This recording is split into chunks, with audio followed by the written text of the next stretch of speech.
Tantor Audio, a division of Recorded Books, presents Paint It All Red by S.T. Abbey, narrated by Marie Hawkins and T.J. Clark. Love is not supposed to be beautiful. It's supposed to be a raw, gritty struggle that forces you to face the most vulnerable parts of yourself, so that when the good times come, you can savor and enjoy them, fully appreciate what they're worth. Otherwise, you take it all for granted. Lana Myers. Fuck the list.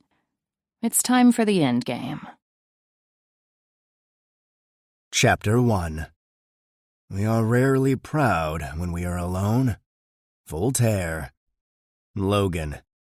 Hadley jumps when I sling open the door to her room. She jerks out her earbuds, clutching her chest with her free hand. Cheese and rice, you lunatic!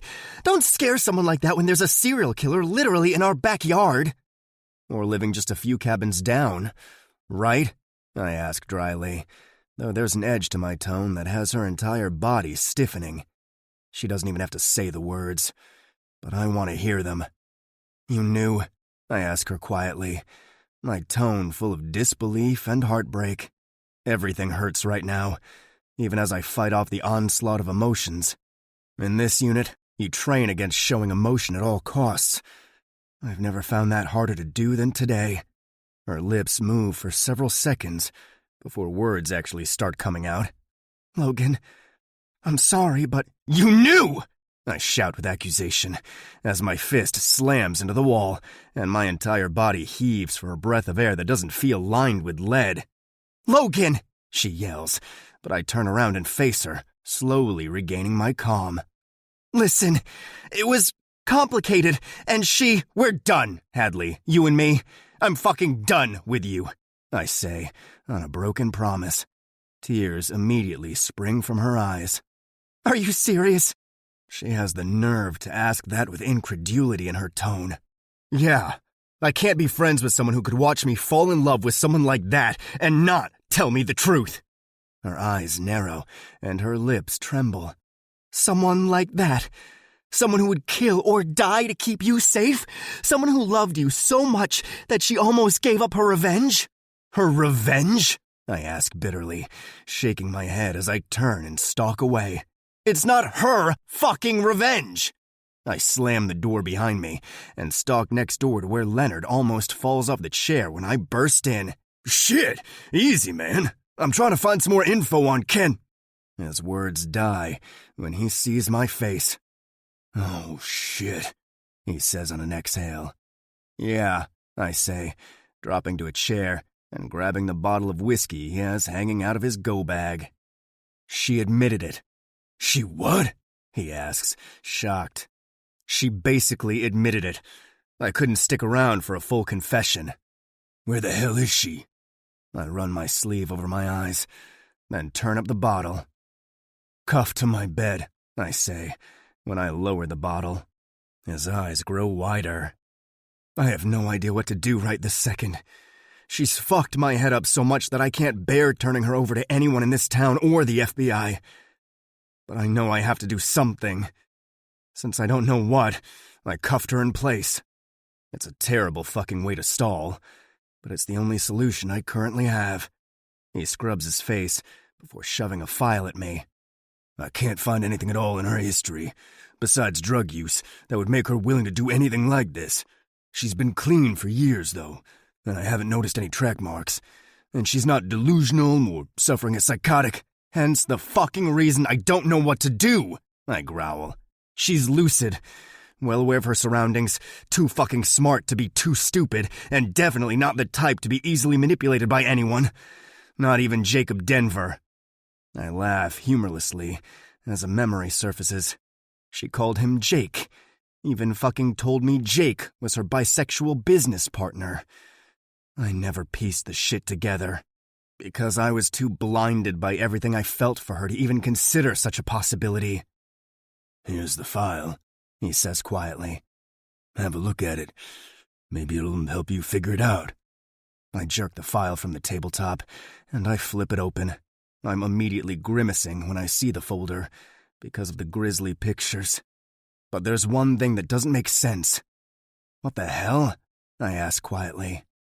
Blue eyes. In the picture they have on file before the accident, Kennedy Carlisle looks nothing like Lana Myers, and her eye color was blue. No contacts. I flip the pictures, finding the photos taken for the police report of Kennedy's damage.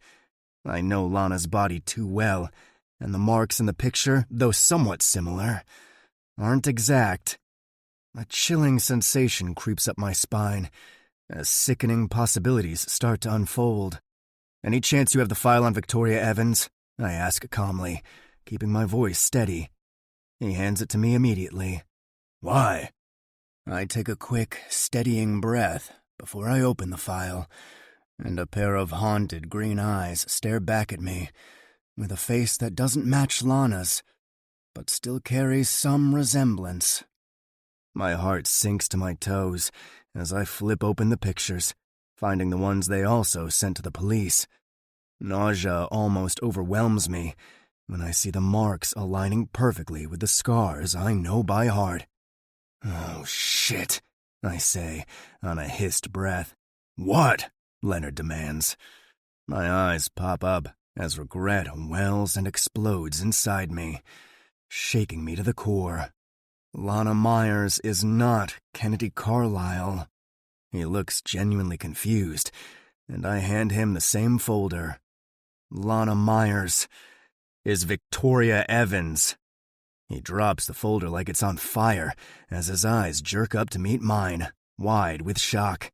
Somehow, probably with some help from Jake, she went in as Victoria Evans and left as Kennedy Carlisle. Considering I can barely stomach looking at either of their badly crushed faces in those photos, it's not a surprise that he did it with such ease. That changes everything, he says on a weary breath. He breaks out his laptop, and I lean back, my anger slowly fading as my mind starts to work. I stopped at that coffee shop by chance, because our usual spot was too crowded. I pursued her, wanted to earn her trust, even saw something in her I needed for myself. Every smile before me was probably rare. Every smile with me was given freely, with genuineness. Every touch was hungry and full of emotion she struggles to show. She trusted me. You may very well be the damn reason she's not suffered a break, Leonard hisses, still typing away on his laptop. I take another shot of liquid courage and stand, but Leonard catches my wrist. These images don't match up on the computer. What? He points to the files. I got copies of their paper files. You know I'm old school, but on the computer, the images are swapped. I look on the screen, and sure enough, Victoria Evans has the wounds of Kennedy Carlisle and vice versa. Green eyes meet mine from Kennedy's file. Jake could change what they had in the computers, but not before they started a physical file, I whisper to myself. I'd have never known. What are you going to do? Leonard asks me. Tell Hadley not to say anything. I can't talk to her right now. And you don't say anything either. He almost smiles, but stops himself. He's been advocating for her from the sidelines, and I've been on the verge of removing him from this case. All along, I was in love with the girl who wants this town dead. I jog back to my cabin, swing open the door, and practically sprint to the bedroom. That's when my heart sinks. The handcuffs are tossed on the floor, along with the sheet, and everything Lana brought is gone. I swallow against the knot in my throat, slowly lowering myself to the bed. She saved my life. I cast her aside. It takes me a minute to realize I've been gone for over an hour, even though it feels like only minutes. I gave her too much time to disappear. I grab my phone and dial Leonard as I walk outside. I need to know any ties to this town that they still have. Typing rattles in the background. I'm tempted to ask Hadley, but after what I just said to her, I doubt she'd be likely to help. Christopher Denver owns one of those hunting cabins in the woods. I'll text you the location. I hang up and immediately change clothes and shoes. You can't run through the woods too well in a suit. I dart out of the house seconds later, reading the text with the location. More memories flit through my head as I run. Lisa fucking taunted her, practically tried to provoke Lana. Lana could have destroyed her. Or Victoria, rather. She left the argument with Johnson and the sheriff earlier because they were pissing her off, and she was afraid of what she'd do, not what she'd say. Seeing the sheriff had to be hard on her, and she asked for 2 fucking hours, as though she needed me. And I came back, fucked her, then unloaded mayhem, as if I was daring her to show her true colors. I walked out when she simply cried. The cold-hearted killer who tortured and slaughtered the monsters from her past. I made her cry. She never even got angry. There are so many unpredictable variables about her, and I have no idea what to do. As soon as I reach the cabin, I pull my gun from my ankle holster, holding it at my side. After 2 quick breaths, I kick in the door, but stop moving. My gun still at my side and not aimed at anything. Jacob Denver is sitting on a couch, like he's been waiting for me. I cock my head, my eyes narrowing, and he sits comfortably, completely relaxed. My eyes dart around, seeing the empty cabin and bare walls. He speaks as I clutch the gun with both hands, ready to aim it at him if he gives me a reason. "I knew you were coming," he drawls, leaning up. "So put your gun away. If I was a threat, you'd already be dead. Fortunately for you, I happen to enjoy breathing, and I'm not sure Lana would be okay with me retaining oxygen if I had laid a hand on you." I cut my gaze toward him, releasing the gun with one hand while holding it with the other. "Where is she?" He snorts derisively. "You came alone, which means you haven't told your team yet. Well, other than the Leonard guy whose cabin you charged into, then ran out a little while later. You're watching us. Big surprise. I already knew this. Where is Victoria?" His eyes widen marginally. "Oh, so you figured out the truth now instead of slamming her with accusations and silencing her? Little late, don't you think?" There's a harsh bitterness to his tone, like he hates me and has been waiting to be proven right. "Her name is Lana. Victoria Evans was killed by this town. She can't be Victoria Evans. She had to reinvent herself just to find the will to go on. You called her sick, but you have no idea what you're up against. You have no fucking idea what she survived." His words grow angrier with each new sentence, and he slowly stands. I grip the gun tighter with one hand, watching him warily. "Looks like your legs work just fine," I quip, eyeing the man who has played the world. He taps his legs. "They work better than your mind." I thought she was Kennedy Carlisle and had developed an unhealthy obsession with the Evans family due to the 2 coincidental times their paths crossed with death. And Kennedy Carlisle was a self-absorbed drug addict who, quite frankly, was a motherfucking menace to society. It was only a matter of time before she got as high as her parents got drunk and killed someone. As fate would have it, she only killed a tree the night she also killed herself. Seemed like a waste of a perfectly good identity and funds for someone who needed to survive. "I assumed it was you," I say calmly. "The one who changed her world. Falsifying hospital records is actually easy, as long as you know where to start," he says, once again tapping the sides of his legs that he fooled the world into believing were useless. "She needed a legitimate identity. She needed money. She needed a chance. If they'd found out she survived, they would have come. And back then, they would have killed her with almost no effort." He blows out a breath, trying to calm his anger. I continue staring, letting him speak, trying to figure all this out as he does. "When she told me she was screwing around with an FBI agent, I almost had a fucking brain aneurysm," he says, looking away while laughing humorlessly. "I'd killed myself trying to make sure no one ever figured out who she was." His eyes meet mine again. "Then we talked face to face, and she fucking smiled when she said your name. She smiled like there was hope." He swallows a nod. "I forced her to separate the kills by a month, telling her it was more cautious, when really You worried when this was all over, she'd no longer have a purpose to stay alive. His eyes glisten, and he clears his throat, nodding stoically. I was stalling, he says quietly. But after she met you, I saw so much fucking hope. As of today, I saw an empty shell. I wanted to be wrong about you, SSA Bennett. I went along with all her changes to our plans. Do you know why she refused to let you hear the story from Lindy?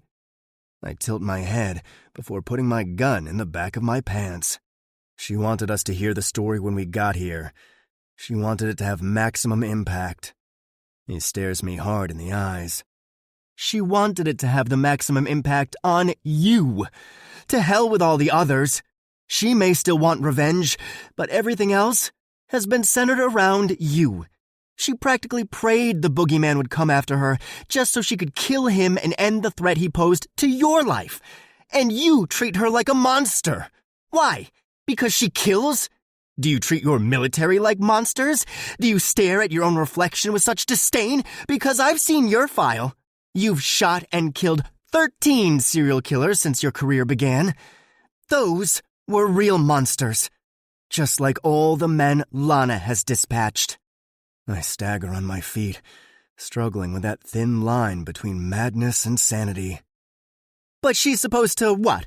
Just move on and forget it happened? He goes on. Because the law says it's wrong to exact revenge on monsters unless you have a badge or a government decree? He takes a step toward me, holding his finger in my direction. This is a girl who spent years training, learning control to keep her mind sound. Something our military or law enforcement doesn't even require. These men, they destroyed her entire family. They destroyed her. 2 fucking kids. His voice breaks, and he turns around, putting his back to me when his emotions get the better of him. I don't even know what to say.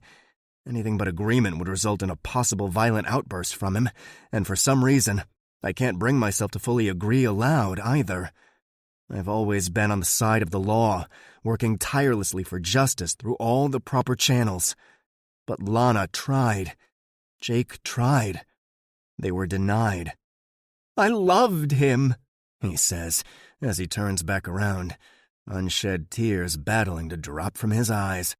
I loved him, and treated him like my dirty little secret in public, while loving him with all I had behind closed doors. Marcus accepted the scraps I offered, because he loved me so much, he couldn't let me go, even though he deserved better. Tears fall from his eyes, and he bats them away angrily. There wasn't a time in all these years that I questioned what I'd do for him since failing him so terribly when he was still alive. I took him for granted. I took what we had for granted. I never realized how very fucking rare it all was, or how quickly it could all be gone. He slowly drops to the couch again, his knees seeming to give out. Lana, I never thought she'd love anyone the way I loved Marcus. I thought they'd broken her. I thought they'd stolen every last shred of her heart. The only thing keeping her alive was the fire inside her that burned with pure, unadulterated hatred. He looks up, meeting my gaze once again. She loved you. She had 2 visions of how this would all go. One ended with you loving her as much as she loves you, and you'd stand by her no matter what, feel her pain as if it was your own. Unfortunately, you chose option number 2, proving me right, even though I desperately wanted you to prove me wrong. I still can't find the right words, and he continues to have tears drop occasionally as he glares at me with nothing less than contempt. Real love? The kind Lana gave you? It's the kind of love that looks beyond one's offenses against others and only calls to the soul. Lana saved a child. Lana risked everything to save you. Lana saved countless women by killing Plemons. Yet you still view her as a monster by not meeting your generalized populist version of morality. In your eyes, it's better to forever be the victim than to ever feel peace again, because a real monster might die at the hands of someone who won't show mercy. Where's Lana? I ask softly, trying not to agitate him farther. If Lana wants to be found, she'll let you find her. Knowing her identity won't stop her. In his life as a selfless, loving, incredible person, Marcus only ever made one selfish request. I'll go to the grave before I deny him that request, and so will Lana. Revenge. That's all he wanted from her. And revenge he'll have. Where is she? I ask again. She let the story fall into place, guiding you to the truth slowly, letting it sink in. All the torture she endured, all the pain her family faced, she changed absolutely everything to accommodate her hopes for you. Way to fuck it all up. Where is she, Jacob? I growl. He eyes me, and a smirk crosses his lips. I prefer Jake, he quips. And you've already lost. Lana and I worked tirelessly for a long time to profile this entire town, deciding each and every possible path the key players would take. We've prepared for every outcome, and we stay 10 steps ahead. Knowing our identity won't help you. In fact, tell them it's Victoria back from the grave with my help. The entire town will erupt in panic. My jaw ticks as I stare him down. Where is she? That's no longer your concern, he says dismissively.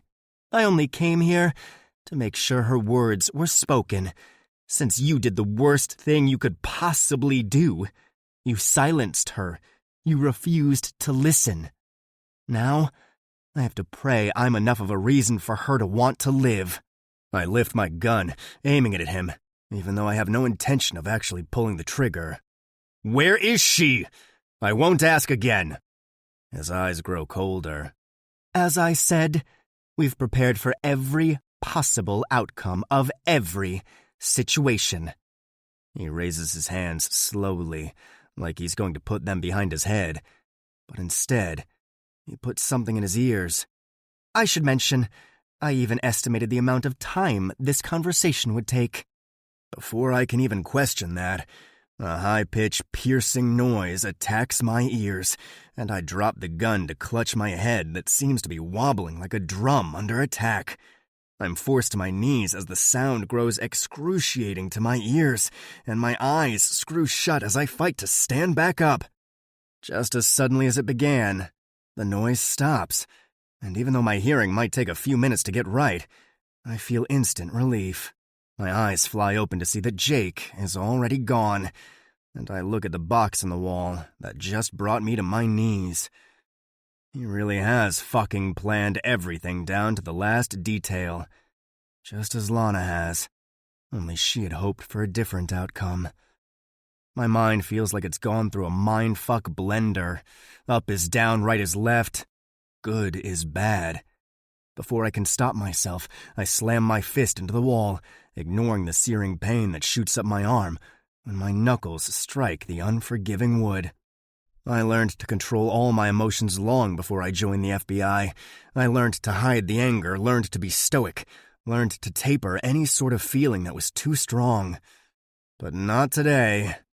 I fall apart, tossing everything in the cabin as my heart gets yanked out of my chest, and I lash out for the first time in over 15 years. Chapter 2. By that sin fell the angels. William Shakespeare. Lana. Alyssa Murdoch grimaces as she takes a sip of her drink, unaware that I'm watching her through the trees. Every time her shirt rises up, I see the bruises on her back. Hearing it and seeing it are two different things. Very few of my victims have children. Alyssa is the only offspring who isn't an adult. At 8, she's still a child, with far too many bruises in her history and too many scars on her heart. Despite the shit hand life has dealt me, I never once felt the strike of my father's anger. He never hit me. I was doted on and loved. as a child should be. But Greg Murdoch has hit his daughter too many times. He gets bumped up on the list because of that. Turning away and leaving her to hide her bruises in front of her friends who are playing on the treehouse with her, I pull my hood back and leave my lurking shadows. Hadley's number silently flashes on my screen again, and I ignore her call once more. My eyes flit over her text, and a twinge of guilt hits me, even though no other emotion is infiltrating the barrier I have in place right now. Hadley. Logan knows. I know she's worried, which is why she keeps calling. But right now, in this moment, I don't trust myself to speak to anyone. Since Jake left earlier, my tears have all dried up, and my heart keeps garnering a new layer of ice with each passing moment. I'm back in survival mode, shutting off everything to keep from drowning in the pain.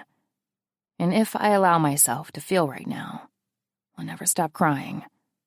And there is no time for tears. Me. I know. Look after yourself. Don't worry about me. Me. And thank you for accepting me and understanding. My finger hovers over the option to send that last message, but I finally press it and turn my phone off, removing the battery. Then I head back toward the house we've commandeered, courtesy of the Dahlia family that only lives here during the Christmas season and summer. It's secluded, the house hidden from the main road by a veil of thick trees.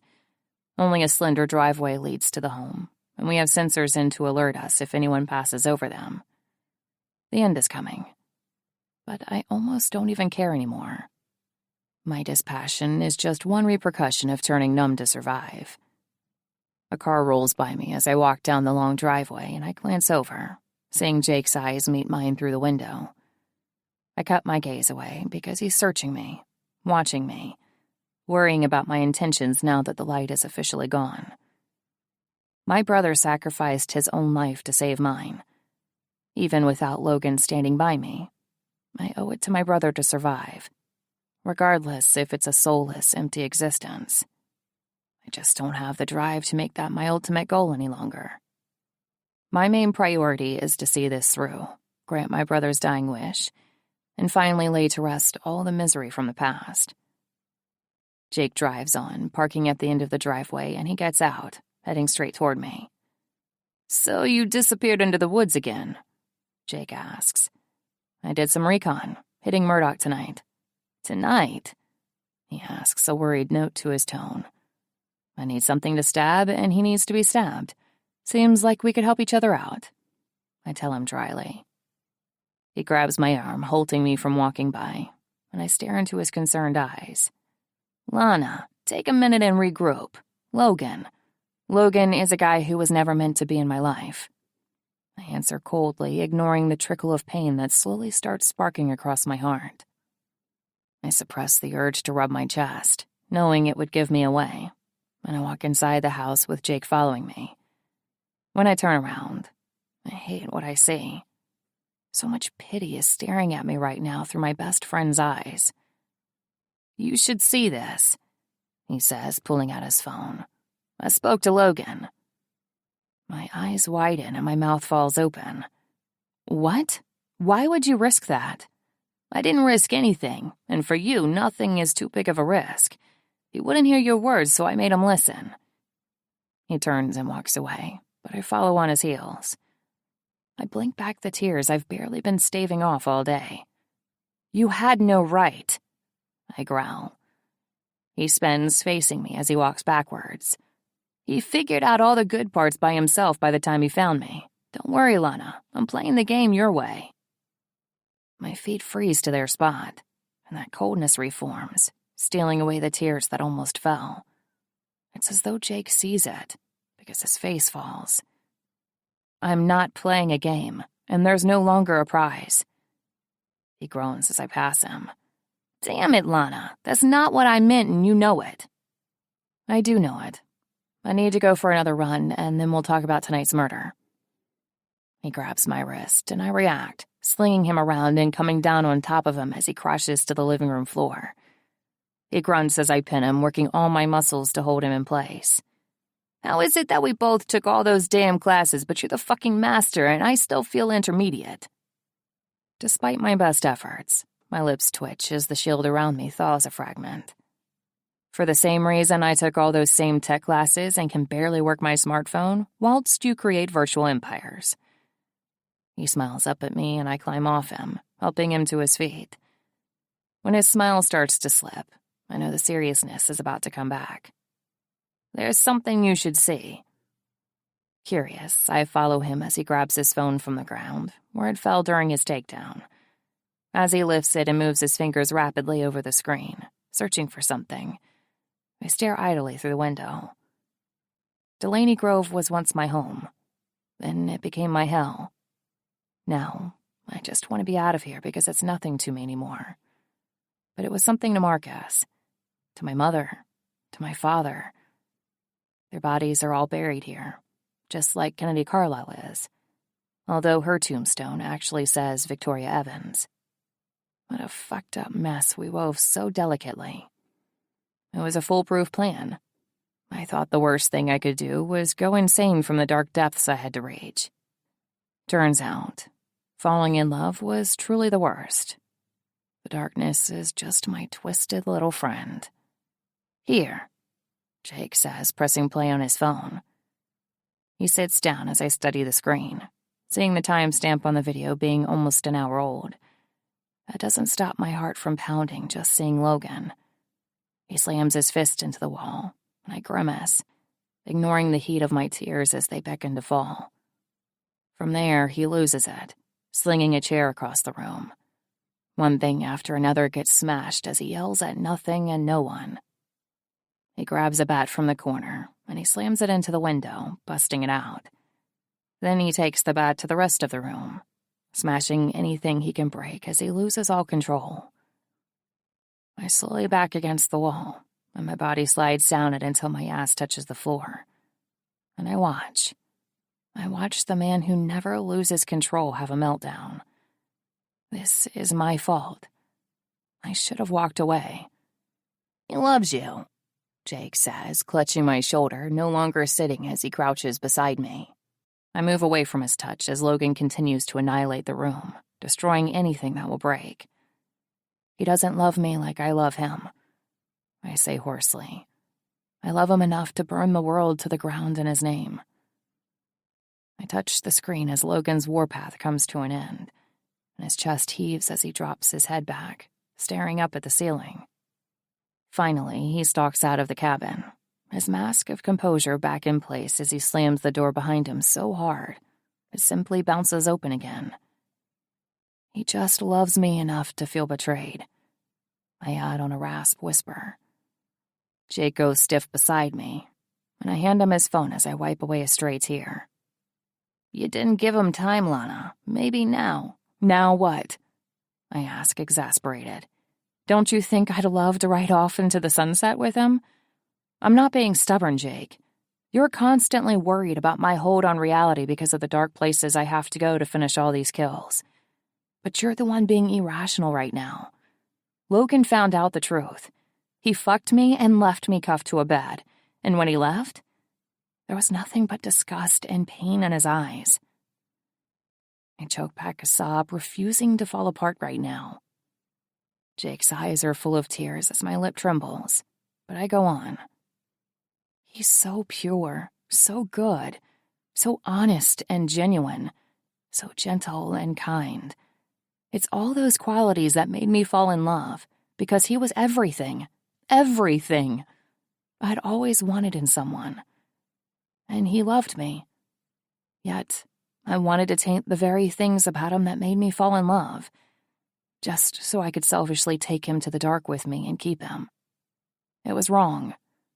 It's not selfish, Lana, Jake argues gingerly. You haven't found love since Marcus, even though Marcus only ever wanted that for you. His note begged you to move on and find love. His words beseeched me to burn down this fucking town. You haven't done your part to ensure his last request, because you've been too busy helping me with mine. Maybe it's time to break up this partnership so you can finally have that chance. Anger flashes across his eyes, and he pushes to his feet, coming to get right in my face. We swore we'd never do this to each other, Lana. Never push the other away no matter how intense the world around us got. You don't get to fucking send me away because you're hurting. Got that? You don't get to use Marcus against me ever again. Understood? I swallow the knot in my throat as tear after fucking tear escapes my eyes, and I nod weakly, hating myself for doing that. Jake's arms go around me, and I immediately wrap my arms around him in return. We stand there, fixed in an embrace, and for a moment, he feels and smells just like Marcus always did. I close my eyes, pretending for a second that my brother is back, holding me to him, regretting the weight he put on my shoulders. He wanted happiness for Jake. He wanted wrath from me. He thought Jake too kind for such a task. He knew the anger would burn harshly in my broken heart. He knew I was a monster before I did. My face is pressed against his chest as the illusion of it being Marcus slowly starts to fade. It's just as comforting knowing it's Jake. He's been my brother for 10 years. Turning my head so that my cheek is cushioned by his chest, I stare at the monitor with Logan on the screen. He's in the town square now, no longer looking like a betrayed man. He's talking to his team, but the sound is muted, so I don't know what he's saying. It was over an hour ago that he had his meltdown. By now, he could be sending them to find me. Sometimes, I wonder what my brother must have thought of me to know I'd be able to do all of this. I say softly. Jake's arms tighten around me. He thought you were the strongest person he ever knew, and he raved about your fire all the time, Victoria. He tells me. I shake my head. Never call me that again, I whisper. He kisses the top of my head, sighing harshly. We can stop this any time you want. You've more than fulfilled the promise you made. My eyes lift to another screen where Sheriff Cannon is holding a private meeting with his deputies. My eyes narrow, because I know they're plotting. No, I can't. If I don't finish this today, someone else could face the pain we did. They'll never stop, and no one else will ever stop them. If I stop now, it was all for nothing. I need there to be a reason why this happened to us, even if that reason is simply because I'm the only one capable of being sick enough to finish this once and for all. I push away from him. Jake grabs my wrist, turning me back to face him. When our eyes collide, I see the steely glint in his gaze.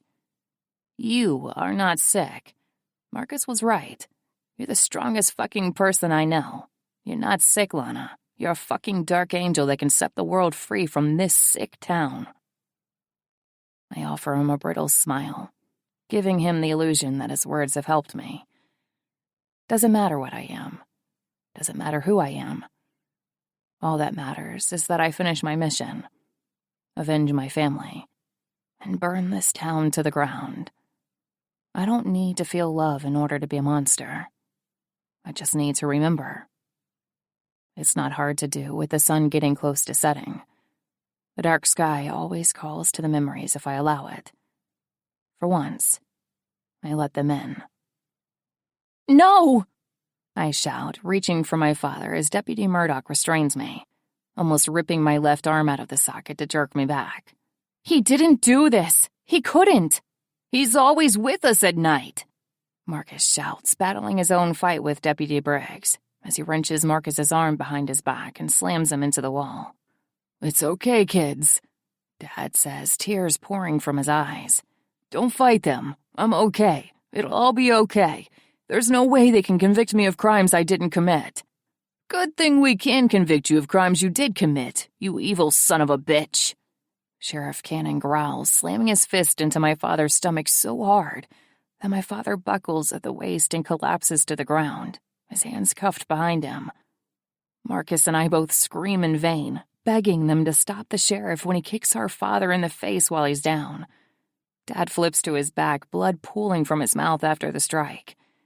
He's trying to be strong in front of us, but a small sob escapes him when the sheriff kicks him again, this time right in his side. Easy, not here.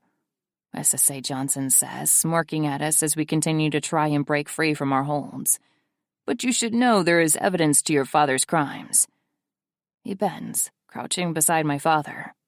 You are never going to see freedom again, and I'll make sure of that, no matter what I have to do, Johnson says acidly, a sinister grin on his face. Murdoch slings me back against the wall when I try to break free again, and I cry out when his weight comes down on top of me. Maybe I should teach him a lesson and let him watch all the sick things he did to our women. His words trail off as he brushes my hair to the side, and I go rigid against him. Using his daughter, he adds, his voice an eerie promise. No! Dad shouts, earning another kick from the sheriff. Do that, and I'll arrest you myself, Johnson growls. We're after Evans. Those are just kids. Now come on, we have our man. We still have a long road ahead of us. Or we could just end it now, Briggs says, still holding Marcus. Murdoch continues to restrain me, still pressing his disgusting body against mine. We do things my way, Johnson growls. You'll have your vengeance, but for now we do things my way.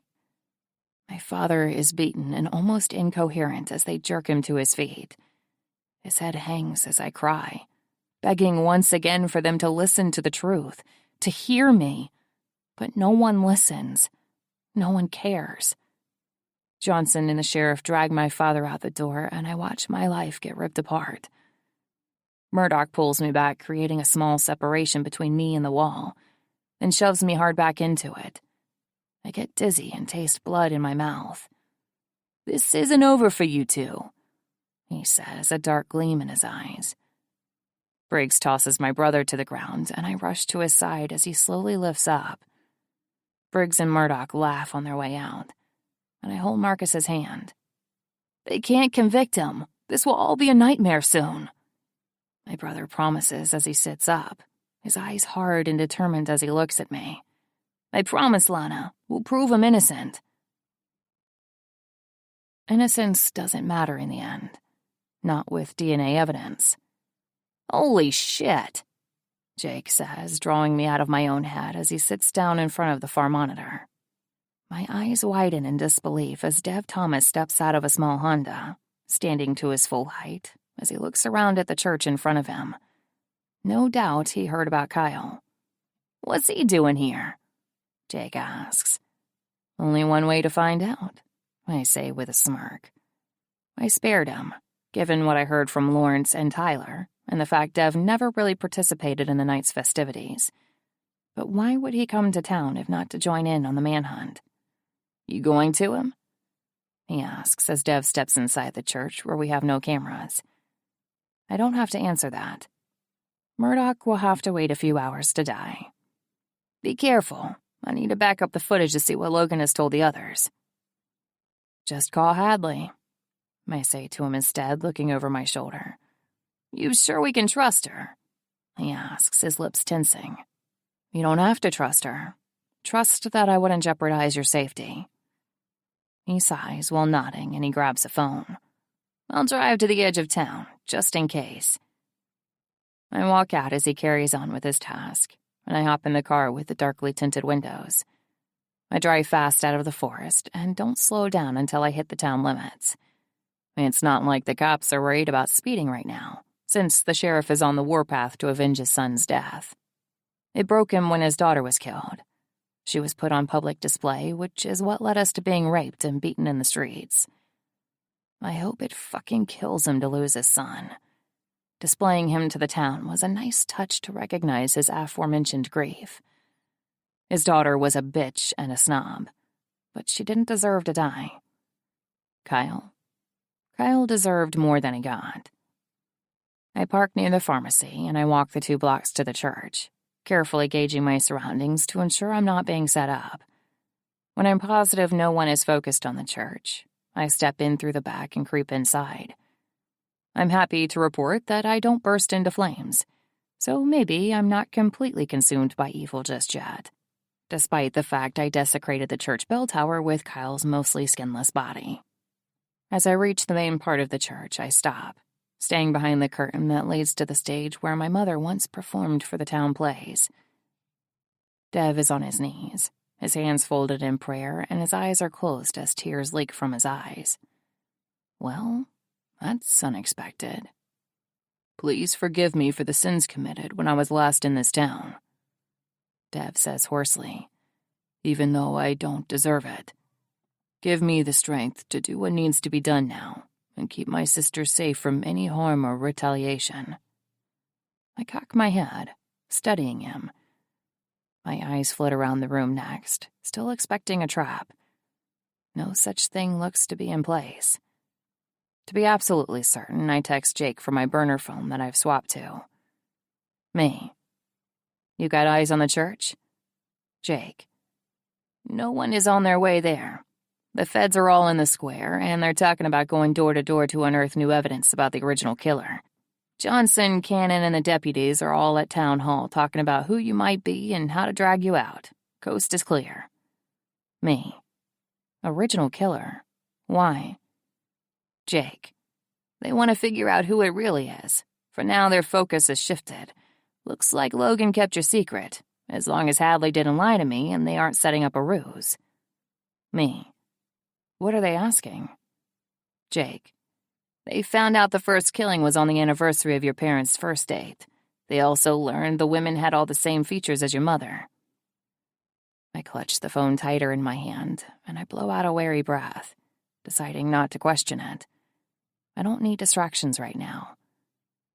I pull up the mask of a cold-hearted killer, settling into my role with familiar ease. It's easier to be this version of me, the version who doesn't care or flinch. Dev's eyes stay closed, and I hop down to take my seat on the edge of the stage, sitting right beside the pulpit. Still, no flames, and approximately 7 feet in front of Dev. He continues praying for a minute longer, and when his eyes open, he stumbles back to his ass, shocked to see someone in front of him.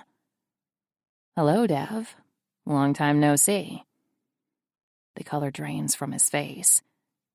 "Victoria," he whispers, surprising me. I hide my surprise.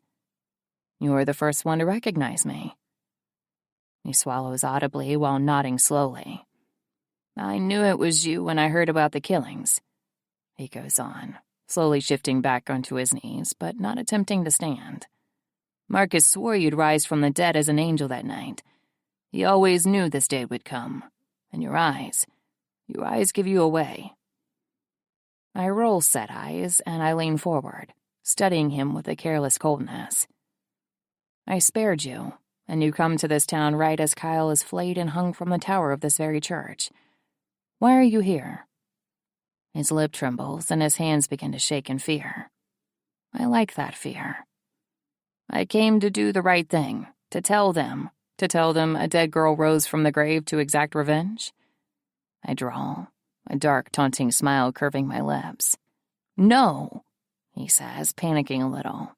"No," he says again, quieter this time as he looks around. I glance at my phone, using the app to show me the cameras, flicking from screen to screen as Dev recovers. I give him my attention again when I see no one is near me. "I came to tell the feds what happened," he goes on. "I heard there was a divide, and that Johnson was getting worked against from the rest of the feds." My lips twitch. "Ah, I see. Well, they know what happened. Diana told me she called them." My small smile falls. Diana. She stayed in contact with him. Ignoring the bitter sting of betrayal, I continue to focus on Dev. "So you've come to tell them the story they've already heard?" He slowly shakes his head. "No, I've come to tell them the rest, the parts they don't know, the part about Kyle's mother." My breath hitches. "I also plan to tell them who the real killer was, Victoria.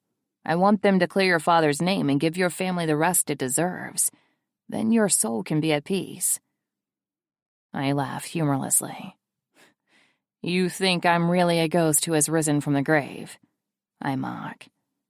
He shakes his head. "I think you're selling your soul to the devil for revenge, and I'm trying to help you before it's completely gone. I want to save you." More laughter slips out of me, this time mocking him. If you wanted to save me, you should have done it 10 years ago. I hop off the stage and he tenses as I pull out a knife. I'm already too far gone now, Dev. You had your chance. Instead, you watched from the sidelines as they tore my soul from my body. It was anger or brokenness. Which path do you think I chose? His lips purse. No soul is above saving Victoria. No. I throw the knife and he screams while diving away as it slams into the wall beside him. Nowhere even close to his body, despite his attempt to flee. I find that a little humorous. The knife is stuck into the picture of Sheriff Cannon and the plaque that praises him for donating so generously to the church. It's right between his eyes, and I never had to look to aim it that well. Once again, the color drains from Dev's face, because he sees proof I'm no longer the weak little girl they let bleed on the streets. I'm stronger, faster, smarter, and far more lethal than anyone in this town. If I wanted you dead, you'd already be dead. Kyle had the sheriff's love and his protection, yet I flayed him and hung him from the tower for the entire town to witness his demise. Don't piss me off, Dev. I'm not the girl you turned your back on 10 years ago. This girl will carve out your spine if I find your back to me again. He gulps as I walk over to pull the knife out of the sheriff's head, and I look over my shoulder at him. And never call me Victoria again, or cut out your tongue like I almost decided to do already. I'm still not certain you're in the clear, so don't remind me about you again. Understood? He nods, tears falling from his eyes. I walk by him, and he shudders in my wake as my icy breeze follows me. I'm sorry, he says as I pass him. I'm so sorry. My footsteps pause, and I clutch the knife tighter, willing myself not to lose control and kill him when it's unnecessary. It's hard to forget his part in that night when he's so close. Just remember, I can't be stopped, I say without turning around. Don't make me regret showing you mercy when I've withheld it from all others. Jason's time is coming too. Don't make me return for you as well. And your father is still on my list. My mother and sister are innocent, he blurts out immediately. I stay facing the door. Your mother's innocence is debatable, but she's not on my list. Your sister was always sheltered from the rumors when she went off to college. For her own sake, make her less naive, Dev. It's a cruel world to those who don't believe such evils exist. I would know. I walk out without saying another word, and I tuck the knife back into my boot before anyone sees me. That was not what I needed. I don't want one of them trying to save my soul when they're the reason it's so damaged. I don't want one of them trying to preach to me. The hypocrisy is too laughable to even dwell on. I feel a chill on my back. I turn, seeing Dev coming after me, and I stop on the sidewalk, cloaked in darkness in this section with no lights. I'm going to the feds, but I wanted you to know it was for the right reasons. Can I ask where you're going? He asks softly, timidly, like a lamb protesting a lion's grab. To kill someone, I say flippantly. He blanches, then looks down at the ground. You didn't ask who the original killer was when I said I knew. Turning around again, I start walking quickly into the night before calling over my shoulder. Because I already know. Chapter 3. To be wronged is nothing, unless you continue to remember it. Confucius. Logan. I hate myself. I hate this fucking case, and I hate everything that is standing between me and Lana right now. I fucked up, I say quietly to Hadley, as I drop to a chair in her cabin. I'll say, she mumbles. I don't know what to do right now, but I shouldn't have done what I did. I didn't know she was Victoria when... I blow out a long breath, letting the words trail off, unable to finish them. When what? Hadley prompts, leaning up. I fucked her out of anger, and then cuffed her to the bed, left her naked and exposed, and didn't let her speak, Hadley goes stiff beside me.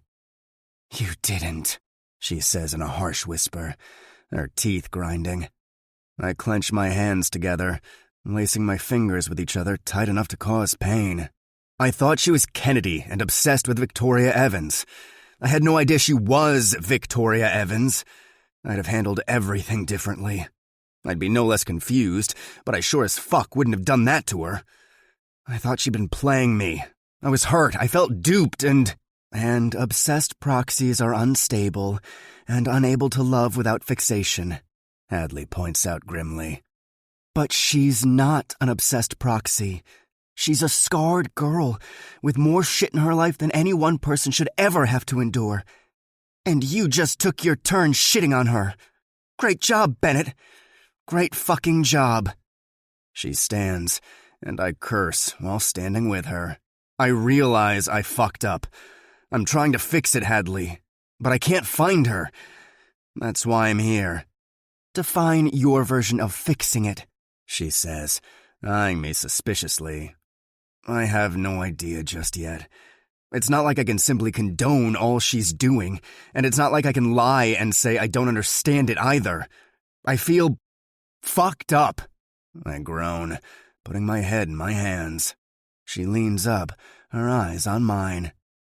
I realize I'm not the Boy Scout you are, but don't do that, Hadley, I interrupt, my jaw ticking.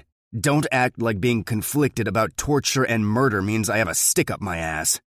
She collapses back against the chair, releasing a tortured breath. My stepfather was a monster, and my mother and her shrink convinced me I was a pathological liar for seeing him as such. Her random, yet pained comment has me tensing. 70 kids in total that we know about, Logan. Her eyes tear up, and she clears her throat. I was conflicted too. Then I realized there were only 69 pictures. Your picture was missing, I say quietly, but I already knew this. I just didn't piece together at the time that it was my girlfriend sparing Hadley the indignity of the others seeing it.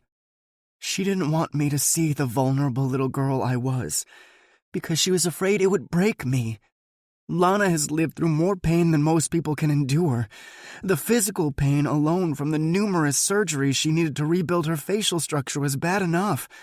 Imagine the psychological toll that took on her. She lost her family, she lost her home, she gave up her identity so that it couldn't be taken away. She's stronger than you're giving her credit for, and yeah, maybe I'm a sick motherfucker, but I'm on her side. I scrub my face with both hands, staring at nothing, as I try to process everything around me. It took me a minute to wrap my head around it, which is why I'm not punching you for doing the same. It's also why I let you in here after you said you were done with me, she adds. Her lips quirk, and I run my hand over the stubble on my jaw, thinking about the way Lana would do that to me when she first woke up. She constantly touched me, as if checking to make sure I was still real. You were everything to her, Hadley says quietly. I've never been loved like that. She saved your life, Logan. This town tried to kill you, and she saved you. Personally, I think it's over the top to stab a guy for the man you love, but still perfectly effective. Usually I appreciate her dry humor. Not so much today. She rolls her eyes when I don't crack a smile. You need to pick a side soon, Logan. You can't hang out in limbo. I chose mine, and it's her. So you've been falsifying all your forensic reports, son? Haven't had to. Lana is too good to leave behind trace evidence. She sighs as she stands. But I would have. Yes. As far as risks go, you're the only one she's ever taken. You're the one string to unravel all she has worked for since the night they shattered her and her brother. Are you going to take that away? According to Jake, that's not possible. No matter what I choose, I state bitterly, wondering just how close he is to Lana. I don't doubt her words when she said there was nothing sexual going on. For some reason I trust her on that, even though she told me that before I knew he was helping her slaughter ghosts from her past. He doesn't know you, or how good you are. Hadley says, as she starts grabbing her laptop. Do you know where she is? She looks me in the eye. I have a hunch. I'll share it with you, if you pick the right side. Let me know what you decide. I follow her out, determined not to let her out of my sight, when a guy walks up. He's familiar for some reason, and I watch his hands that are nested in his pockets. With his shoulders hunched forward and trepidation in his eyes, he looks too meek to be a threat. Can I help you? I'm looking for SSA Bennett. My sister said you guys were camped out here. He darts a glance around. I'm SSA Bennett, I say warily, my hand leisurely hanging out on my gun holster, as my fingers slowly click open the strap that tucks my weapon in. He pulls his hands out of his pockets, letting them dangle by his sides. I'm Devin Thomas. His name tells me why his face is familiar. You really shouldn't be in this town right now, I tell him, my jaw ticking. Every fiber in me is fighting to restrain the urge to pummel his face into oblivion. A dark, protective side emerging by accident and surprising me. Knowing Lana was Victoria is changing everything about this case, making it personal. I didn't know to what extreme until this moment. It's a risk I'm willing to take, he says grimly. I have information you need. My eyes narrow. You're too late. We have tons of statements about what the 13 of you did that night. He grimaces before running a hand through his hair. That night has haunted me every waking and sleeping moment for the past decade. I may not have committed the same sins, but I was just as guilty. And if the Scarlet Slayer decides I need to die, I won't blame her in the least. Her? I muse, my lips twitching when he pales. Lana has already paid him a visit, it seems. I mean, him. Her. Whatever. Anyway, I came to tell you about Jane Davenport. I know you already know about that night. My eyebrows knit together. Kyle's mother? I state flatly. Can we go inside?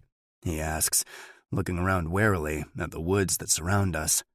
I gesture for him to go inside Hadley's cabin, and I glance around, seeing Leonard. I nod for him to join me, and he jogs up. Who's that guy? Devin Thomas. He sucks in a breath, and we both enter the cabin as Devin takes a seat, rubbing his hands together nervously. Why haven't you arrested anyone?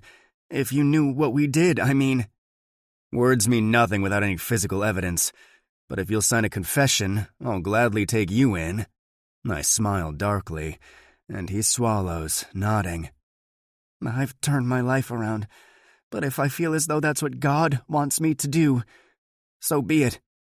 For now, let me tell you about Jane. What about her? Leonard asks, sitting down.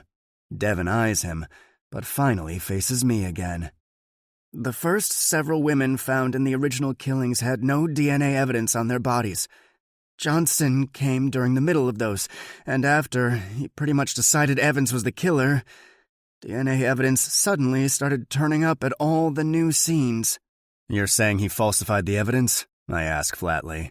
Not surprised. I've already had my suspicions. How'd he get Robert's semen inside the bodies? Jane Davenport, he answers immediately. The sheriff had his claws deep in her. He hated that woman, and as punishment for hiding his son for so many years, he kept her here, threatened to kill her if she ever left. And she knew for a fact it wasn't a bluff. That doesn't explain anything, Leonard points out. Devin nods. Jane was the town outcast. The only person who was ever nice to her was Robert Evans. He was nice to everyone. He loved his wife so much that he could never move on after her death. But even a man who loves a ghost still has needs, if you know what I mean. Leonard leans up, and I lean back. You're saying they had a sexual relationship, Robert and Jane, I surmise. The whole town knew about it, including Victoria and Marcus. Victoria wanted him to be happy again. Marcus was adamant that his father should stop hiding the relationship. Kyle was furious. He already hated Robert because he was one of the few around here who would stand up to him. Victoria soon after humiliated Kyle. He thought he was the guy no girl could turn down, and she broke up with him, very publicly, because of his treatment toward Robert. He sighs harshly, shaking his head. I was so desperate to fit in back then. I thought it was just petty stuff. No one would get hurt. Kyle was always a bully, so it was either be his friend or be his enemy. No one wanted to be his enemy. His father would ruin them and their family if they stood against Kyle. Just look at Lindy Wheeler and Robert Evans.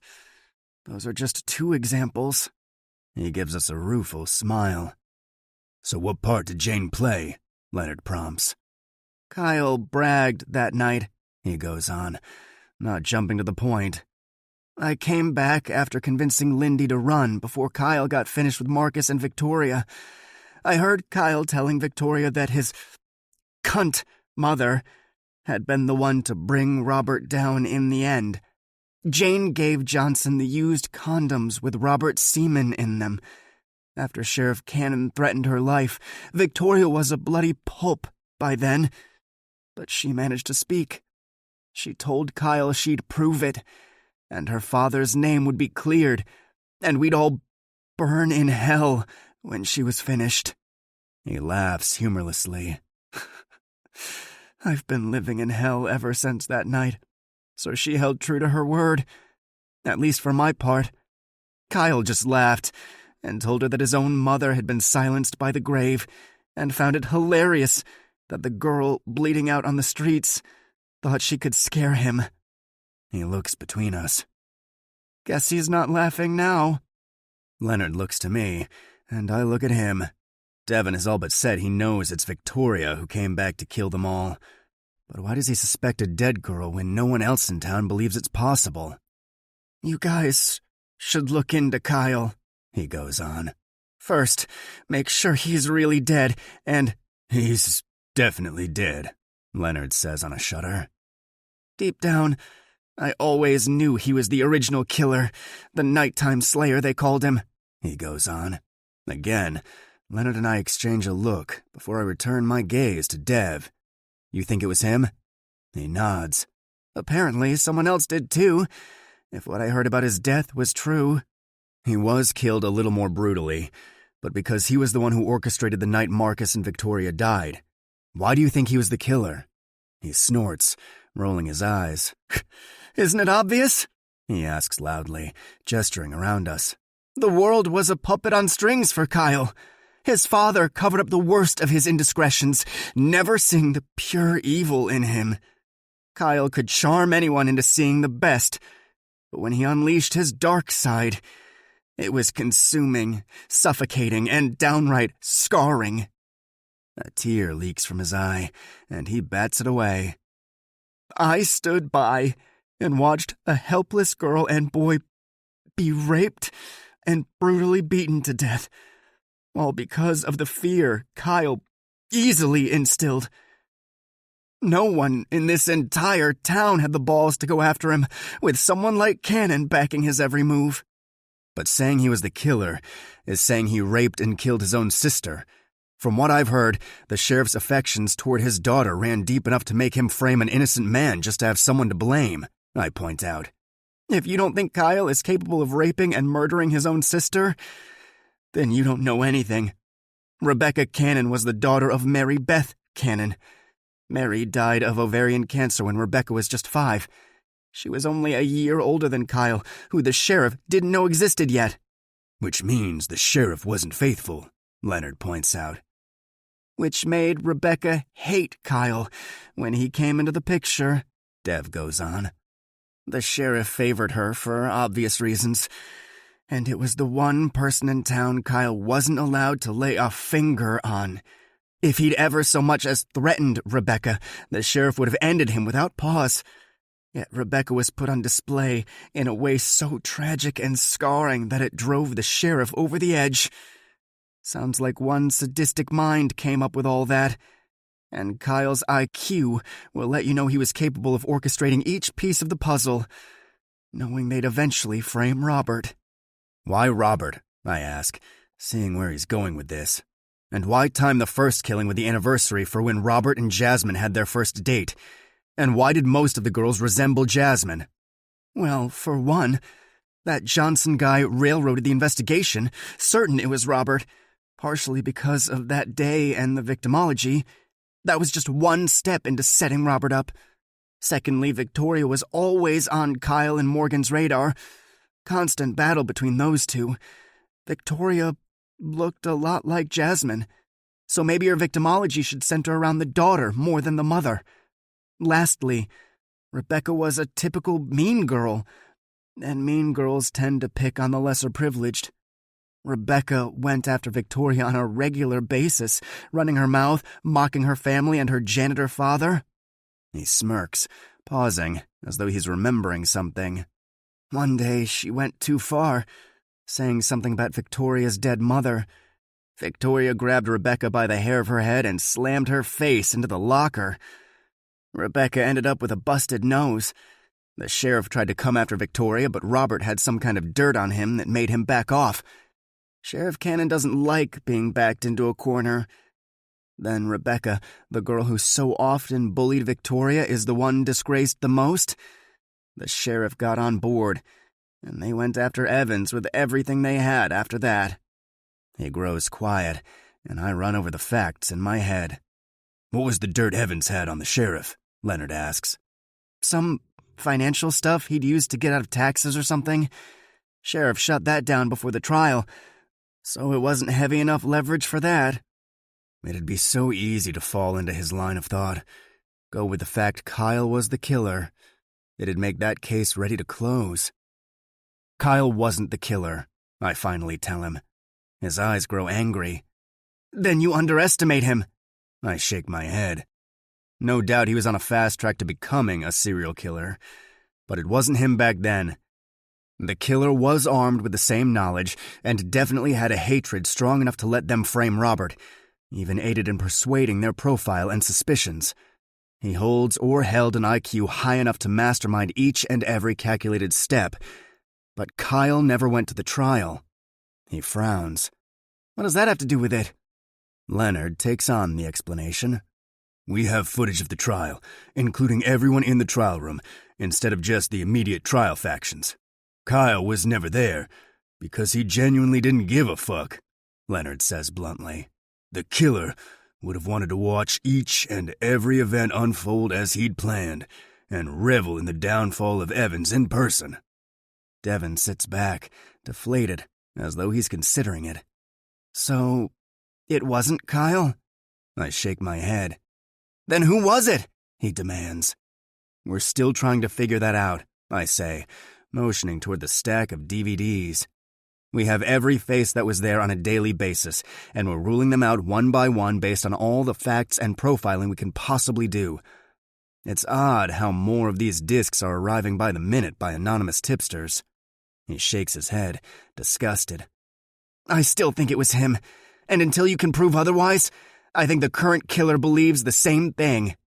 Doubtful, Leonard says immediately. The one killing now? They've spent 10 years examining all the evidence, and know far more details than we do now. His eyes meet ours. I hope you never catch this one. I hope this one ends every shred of evil this town has left in it. I believe in avenging angels, agents, and I think this killer has been granted a dark gift to rid this world of the corruption this town offers. I thought there was a soul left to save, but now I don't think there is. I think the angel's wrath is here. He stands abruptly. Where are you going? Leonard asks. He turns to face us. If you're not arresting me, I'm going to go pick up my baby sister and take her far, far away from this place. I cock my head. Why? He heads to the door and doesn't turn around until it opens. Because this place is going to burn. I can promise you that. Chapter 4. Weakness of attitude becomes weakness of character. Albert Einstein. Lana. I thought you were just going after Murdoch. Jake hisses into the phone as I finish tying the last knot on Murdoch's ropes, binding him to the chair. He wriggles in the chair, his threats muffled by the gag in his mouth. Due to our latest visitor, I'm ensuring that no one escapes the list.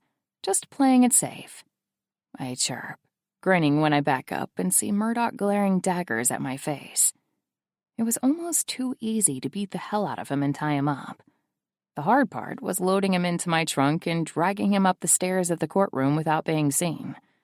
Fortunately, with all the chaos following Kyle's death, no one was guarding the back entrance. I just needed Murdoch's key to get us in. I pick up the gavel, examining it. Judge Henry Thomas is engraved on the handle. This is too risky. Not at all, I promise Jake.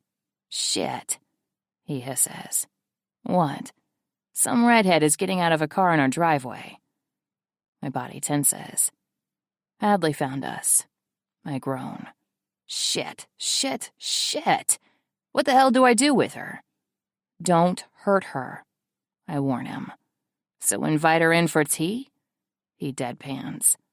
If she's there alone, that means she's there to help us. Just see what she wants. And I mean it. Don't hurt her. Great. I'll just make nice with the FBI while you're killing a deputy and a judge, he says dryly. Exactly, I say before hanging up on him. I put my phone away and study Murdoch as he sweats, still glaring at me like he can condemn me to hell with just that scathing look. Your daughter and wife will be home tonight, safe and sound, in case you're worried. I'm sure they won't miss you if you don't return. I crouch in front of him, keeping my eyes on his as that anger slowly gets replaced by reluctant fear. I'm almost positive they'll cry a little, but secretly, when no one is looking at them, they'll treasure that small bit of peace they have now that you can no longer hurt them. I stand abruptly and he screams, the sound muffled by the gag. Casually, I turn on the old vinyl record Judge Thomas has on the player, waiting for him to return to his chambers after a long day of hiding or burning any remaining evidence for my father's case. Too bad he's a decade too late in covering up his trail. You know what they say about hubris. For 10 years, they got lazy, thinking this case was over and done with. Not much cleanup necessary, considering they killed everyone involved and an FBI agent was on their side. Mozart's Requiem streams through the chambers, a dramatic composition full of passion and excitement. I sway with the music, listening to it with my eyes closed. My father was always a Bach man, but Mozart had so much more emotion in all his compositions, in my opinion. The sound of the door opening has me turning around, and a smile dancing on my lips as Judge Thomas shuts the door behind him. I press the button on my remote, and my newly installed lock slides into place. The only way to open it is to get the remote from me. Good luck with that. The judge backs away, staring at the door in confusion. It seems to take forever for him to realize music is playing. He whirls around, staring at the record player as I lurk in the shadows. Murdoch screams over the gag, growing loud enough to draw the judge's attention to him. Judge Thomas almost trips over himself when he spots the restrained deputy. "Greg!" Judge Thomas gasps as I step out of the shadows. He struggles to untie the deputy, and Murdoch wriggles harder, screaming and trying to get the judge's attention. Murdoch blinks and eyes the judge, then darts panicked glances in my direction, doing all he can with eye communication to warn the fool. It's a valiant effort, but pointless. My favorite part in the horror movies is when an idiot won't turn around while the restrained buddy is doing all they can to alert them of danger. "Damn it, Greg! Hold still, these nuts are—" "Awesome," I say, finishing that sentence for him. Henry Thomas trips, falling to the ground on his knees, staring up at me with wide, horrified eyes. How fitting. "While you're down there, you can say your last words," I tell him, holding up the knife. "And maybe confess your sins while you're at it." He trembles. His lips move, but no words come out. Finally, he gets out 3 words. "Who are you?" Pretty sure that's the least important thing he could have asked. Isn't it obvious? I ask as the music plays on and Murdoch struggles against his bindings. I'm the girl whose life you destroyed. I just have a different face, considering the lynch mob you and Sheriff Cannon sent after us crushed the old one." He swallows hard, his color paling. "You even cast away your son for not following through with the barbaric show the others put on. Did you think him less of a man for not being able to rape a 16-year-old girl or a 17-year-old boy?" I ask, sounding amused, when really it's all I can do not to slit his throat now. "No," he says in a rasp whisper. "You're dead. So I've heard, over and over. Funny thing about death. Someone has to do a damn good job at killing a girl like me. So far, everyone has sucked at that task." He scrambles up to his feet, backing toward his desk where he thinks he has a gun hidden. I smirk when he jerks open the drawer, slinging shit everywhere as he rifles through it, searching aimlessly for a gun I've already taken the liberty of removing. "You won't find it," I tell him as he jerks the drawer completely out, tossing it at me in a desperate attempt to make time for him to dash to the door again. I dodge the drawer easily enough and watch with fascination as he jerks on the handle of the door over and over. Einstein believed that the definition of insanity was doing the same thing over and over and expecting different results. By that definition, the judge is clearly insane for thinking the door is going to magically swing open. I turn up the music as he starts screaming for help. I know the halls are empty. It's late, well after hours in our small-town courtroom. Only a few people are here, and they're all on the floor below us. "Tell me how you suppressed evidence, Judge Thomas. Tell me how you overlooked eyewitness testimonies and ruled them inadmissible." He spins, his back to the door, his chest heaving as the music plays on, creating the perfect ambiance for a judge's murder. "I had to," he growls. "I had to, or Sheriff Cannon—" "Let's not lay blame," I drawl. "Tell me your part, Judge, and maybe I won't leave you hanging from the church tower like I did Kyle."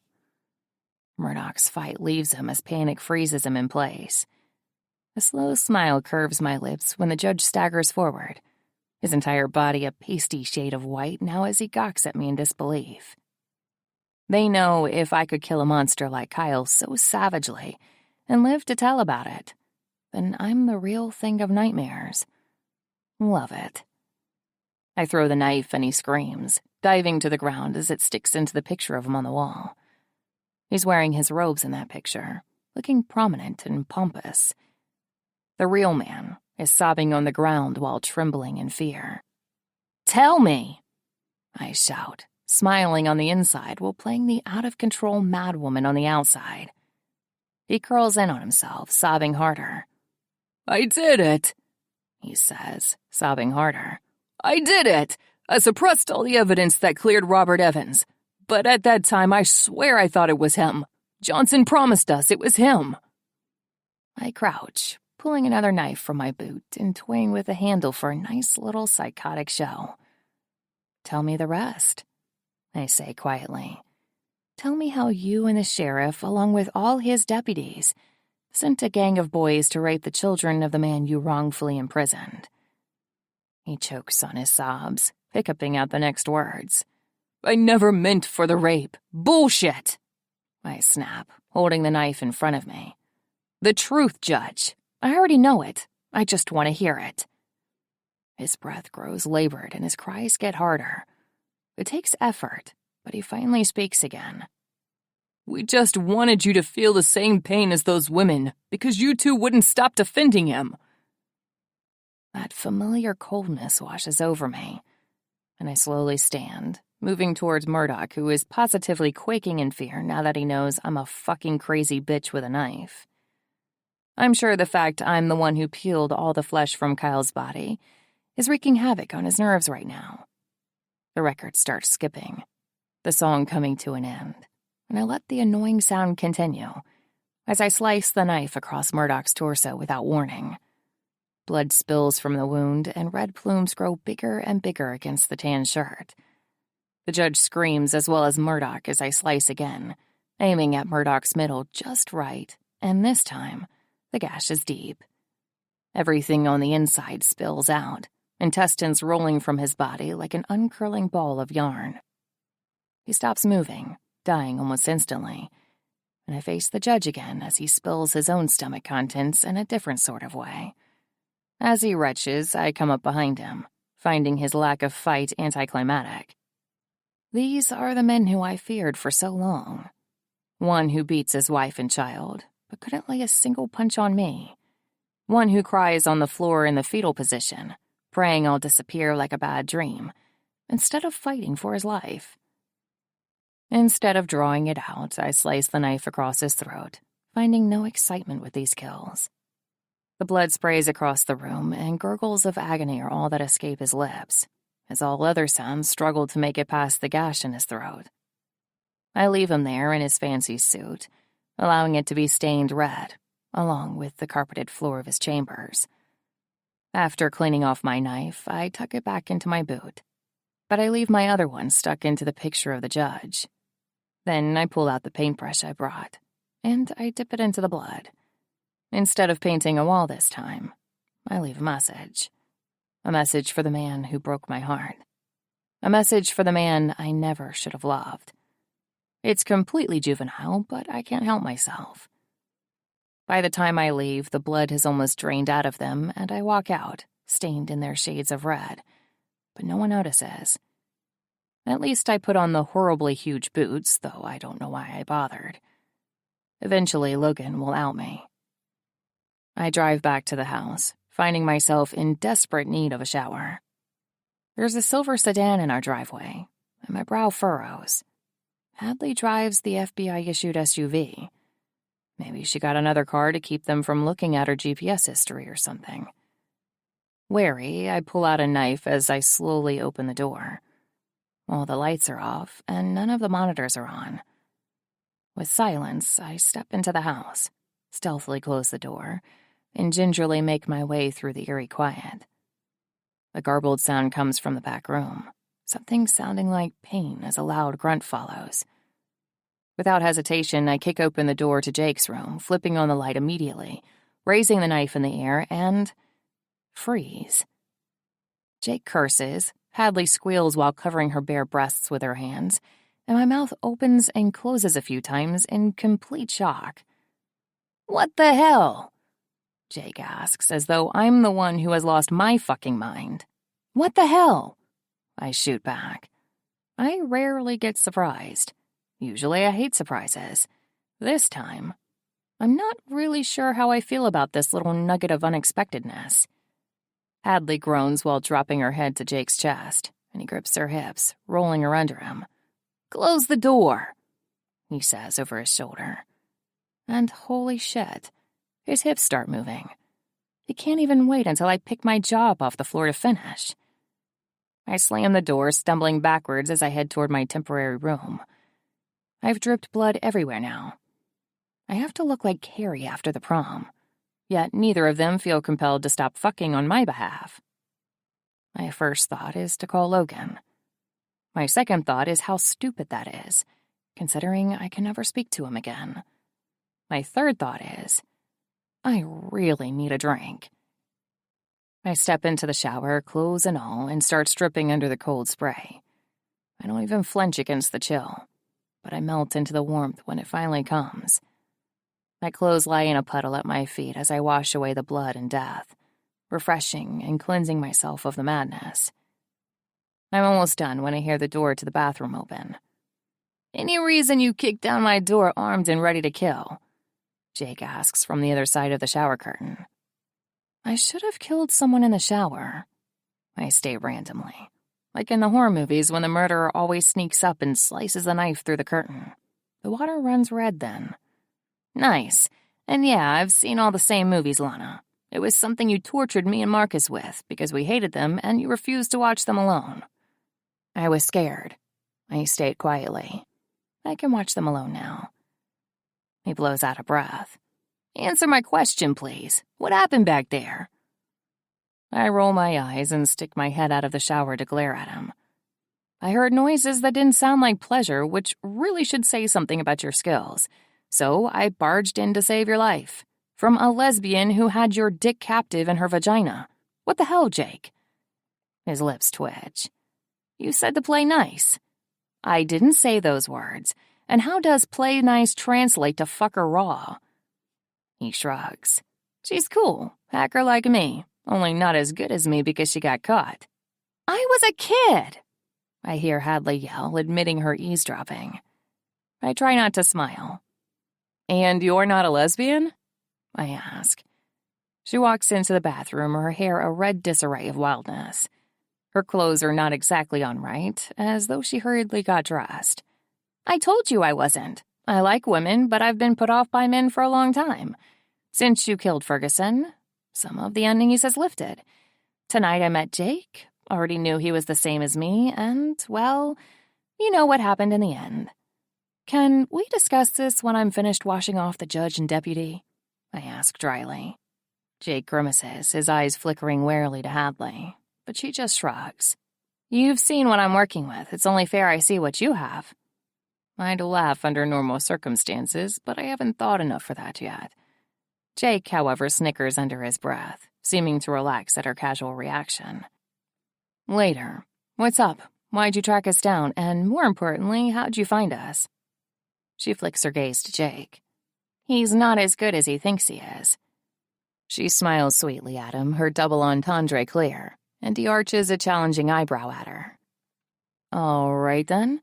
Jake, make sure no one else can find us the same way she did. Hadley bats her hand.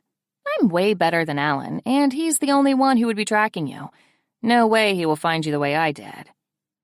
Her phone goes off, and she checks it. Her frown forms immediately. What? Jake asks her, peering over at her phone. I expect her to shield it from him, but she hands it to him instead. Guess I need to borrow a brush, she says to me. And some clothes. Thor over there ripped my pants open, and now the zipper is gone. My shirt has something on it, too. I'll spare you the guessing game as to what. I groan while waving my hand in her general direction. Take what you need, but I hope you look good in red. She curses before flicking her red hair. Red is the one color I can't pull off. Every shade clashes with this. I thought you had a black hoodie or something. My black hoodies are kill shirts and probably have traces of blood on them. Not a good idea to wear them. She spins and walks out, plucking her phone back out of Jake's hand on her way. I look at him questioningly. They already found the judge and the deputy. A smile curves my lips. Good. Now the real fun begins. Chapter 5. A false face must hide what a false heart doth know. William Shakespeare. Logan. What do we know? I asked Leonard, peeling the glove off. You mean besides the fact the sheriff is trying to get us the hell out of here? Not much. Johnson eyes me from across the room, pure hatred in his glare. I ignore him. He knows I'm close to digging up hard evidence against him. It's just a matter of time. I think that message was meant for you, Leonard whispers, as my eyes lift from the gory remains of Deputy Murdoch. My eyes flit up to the message he's pointing out. They stole, they lied, they brokered peace with the devil in exchange for the souls of an innocent family. Yet you call me the monster. Fuck you. Heart emoji. The little heart on the end is definitely a signature Lana used to leave for me.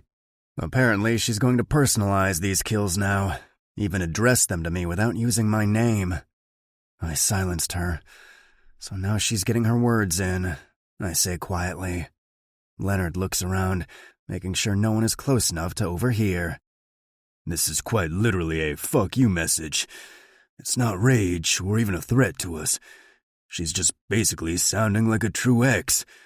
People might do the math. No one here knows Lana and I broke up. I told the others she went back home because I convinced her it wasn't safe. What happens when people see her in town? I lean back, surveying the damage to the neck of Judge Thomas.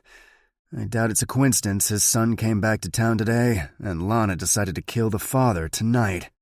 She won't be seen, I say absently. Dev Thomas was there that night, and he seems certain he'd been spared when he talked to us earlier. I think she paid him a visit when he arrived in town today. Why? To see why he was here. He looks confused, but I don't want to talk in front of everyone.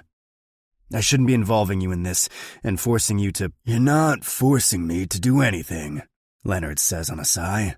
Like I said, I get why she's doing it. This town has been killing and torturing people for years, and no one even cared about it until her. I start to say something else, but Donnie walks up, silencing our private conversation. So our unsub goes from quoting Voltaire to leaving a crude "fuck you" message with a heart? Maybe you were right about it being a female, but why bother with the men's boot prints if you're going to leave a heart signature? That message is about as petty as your girlfriend, Lisa says as she joins us. Leonard chokes on air, but I remain composed. Says the petty girl who keeps trying to make her jealous, Hadley announces as she walks in, avoiding eye contact with me as she squats down with her kit to start taking samples. My eyes rake over her, seeing her wearing different clothes than she left in. What is particularly eye-catching is the fact she's in a red shirt. Over the years, I've heard her bitch more than once about the fact her red hair limits her wardrobe. She never wears red, but I know someone who does. She spit gum in my hair, Lisa hisses. When? I ask, hopeful this was recently, and hopeful it wasn't recently at the same time. After I accidentally walked in on you two, Lisa mumbles, her cheeks turning pink. And provoked her, Hadley says from her crouch, not bothering to look up. Twice. I would have slapped you. Lana went for a less obvious approach. Leonard tugs my arm, guiding me out as Hadley and Lisa bicker. As soon as we're outside of the courthouse, he looks around, making sure no one can hear. They called Elise to New York to help with a case. I know. I'm the one who told you, and Elise volunteered to go because she's still not physically 100% and wanted to make sure no one else was pulled. They called Craig back for something else. I nod. It's just a matter of time before they pull us out of here completely, even if it is one by one. They'll try, I say with a shrug. But short of any charges, the director has no weight to pull us out completely. Leonard looks out into the woods behind the courthouse. She could have easily killed Lisa. My eyebrows hit my hairline. What? He looks back at me. She's fiercely protective of you, even killed to keep you safe. Yet Lisa provokes her over and over, and she spits some gum in her hair? He asks, his lips twitching. She still has a firm grip on reality. He leans back, his look going thoughtful again. So Dev Thomas coming back prompted the demise of Judge Thomas. Why handle two at once? That's risky. What was so important about Murdoch that he needed to die tonight as well? Before I can answer that, Hadley walks up, eyeing us. Here. She hands us a blood-stained folder, and I tilt my head as I pull my gloves on again. I open it, looking over the files. It takes me a second to realize what I'm looking at. Those are Murdoch's 8-year-old daughter's medical charts. Her wrist has been broken twice, and she can't even play sports because of how weak it is now.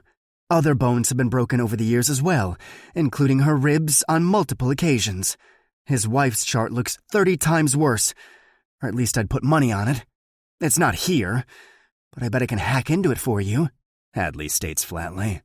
Why would his daughter's charts be here? Leonard asks, looking on with me. Because someone wanted you to see this, Hadley says vaguely. I close the file, blowing out a breath as I hand it to Leonard.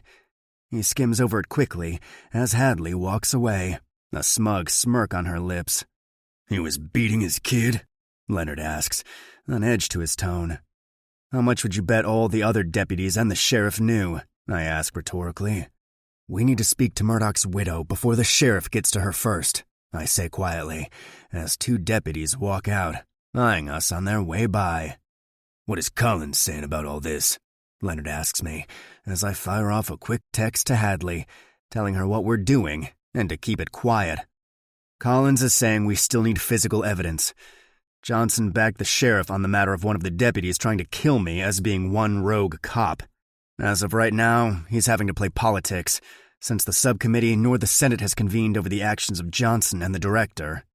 He follows me to the SUV, both of us avoiding drawing attention from any of the local law enforcement. "I joined this unit because I thought there'd never be any politics with serial killers," Leonard says dryly. "I'm sure you never thought you'd find yourself compromised on a case either," I point out. He snorts derisively as I start the car.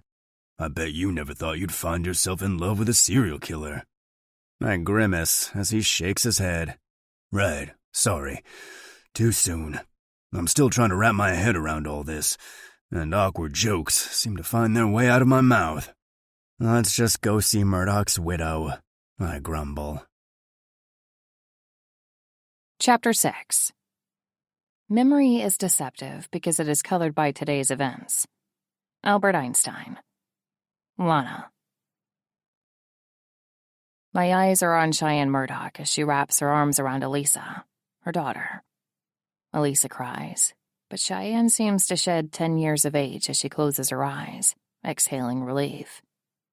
Or maybe I'm just seeing what I want to see in case there's even an ounce of guilt inside me for killing a father. An abusive husband and father. My hair is still damp, considering I didn't take the time to dry it before leaving. I knew what was to come the second they found the bodies. I watched through the window, waiting on something to happen. Someone will surely try to shut her up, and she has something Logan needs. Murdoch was a sick fuck, but he was also a smart one. He knew it was stupid to burn all the physical evidence, as he was tasked to do. He also knew it would be wise to harbor it, keep it safe, in case the sheriff ever decided to turn on him the way he did my father. The name of my father has become a cautionary tale, to not get on Cannon's bad side. I'm going to turn this town into a cautionary tale of what happens when you destroy a family like mine. But to instill fear, I have to show mercy as well. Mercy to those who were victims in their own rights. Mercy to those who are tired of being weak and silenced. They'll come for her. No doubt Murdoch has run his big mouth about his evidence hoarding at some point. His wife wouldn't know of its existence, but some of the other deputies, if not all of them, would. As if to prove me right, I see headlights in the distance, the car shutting off and the lights being killed down the street. I sit on my perch in the tree behind the house, cloaked in the shadows of darkness. I guess I'll be showering twice tonight. The two silhouettes move toward the house, and I hop down from my tree and stealthily move inside the back door that has been left unlocked. "Your bath is finished running," I hear Cheyenne saying to her daughter as I stop inside the kitchen, gauging the windows that are concealed by the blinds. Only the back had visibility. The men are coming in from the front, but I need to prepare for one to slip around back. "Okay," the child says weakly, and I ignore the pang in my heart, reassuring myself that I did the right thing. As soon as the child heads up the stairs, I step inside the living room, finding a spot I can't be seen from the back, and study the back of Cheyenne as she lifts a picture of her late husband. A small smile crosses her lips. "Rot in hell, you stupid bastard. Let's see if the devil lets you lay your hands on him, or if he shows you a taste of your own medicine." A dark grin emerges on my lips. "I'm sure the devil will enjoy playtime with Greg," I drawl. She stumbles, eyes wide and panicked as her head swivels around to see me. "Who are you?" "Someone who is about to save your life. 2 men are coming. One will come from the front, one from the back," I say, keeping my voice quiet. They know Murdoch hid some evidence. She pales, and I nod. "I've already saved you once tonight. This will be the second time. You'll owe me, Cheyenne." Her lip trembles, but before she can speak, the door is kicked in from the front, and she screams, drawing the barrel of the gun toward her. The end has a silencer on it because these guys came to kill, not to fuck around. I dart across the room before the first shot can be fired, and I grab the man's wrist, twisting it back. I don't know this guy. I guess the sheriff outsourced this job to keep his nose clean. He cries out when I slam the heel of my palm up, connecting with his nose. Blood sprays and I spin, disarming him in the process. Just as I grab my knife from my side, I hear a click from behind me. "Just who the hell are you?" a man's voice asks. Everyone wants my name. There's a Rumpelstiltskin joke in there somewhere. Again, it's someone I don't recognize. I catch a vague image of him through the reflection of the picture glass on the wall. The guy I was fighting with is staring at me with contempt in his eyes as he cradles his broken nose. "Who cares? Kill that bitch!" the bleeding one growls. My name now doesn't really matter, but once upon a time, people called me Victoria Evans. I may not know them, but judging by the audible breaths and the surprise in the bleeding one's eyes, they know me.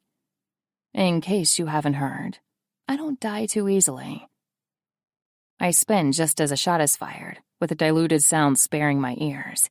I feel the heat of the bullet as it grazes my cheek, burning just barely.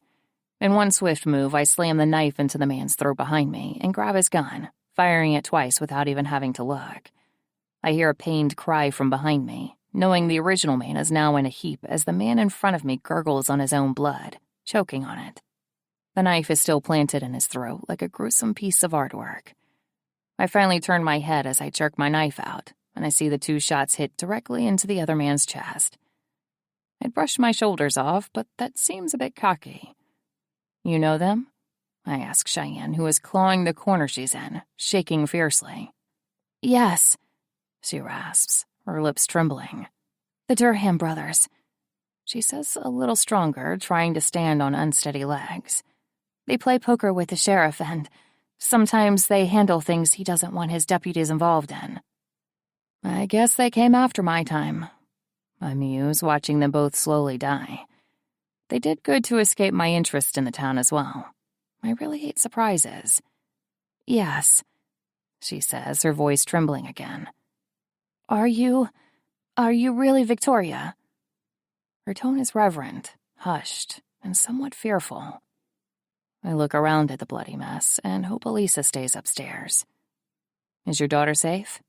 I ask instead of answering, looking over at Cheyenne. She nods timidly. "Elisa?" she calls out. When the child doesn't answer, Cheyenne rushes by me, racing up the stairs. I'm covered in blood, looking every bit as scary as Jason Voorhees, so I stay down here, listening, deciding to spare the kids some unnecessary nightmares. In a few moments, Cheyenne comes back down, her shoulders easing. She likes to go under the water during her baths. She didn't hear a thing. She stares at me, then at the men at my feet. "It's been you, hasn't it? The one who has been killing all those men from that time." She swallows against the knot in her throat, and I cock my head.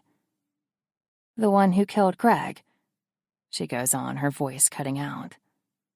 "The one who killed a child abuser, a murderer, and a violent, sadistic man in general," I amend, studying her curiously.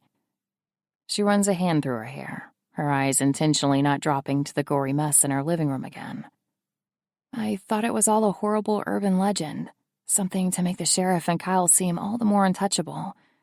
I came to town after you were gone, and I barely heard whispers about anything. Then one night Greg got drunk. It was the first time he hit me. I always stepped between him and my daughter, but I couldn't leave. He wouldn't let me. Told me the sheriff would help him hunt me down, and he'd kill me and take Elisa away." She chokes back a sob, shaking her head. "I wanted him dead. I even went to the sheriff hoping Greg's threats of Cannon helping that abusive bastard were all a bluff. But they weren't. The sheriff listened to all I had to say, then he called Greg right in front of me. I dealt with a broken jaw as punishment. That's when he told me he had all the evidence he needed to keep the sheriff in line, and that the next time I tried to run or get help, he'd slit my throat in front of our daughter." I wish I'd come sooner for Greg now. Surprisingly, his wife does know about the evidence, after all. "He has a safe. I've never seen what's in it, but I know he keeps the combination in his favorite shoes. He's always had a terrible memory with numbers, so he had to write it down. I'll get it for you." I step in front of her, and she stumbles back. "Save it for the feds. SSA Bennett, to be more precise. Don't give it to Johnson." More lights draw my attention, and I peer out the window, hissing out a breath when I see a SUV stopped beside the abandoned car just down the road. Logan walks in front of the lights, and my stomach somersaults.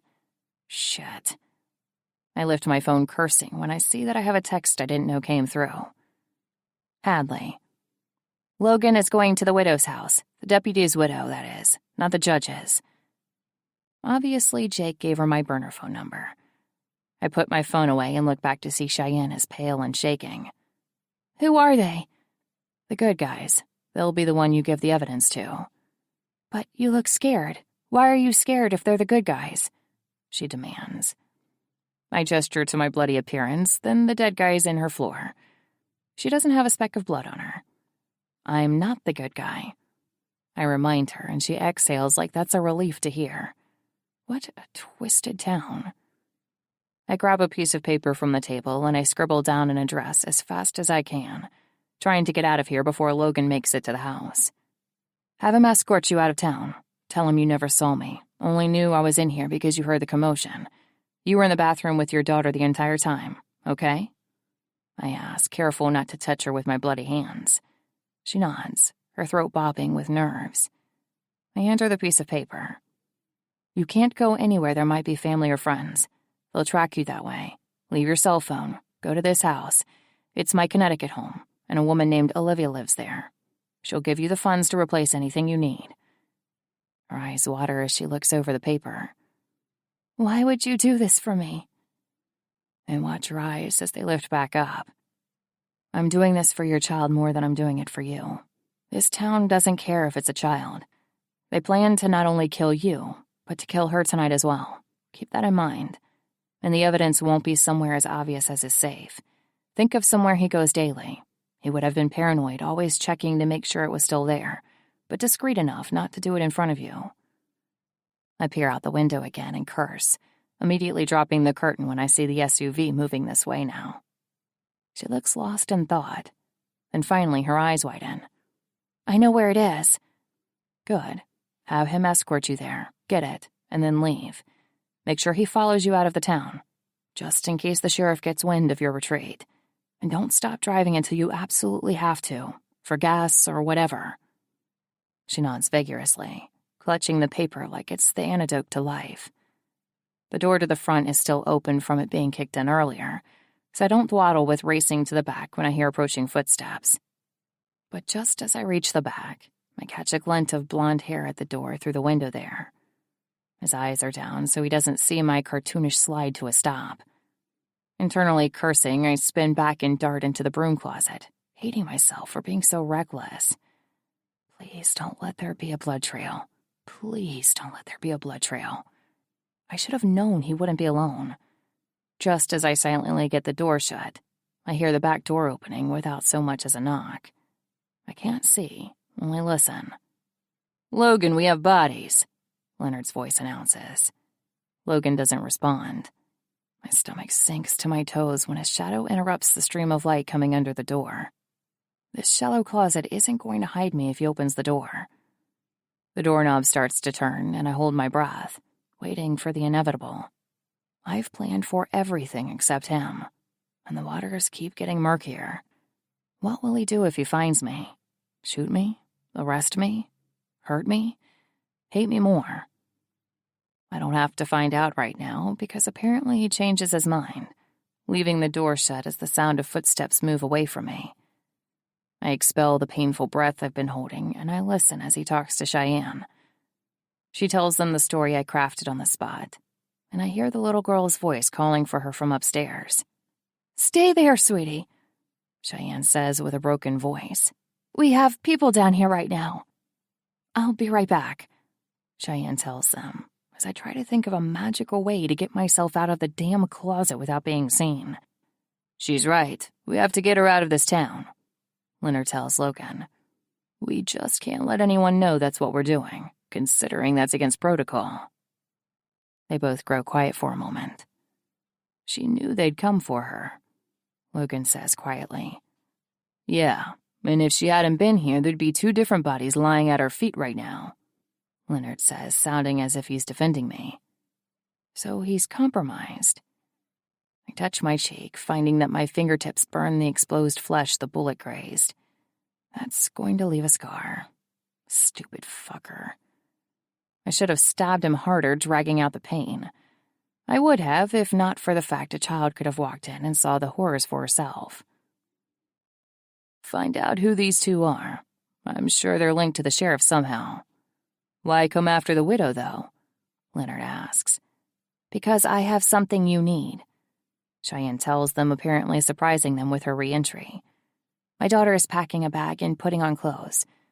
My husband went to the basement regularly, and I never thought anything of it.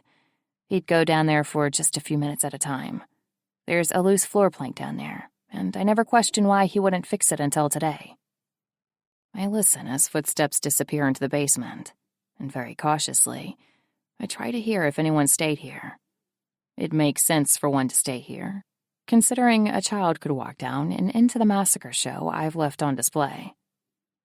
Get the daughter to the car without letting her see this, I hear Logan saying as he comes up the stairs again, and take this with you. It feels like I've been in this closet forever. Where are you going? Logan asks. With you. Come on. There may be more coming if the sheriff doesn't hear back from them. I blow out a breath, relieved when I hear the rustle of them leaving.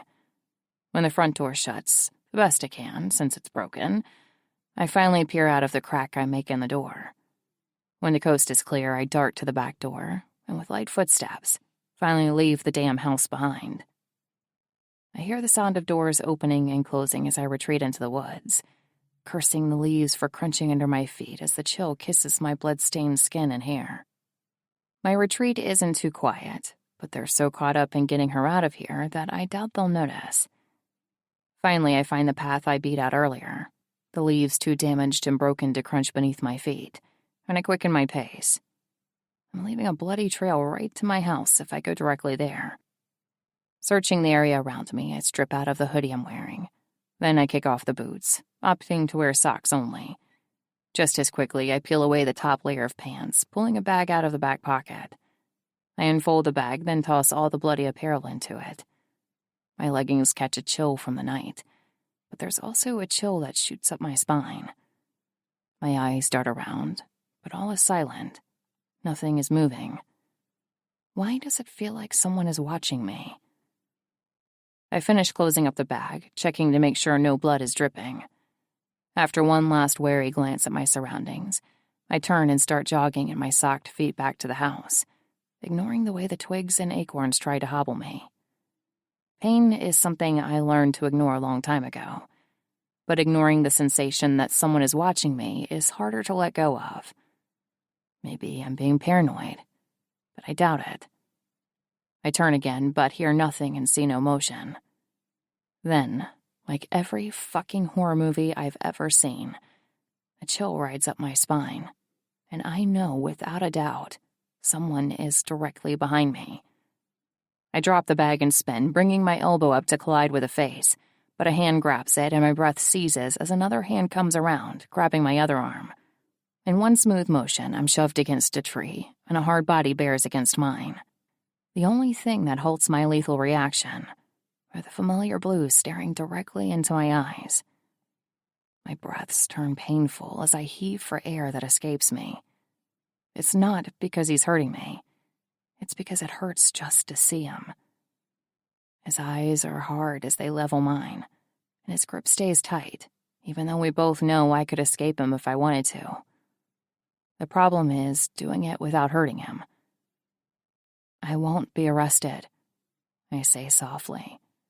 So you'll do whatever it takes to stay free? He asks, his voice not as hard as his eyes. He runs his gaze over my face, taking me in. No, I whisper hoarsely. I won't do whatever it takes, but I won't be arrested either.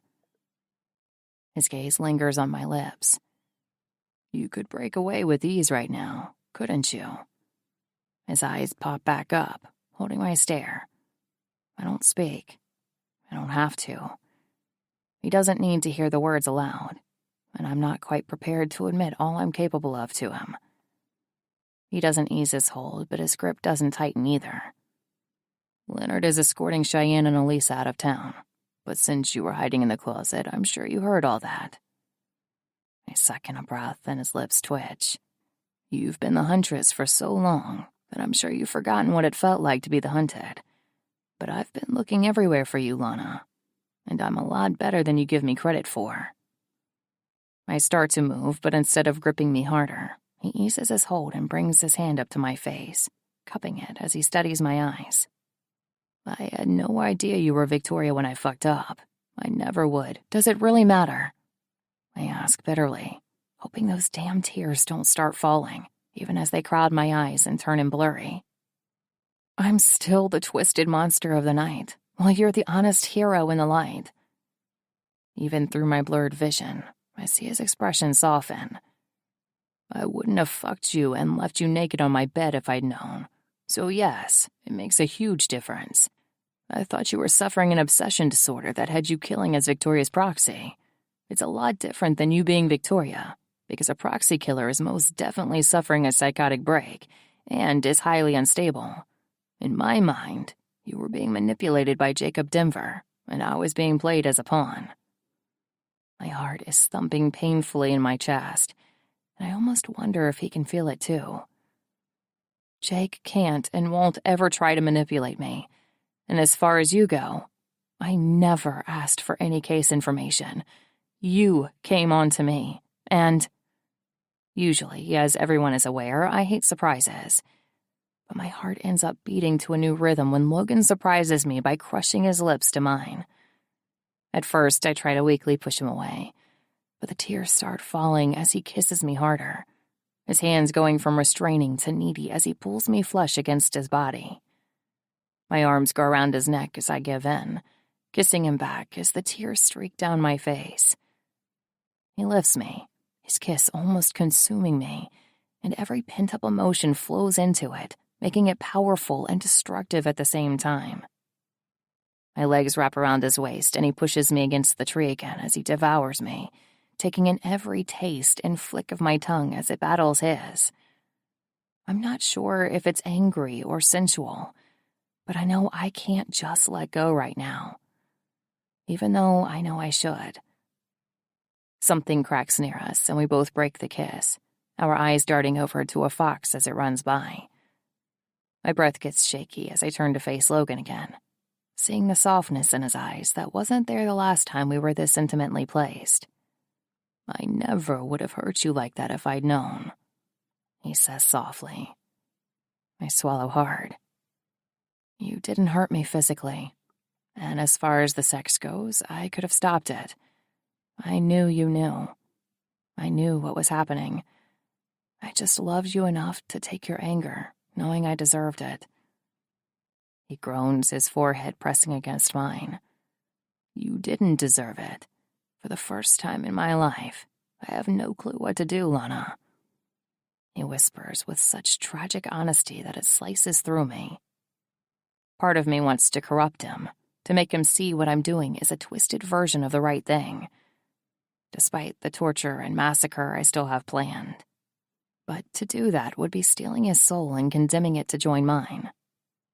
Just knowing he hasn't told the others and he's holding me to him right now is more than I ever realistically expected. But to go forward with me would be to irrevocably damn him to my same fate. I love you, I say on a broken whisper, because I'm just too weak to turn him away so soon. I love you, he says back, thawing my heart completely as the tears start leaking again. Which is why I'm begging you to end this now and go away with me, he adds, his voice cracking. He has no idea what an offer like that does to someone like me. Leave. Stop now. Walk away with him as a prize. It's so tempting. And if not for the fact the sheriff and his deputies still live, still spread dark shadows over everyone's halls, I'd do it. I'd walk away from the revenge. But I can't walk away from all the innocent lives still being scarred. People just like Cheyenne and her daughter, who would have been killed by a man who is supposed to protect them, all to conceal his darkest secrets. We have enough evidence to put him away, Logan says, as though he's reading my mind. But he believes in the justice system. He doesn't understand a man like Cannon can only be killed after he's buried. Only then will anyone care about evidence. He lines the pockets of too many important and powerful men. Just like Director McAvoy. Just like SSA Johnson. Just like the fucking governor. Don't decide right now. Right now, just be with me. And for tonight, we can simply forget the rest of the world exists. He goes on, brushing his lips over mine again. What about the case? I ask stupidly. His case is solved. He has the murderer in his arms. He grins like he's thinking the very same thing. They can do without me for tonight. Leonard will cover for me. I've already killed 4 people in 24 hours. I suppose I can pretend as though the world around us isn't collapsing for just one night. This isn't a ploy to find out where you're staying. I could do that just by following Hadley. He adds, kissing my lips again. Pathetically, I never doubted his intentions. I know, I say on a sigh, because Logan Bennett makes me forget the fact I'm not untouchable. It's been a dangerous game since the beginning. Now, I have to stop myself from dragging him to the pits of hell with me. Chapter 7. Better a diamond with a flaw than a pebble without. Confucius. Lana. Jake's eyes almost bulge out of his head as I walk in with Logan. Logan slides his arm around my waist like he's ready to protect me, as though Jake is about to do something stupid. I lace my fingers together with Logan's, as Jake continues to gawk at me. "Are we under arrest?" Jake asks, so confused that it's almost comical. Logan grunts out of breath, and I lean against him. "This is neutral ground. No talk of killing people and no talk of arresting," Logan finally says. "As of right now, there is no talk of this town or what's going on inside it." Jake looks between us, his eyebrows still raised as he keeps the laptop in his lap. The monitors all around have the town from various angles, and Logan glances at each one. "That explains a lot," he says on a long breath. "You really have the entire town under surveillance, but yet I haven't spotted a single camera." "I thought we weren't discussing the case," Jake says wearily. Logan pinches the bridge of his nose, and I stifle a sad smile. He's in love with his job and curious by nature. Right now, he's suffering the ultimate battle of right and wrong, a confliction I haven't faced in a long time. That struggle I see in his eyes is my fault. It's NSA tech Jake swiped a few years ago, and he built his own versions. I explain. Jake looks like he's about to fall off the couch, but I shrug like it's no big deal. The monitors cover all the most important parts of town, and we stay with the sheriff, watching his every move. We also keep a close eye on the deputies. It's how I knew Hollis was coming after you. I don't look at him as I say the words as emotionless as possible, but my voice unfortunately cracks and betrays me on that last sentence. Logan's hand tightens on my side, and he pulls me to him, hugging me against him. I take in his scent, closing my eyes, soaking it all in while I can. He doesn't know what's to come, because he can't see all the conversations the way we can. "So you're safe here?" Logan asks, the heartwarming concern in his tone coupled with a defeated sigh. He knows which route I'm going to choose, even though his option sounds better. "It's not just about me," I say, peering up from his chest as he looks down. He breathes steadily, but I can tell it's with strain. "Just like it's not just about you," I add, clutching the front of his shirt. "You're good. I won't take that away." He starts to speak when suddenly the front door opens and I turn in time to see Hadley stumble in, her eyes wide and fixed on Logan. Her mouth opens and closes several times before finally locking shut. Then it pops back open. "What's going on?" "I'm wondering the same thing," Jake says, not moving from his spot on the couch. Logan groans and I tug his hand. "We're going to the bedroom to have a night off." "4 bodies is your idea of a night off?" Hadley asks dryly. I grimace, but Logan doesn't make an expression as he follows me to the bedroom. I hear whispers erupt in the living room as Jake and Hadley panic a bit, but I shut the door on them and lean back on it, studying the man in my temporary bedroom. He looks around at the floral patterns lining every surface and quirks an eyebrow at me. The owners only come here for summer and Christmas, just in case he wants to look for their missing bodies or whatever. I don't know if he trusts that I'm not killing innocent people. He sits down on the bed, clasping his hands together. One glance in the mirror has me cringing. Blood is splattered across my face and matted in my hair. "I'll shower," I say awkwardly. I'm pretty sure there should be a sense of horror filling me, considering his white shirt has smears of blood on it as well. The bloody ex-girlfriend takes on a new meaning.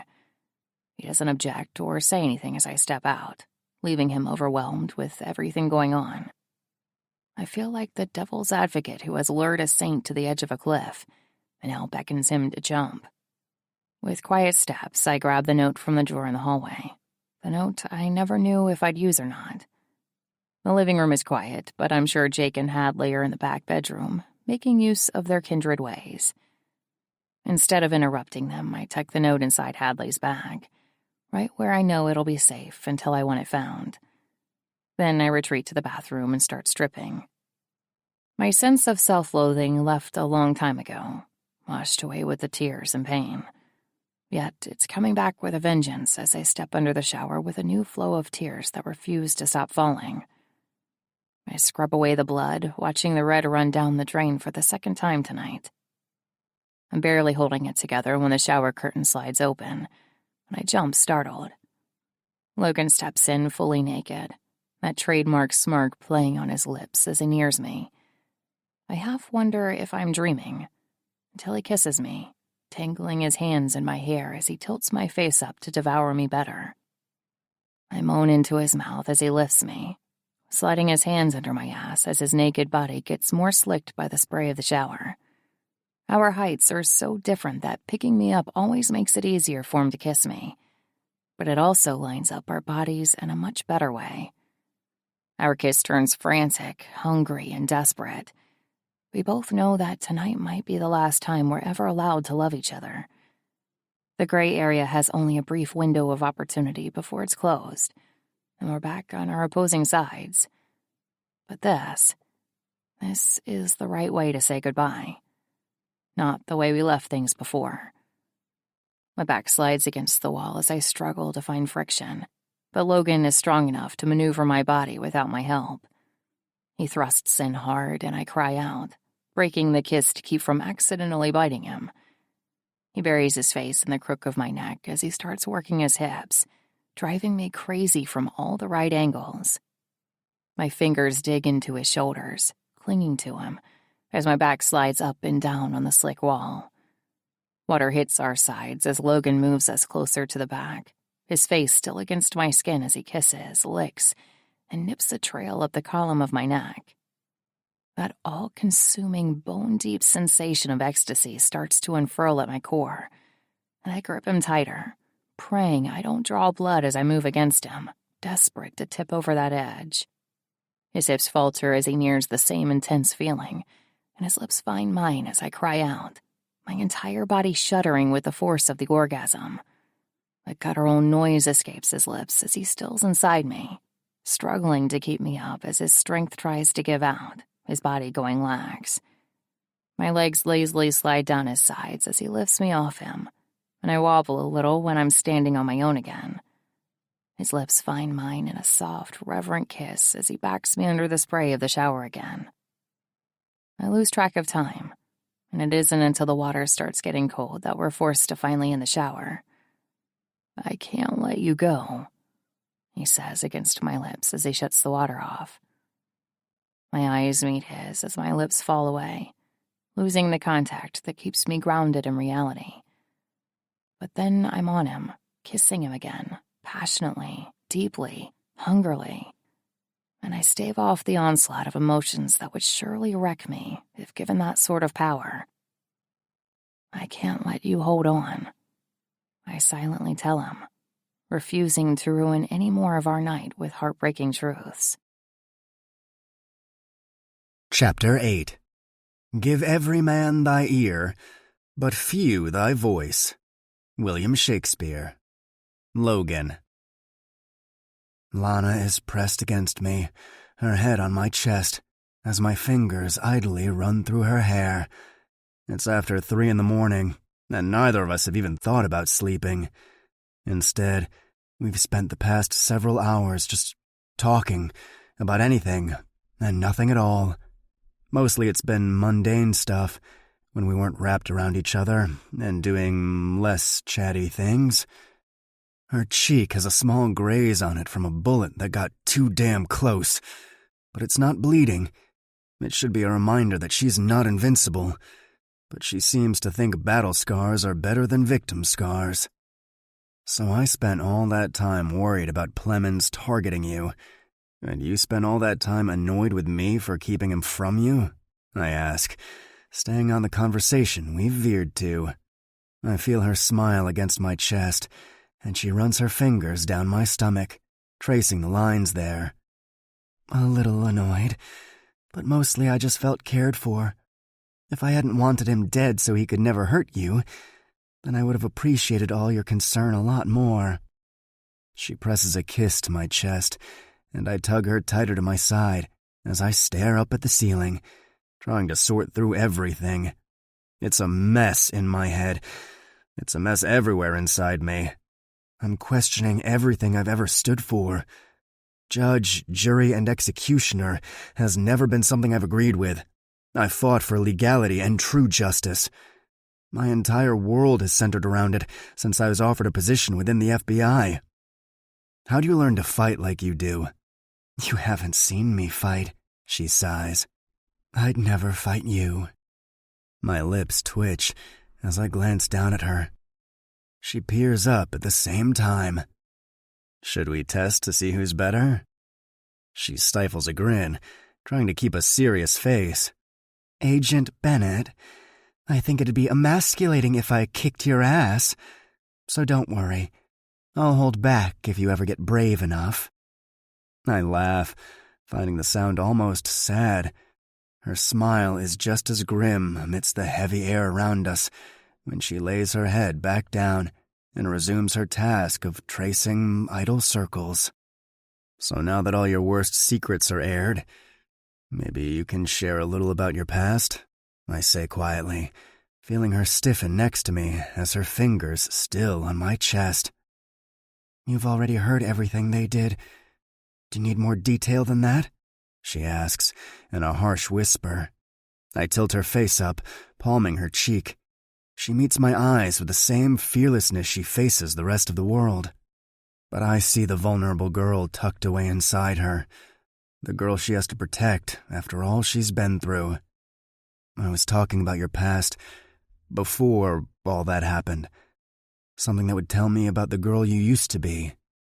She cuts her gaze away, blowing out a breath. The girl I used to be is dead. Knowing how naive and fragile she was won't do anything but break your heart right now, because you'll picture me as her. You've had the real me the entire time, Logan. Nothing between us or how I was with you was a lie. Only snippets of my past were altered for the sake of keeping my secret. I can feel her drifting away, even as she presses closer to me. Instead of letting her float off inside her own mind, I shift, turning, and coming down on top of her. She tries to kiss me, but I pull back as I settle comfortably between her legs and keep my lips just out of reach of hers. Part of the reason you're so fierce today is because of that girl. Pretending as though you were never her is one step closer to detachment from reality. It's a dangerous slope. She rolls her eyes, but a small smile forms on her lips, surprising me. I'll never get tired of how she never reacts the way I predict. Half of the reason I fell so hard was the constant mystery cloaking her. Even as pieces of the puzzle continue to fall together, I'm still just as intrigued and mystified by her. You sound like Jake, she finally says, running her fingers through my hair as her legs tangle with mine. I hope Jake never held this position while having this conversation. She laughs, rolling her eyes again, and finally she sighs. Jake is just a friend, she says quickly. So you've said. She flashes that smile that is real and not weighted like all her other ones have been tonight. For some reason, she likes it when I get jealous. My mother and father were peculiar people with varied interests. My brother always said they had eclectic personalities. It's so out of the blue that I don't know how to respond. Fortunately, she doesn't need me to speak to continue her story. They loved classical music and hated that none of us had an ounce of musical talent, but they also loved their hard rock and jazz, too. You're supposed to be able to judge someone based on their taste in music, hence the reason my brother deigned them with the eclectic personality label. Her smile grows. They were this amazing team. Dad worked a thankless job as a janitor, the true reason I pieced together the boogeyman's cleaning background, and Mom was a coroner. She was such a perky person for someone who dealt with death every day, and I was a little too comfortable around dead people, since she often had to take me to work with her. They took turns cooking, and they cleaned together. No one was ever more important than the other. Her eyes grow distant, as though she's recalling a memory, and I watch her, unable to tear my own eyes away from her face. I've never seen such a serene look on her. They dance, she says, her eyes sparking back to life as she meets my gaze again and smiles. Dance? Every night after we went to bed, they'd stand in the living room, put on a slow song, and dance. She clears her throat as her eyes water. Mom would always have her head on Dad's chest, and he'd be holding her to him with his eyes shut as they swayed off rhythm to the music. Mom could sing so well, and she'd often sing as they danced. I brush a tear from her cheek with my thumb, and she leans into the touch. I would sneak out just to watch them dance. Sometimes Dad would catch me, but instead of scolding me, they'd have me dance with them. Same for Marcus. Even Jake was invited into the dancing ring on the nights he stayed over.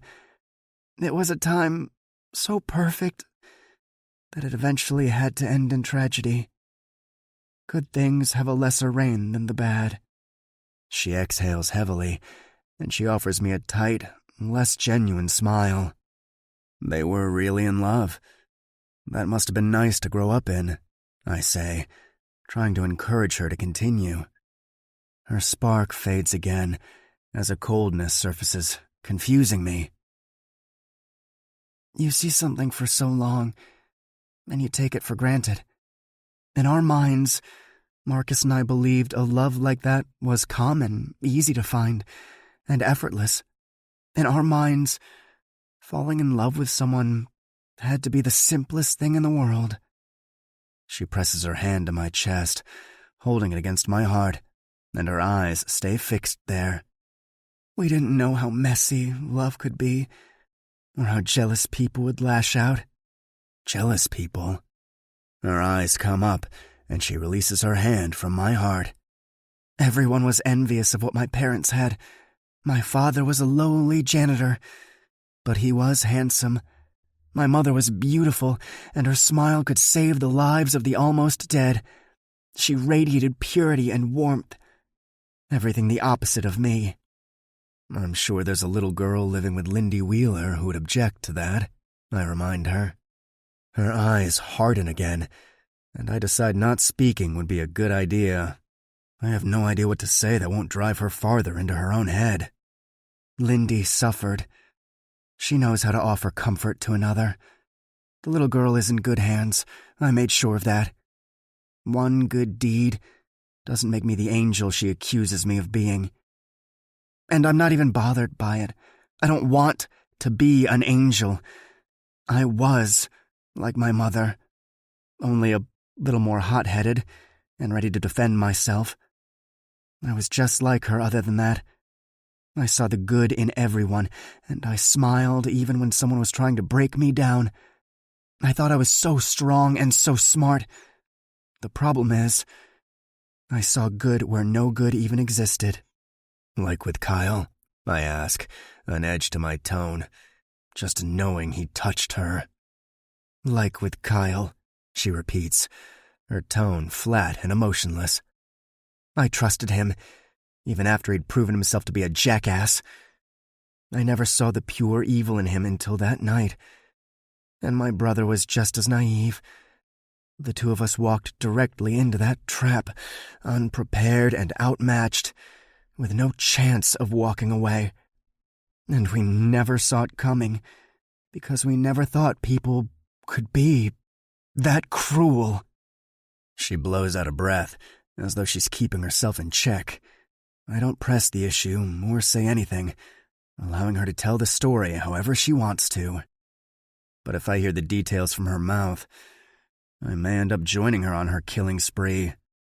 I just don't think I'm strong enough to hear her break down and tell me what they did without killing everyone else involved in all of it. We learned differently, and I shed the coat of naivety once I managed to survive. I made a promise to my brother that I intend to keep, a promise he knew I would be able to make.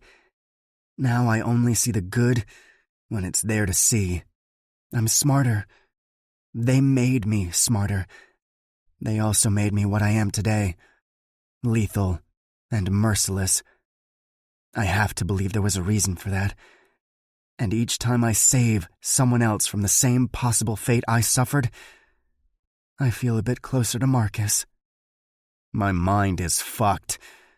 All she has to do is ask me to join her, and I'll be at her side. So I'm grateful that she doesn't, because I'm not even sure what to feel about this.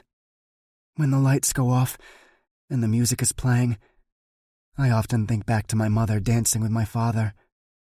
I was so young. My younger self didn't understand how important it was to treasure and soak in all those memories. But the ones I have stay with me. Those memories kept me alive and helped drown out some of the nightmares. My thumb traces over her lip as I study her.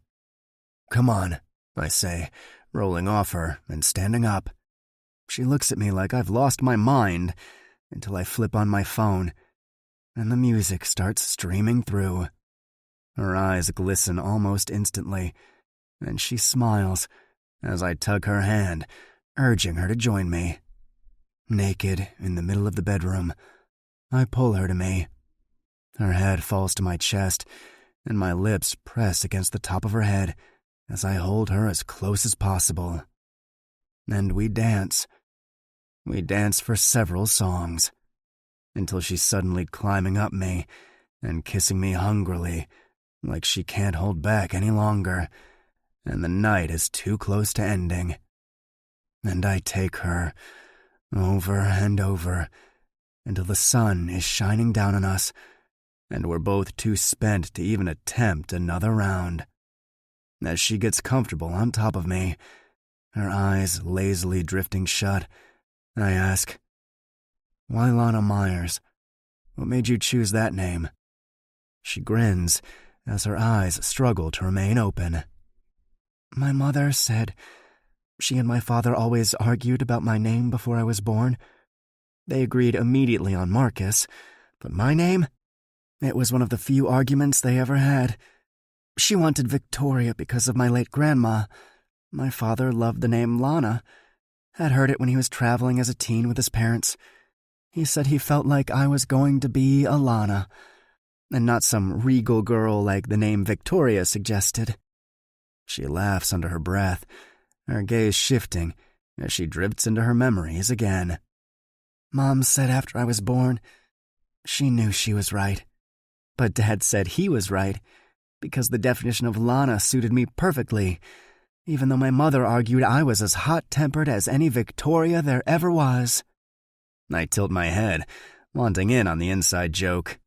What does Lana mean? Depends on the country. Precious, Little Rock, Sunray.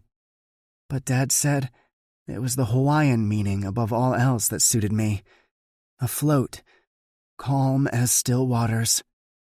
It took a storm to offer me a calm. She meets my gaze again, and I smile, thinking of how well it does suit her. I needed a name that meant something. I needed something to keep me from fading into a new persona. That was the only one I had, she goes on. I run my finger along her nose, tapping the end of it. It fits you perfectly. But why Myers? A darker smile lights her lips. My father was also a horror movie buff. Old-school horror movies. He said he didn't have the time or patience for pretty boy douchebags who had mommy issues. I laugh unexpectedly, and she grins. Mom always teased him that he just liked the scary in-your-face psychopaths with mommy issues. Michael Myers was one of his faves. I laugh harder, shaking my head, and she lifts her hand, running her fingers through my hair. Our eyes meet, and a calm silence washes over us. Can I ask a case-related question? I ask hesitantly. You know everything that's happened, Lana says warily. I can't tell you what's left. Do you know who the original killer was? That's when there's a knock at the door, pausing our conversation. Yeah? Lana calls out, her body sprawled across mine. I hate to break up the reunion, but there's an emergency meeting going on right now. Donnie says we need to be at the cabins ASAP. Shit, I groan, cursing the day already. Lana rolls off me with effortless grace and grabs a robe, tying it together before I even manage to pry myself from the bed. She leans against the wall and just watches me as I quickly dress. You're good, Logan, Lana says quietly, drawing my attention to her as she perches on the edge of a dresser. It's the thing I love most about you. Do whatever you feel is right. Don't worry about me. I'll be okay. I knew what her answer was going to be when I asked the question last night, but hearing the finality in her tone is like a sledgehammer to my stomach. This isn't goodbye, Lana. I'll be back tonight. We may have to actually sleep, but I will be back. She smiles at me, but it's weighted once again. I turn my phone back on, letting it go crazy with messages I don't have time to read. Instead of wasting these last few minutes, I kiss her, letting her know I love her, even if she is choosing to finish this. My head is still spinning with 1,000 conflicting arguments as to why this is wrong or right, but I refuse to give her up. Later, I say against her lips. Later, she whispers back.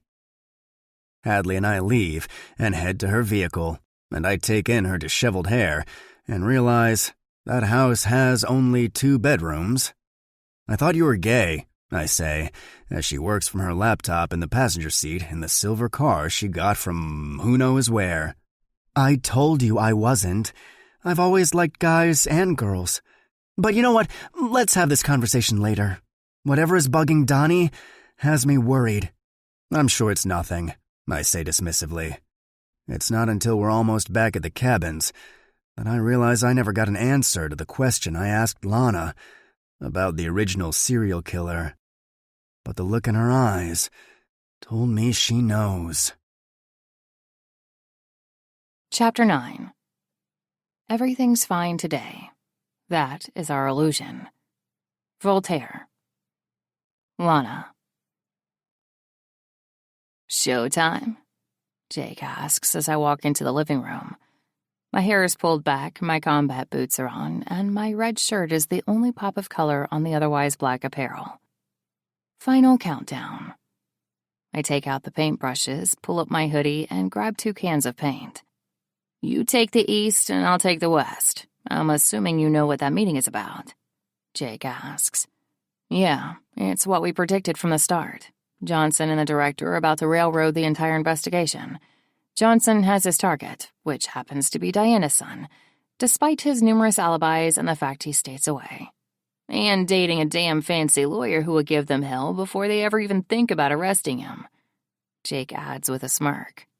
It's almost anticlimactic how predictable they all are. I feign a sad sigh, but he doesn't smile the way I expect him to. I'm having reservations about the final leg of the plan. I think we should just leave and let the fireworks happen instead of you risking yourself. I quirk an eyebrow at him, ignoring all the festering emotions that are aching inside my chest. Today, Logan will leave. Tonight, Logan will be free to forget me. His life will go on, and he'll eventually just see this as a blemish in his otherwise flawless character. I'm not risking anything by them surviving if we deviate now, Jake. Have a little faith. I'm better than them. They've not even laid a hand on me. His lips thin and his gaze flicks to the bullet graze on my bandaged cheek. But he doesn't argue as we pack our separate vehicles with paint. Quit dawdling. We have an entire town to terrorize, I say when I know he's about to press the issue. He's worried about me surviving. I see a life too empty to be concerned with the notion of survival. Chapter 10. The road to perdition has ever been accompanied by lip service to an ideal. Albert Einstein. Logan. You're fucking kidding me, I snap, glaring at Johnson as he pokes his chest out, posturing like a motherfucking gorilla about to beat the damn thing. You have your orders. You and the rest of your team are to return to Quantico. The director signed off on it. That's what happens when you stray from the current case to work on a closed case from 10 years ago while people continue to die in this town. 4 people in one night died, and you didn't even bother to ask any questions, nor did you bother to show up to where all the officers set up to canvass the surrounding woods in that area. Donnie grips me before I can launch myself at the smug son of a bitch smirking at me. I brush Donnie off, grabbing my phone as I walk out the door, ignoring the stupid fucking deputy who has the audacity to act like he's going to lead me to one of the SUVs. Collins finally answers, and I immediately start snapping at him. You're letting this happen? You're letting them pull us out so they can do what? Launch a new witch hunt like the one they did 10 years ago? It's obvious they didn't learn their lesson. You're really going after a pro athlete with a fucking lawyer girlfriend? Collins heaves out a breath.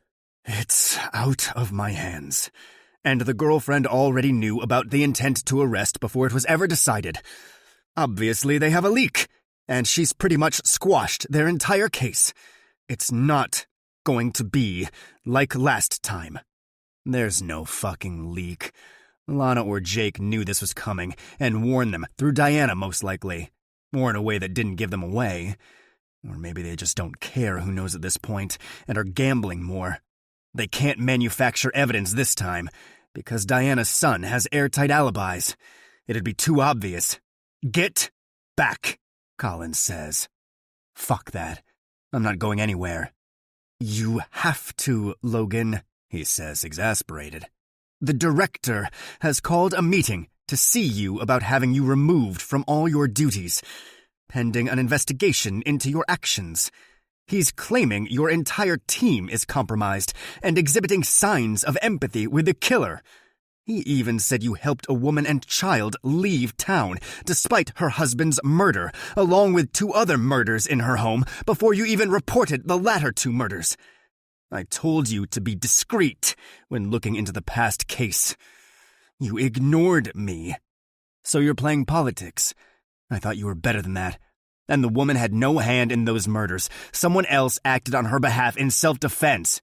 Those men were sent to silence Cheyenne Murdoch. He grows quiet for a moment, and I turn to see the rest of my team already packing up, giving in so easily. I can't fucking leave Lana in this town. I'll quit and stay here on my own if they try to make me. I'm not playing politics, but I do have to play their game until I can see if that evidence you recovered is enough. If you don't leave and return to us willingly, Johnson will arrest you for obstruction. And I can't save you from anything while you're there. It could be too late before I get there. Don't risk it. It's not worth it. Keep a lid on what you've discovered. Just come back. Don't let them toss you in one of their cells. You know what that town is capable of. My eyes rake over the men here. No doubt Lana wouldn't trust me to take care of myself if I was locked up here. Too many violent memories from the past would have her risking her life to come after me. And that's the only reason I won't risk it. Fine, I bite out. But you'd better have this resolved by the time I return, so I can come right back. I'm trying, Logan. I really am. Just give me some time to... A loud white noise sound comes over the speakers, and my eyes flick to the television in the living room. I vaguely remember the only innocent deputy telling me the sheriff owned the television network service, and he had a special broadcasting ability. But that's not him broadcasting. "Logan," Collins prompts, but I ignore him as I walk into the living room, watching the slideshow unfold on the television. It's just a few pictures of the town at sunset, all of them flicking around at random. A voice comes on, speaking like the damn creepy voice from Saw. "Citizens of Delaney Grove, it's time to purge the town. You have until sunset to leave, to save yourself. We're claiming this town now. For your sins, you shall repent. For your past, you shall endure the nightmares you caused. And for your eyes that you closed so willingly, now you shall see." The slideshow starts to make sense, and my stomach roils as I see a familiar young girl and boy on the street. Someone fucking recorded this? A younger version of Kyle Davenport appears in front of them, and the screen cuts to Victoria on the ground and Marcus right behind her. His screams almost make me heave as he begs them to stop. But Victoria fights. She fights with all the limited strength she has. They hold her down, 13-2. Their fingers dig into her arms to restrain her. All 10 fingers, which is why she cuts them off. "Someone fucking stop this!" the sheriff barks, running out of one of the cabins. "Call Hank and tell him to pull the plug now!" "He's trying!" a deputy shouts back. "The sick fuck is overriding the system!" The screen cuts away from the horrors, like whoever was filming got too tired to keep on, and the next screen is that of Robert Evans, suffering a fate just as sickening. I turn my head away as the deputies do their worst on the screen. "Now!" the sheriff shouts. "You have to kill it! Now!" He's on the phone, but I barely notice him, because my attention turns back to the TV when the voice comes on again. "Hear no evil." The black screen is blank, but several screams of agony are coming out loud and clear. "See no evil." The screen lights up, with both disturbing movies playing side by side on a split screen. Then the screen fades to black again, before a cloaked silhouette comes into view. All you can see is the dark hood. The face is nothing more than a shadow as a red-gloved hand comes up. One finger extends, covering the spot where the lips would be if you could see them, making the universal shush sign. "Speak no evil." The screen goes blank again, then lights up with images of different people as they watch their TV. Screams of panic erupt. It's like the Jumbotron at ball games flicking to different people and them noticing it on a delay. Only instead of excitement, there's pure horror when they see their faces. It continues throughout the town, as though they have cameras in every family room of every home. People practically leap from their seats when their faces flash across the TV screen.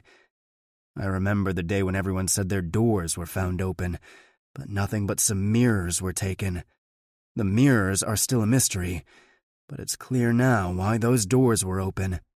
Jake planted cameras while families slept in the next room, completely unaware. The screen continues to cycle from one home to the next, and the sheriff continues to panic more and more. "Sundown," the voice says again, as the shadowed, hooded figure comes into view once more.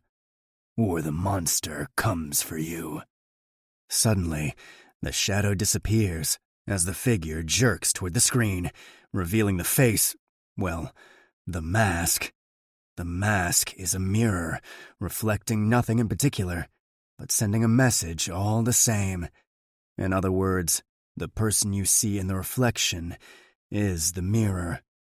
"The monster who comes is no worse than the monsters who deserve to die. Pick a side. Pick it now."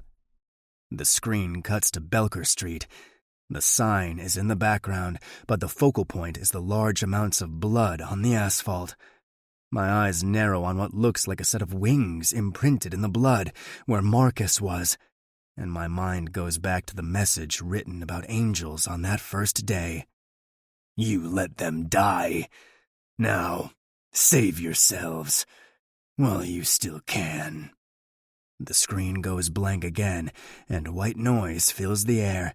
A deputy flips several channels, but every one is the exact same. Did you hear all that? I asked Collins, stepping back outside as Leonard and Donnie stared at TV blankly. I heard, but you still have to come back. There's nothing I can do. Just hurry back, so we can clear this up. And then hopefully, this will all backfire on them in time for you to get back and stop this. I look around at all the furious faces, including the sheriff, who is having a temper tantrum, kicking feet and swearing, placing blame on blameless men who obviously didn't help Jake hack into the station. Fine. I'm on my way. I hang up and walk over to Donnie and Leonard. We have to go if we're going to get back before sunset. Are they calling anyone in? Donnie asks as he turns to face me. My eyes flit around. They won't ask for help if they're intent on sending us away. This investigation is about to turn into a shitstorm. Johnson and Cannon are too busy hiding their crimes of the past to protect their future. Let's go. Leonard doesn't speak, but I know what he's thinking. I just had to watch my girlfriend getting raped. It's all I can do not to kill every fucking buddy wearing a deputy badge right now. Not to mention the sheriff. I've never once thought of killing someone as a desire. I've never blurred that line. That's not the case at the moment. I hope she fucking kills every last person with a badge who didn't come to save her when she was left to bleed out. Chapter 11. They say miracles are past. William Shakespeare. Lana. 20 minutes after the broadcast, people were fleeing town. Just as predicted, Logan and his team are already gone. The video will find them soon. The same video we just shared with the entire fucked up town. Our original plan was to have Jake handle that little fun part, but it'd be easier to have someone inside the FBI do it. At least they're fleeing, Jake says as we watch from the distance, our eyes on the phone screen that has the sheriff all but imploding. What the hell are you doing? Sheriff Cannon barks, slapping his hand on the driver's side window of a car. The man cracks the window an inch.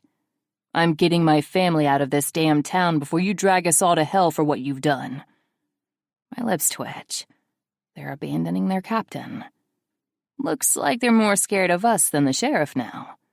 Jake gloats, finally standing up to him.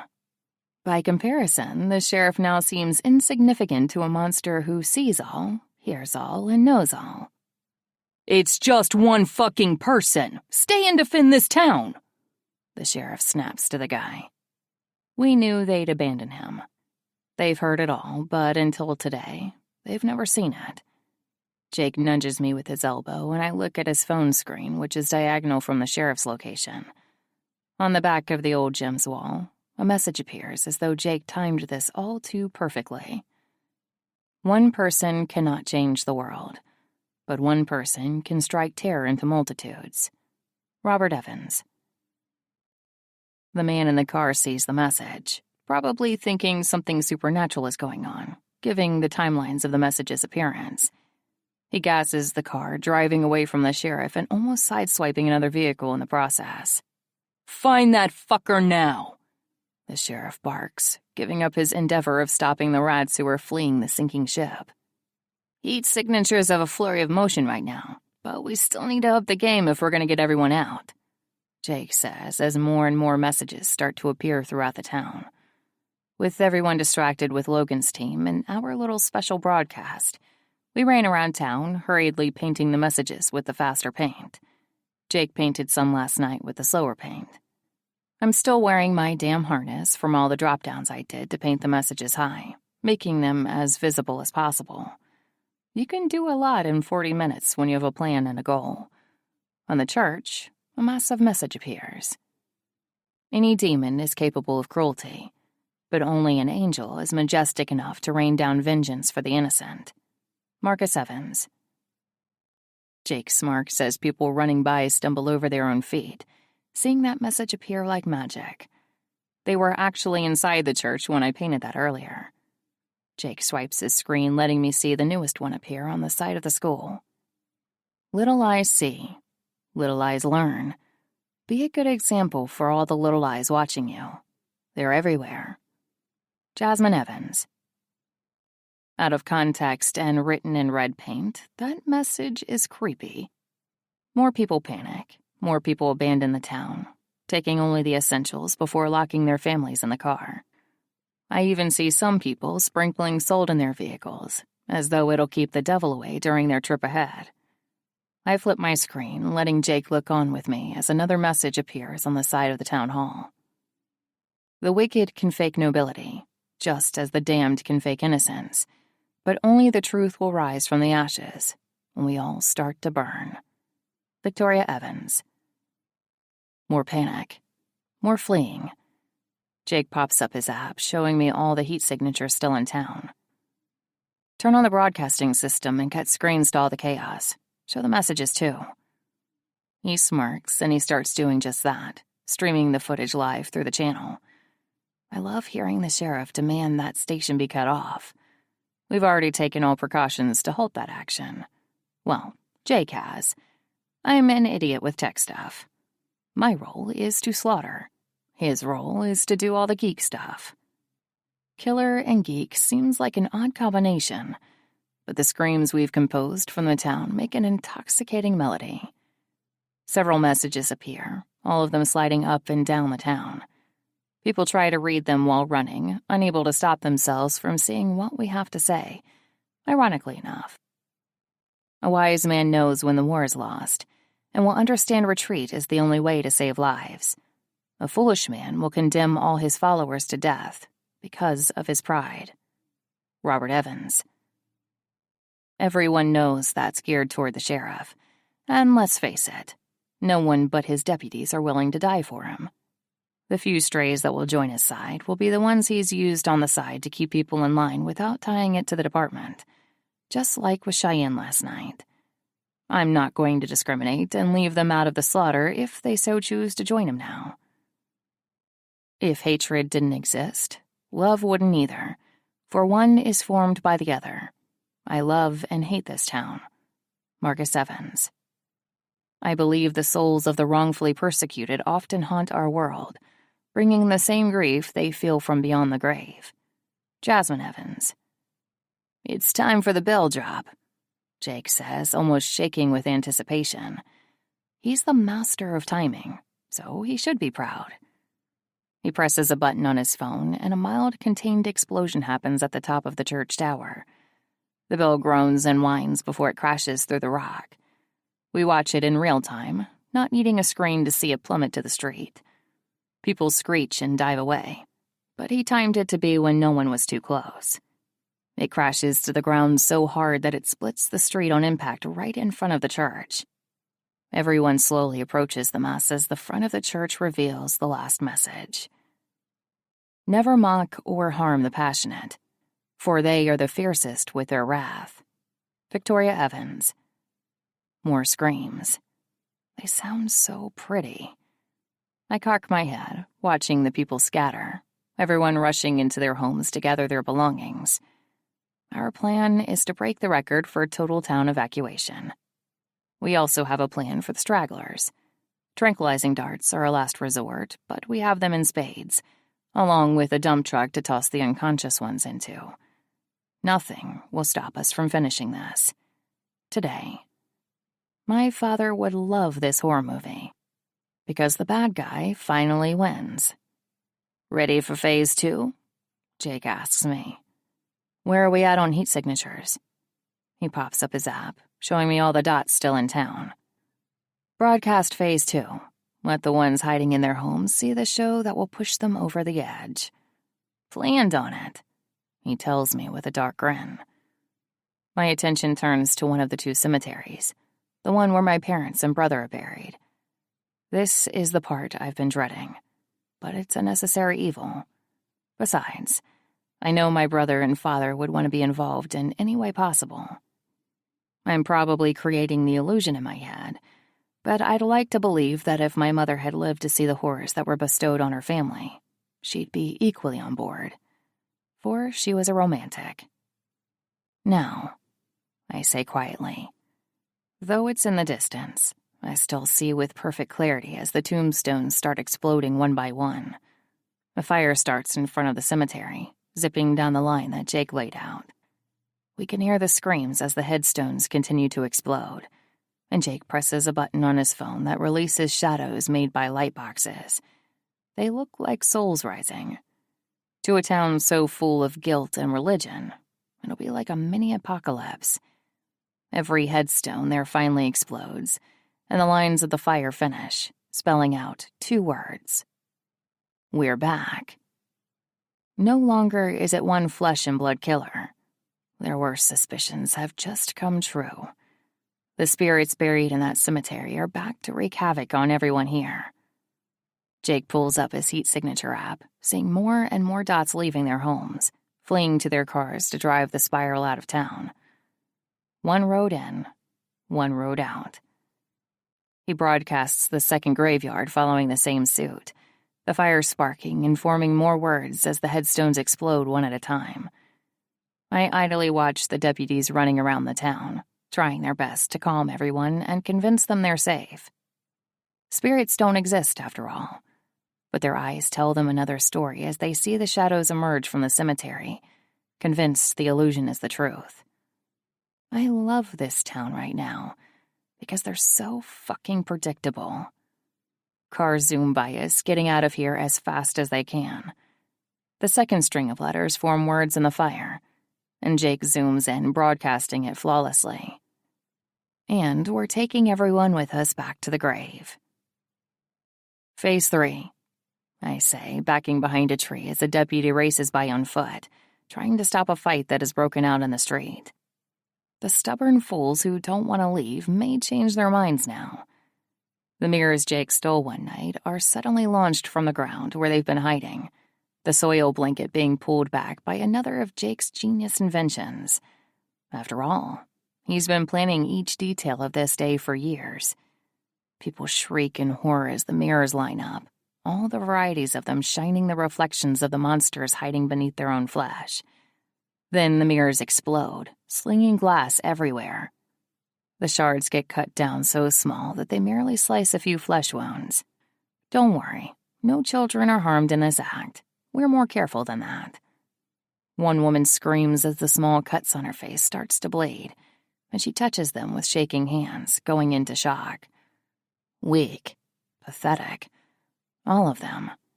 But that's what tips the scales. More and more heat signatures start disappearing or moving down the road too fast to be on foot. They're retreating. I'll handle Phase 4 in 15 minutes. That should be enough time for the retreaters to run, Jake says as I unstrap the harness I'm wearing. Make sure you completely get everyone out, I tell him distractedly. I will, Lana. Trust me. I smile as I push the harness to his chest. I do trust you, with my life. Now I need to go get ready for Phase 5. He glances over at all the chaos, then he flicks his screen to the sheriff who has his hat off, running a hand over his salt and pepper hair in defeat. You shouldn't have to wait too long. Chapter 12. 'Tis one thing to be tempted, another thing to fall. William Shakespeare. Logan. They have the evidence. There's a fucking video of what they did to Robert Evans, for fuck's sake. And you're still holding me here? On what grounds? I snap, glaring at Collins and Director McAvoy. On the grounds you aided a possible murder suspect in fleeing a town the same night her husband was killed, along with 2 men inside her home. Cheyenne Murdoch feared for her life, and she was not a suspect. She was attacked in her home, and our unsub saved her life. McAvoy points a finger at me. And that mentality is why you're here. You don't get to assume she's innocent because she says she is. Especially after you swore to your team the unsub was a female. Your entire profile for this case is all over the map, and it doesn't make a damn bit of sense. Then you just release a woman after 2 men are slaughtered in her living room with a skill far too advanced to ignore? 2 hitmen, I growl. Speculation, McAvoy growls back. Let's all take a step back, Collins says, easing his hands between us and pushing us apart, creating much-needed separation. I've sent the evidence to be examined, he goes on. McAvoy narrows his eyes at Collins. A woman digs up her basement floor and happens to hand you the keys to a closed case from years ago, and yet she's nowhere to be found now, as though she magically vanished. It's not like she can corroborate this story if we can find her, which makes it completely inadmissible. You hope, I add, glaring at him.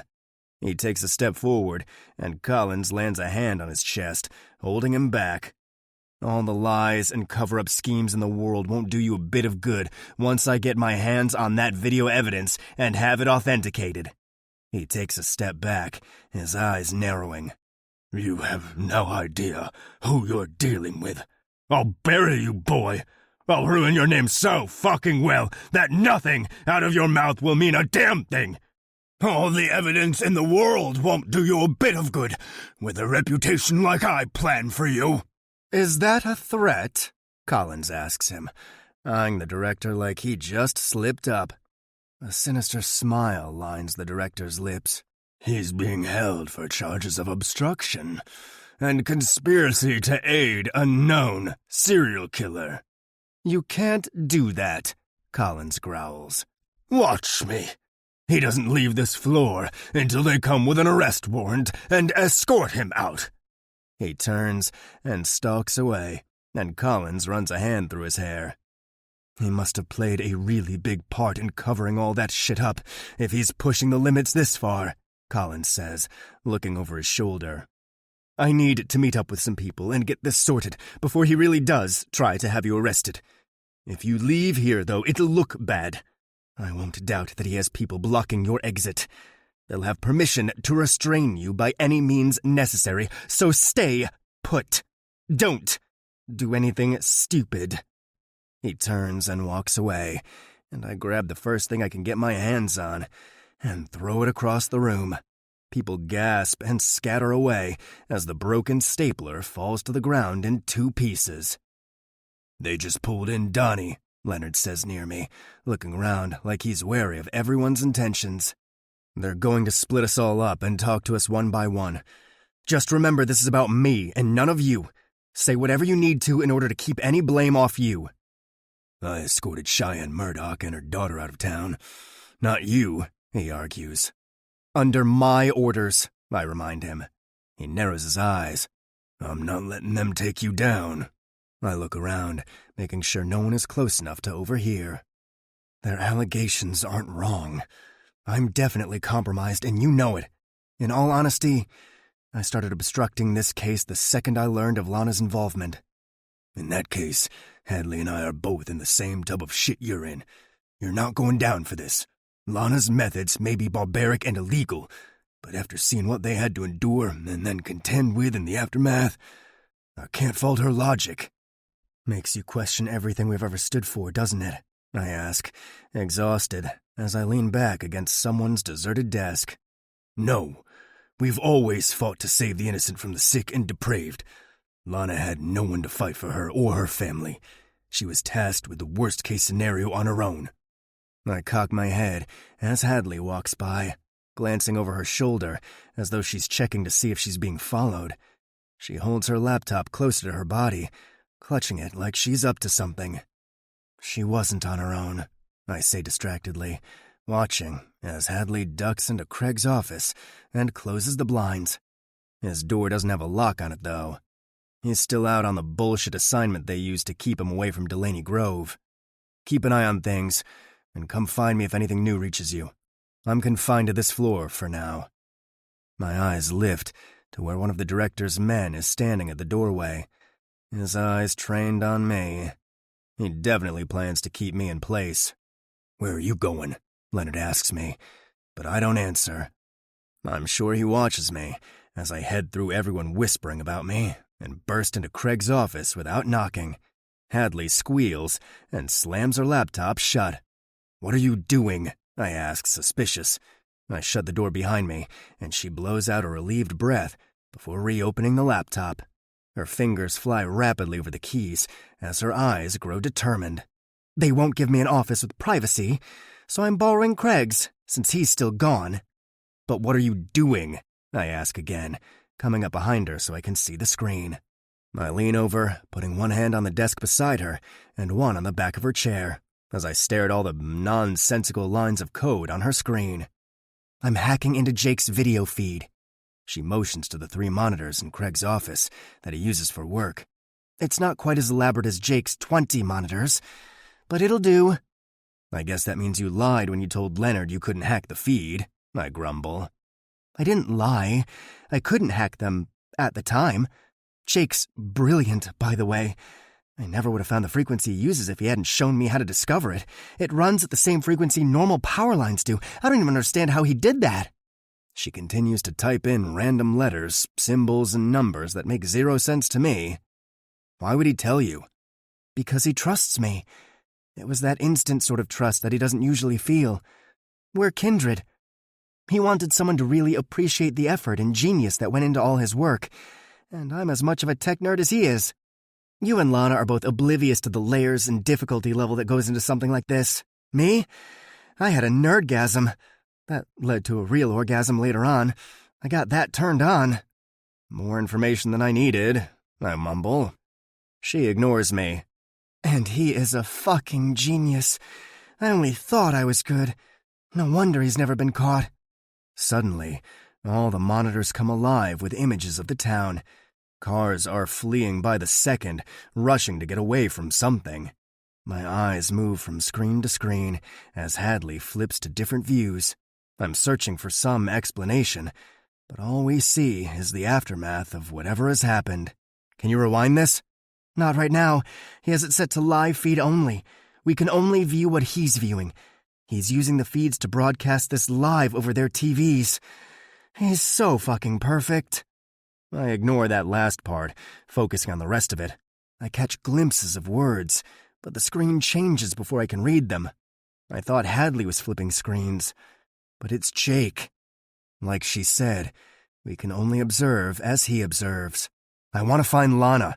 Is there any chance you can hack into a different—" "Don't even pretend you know how to speak, geek.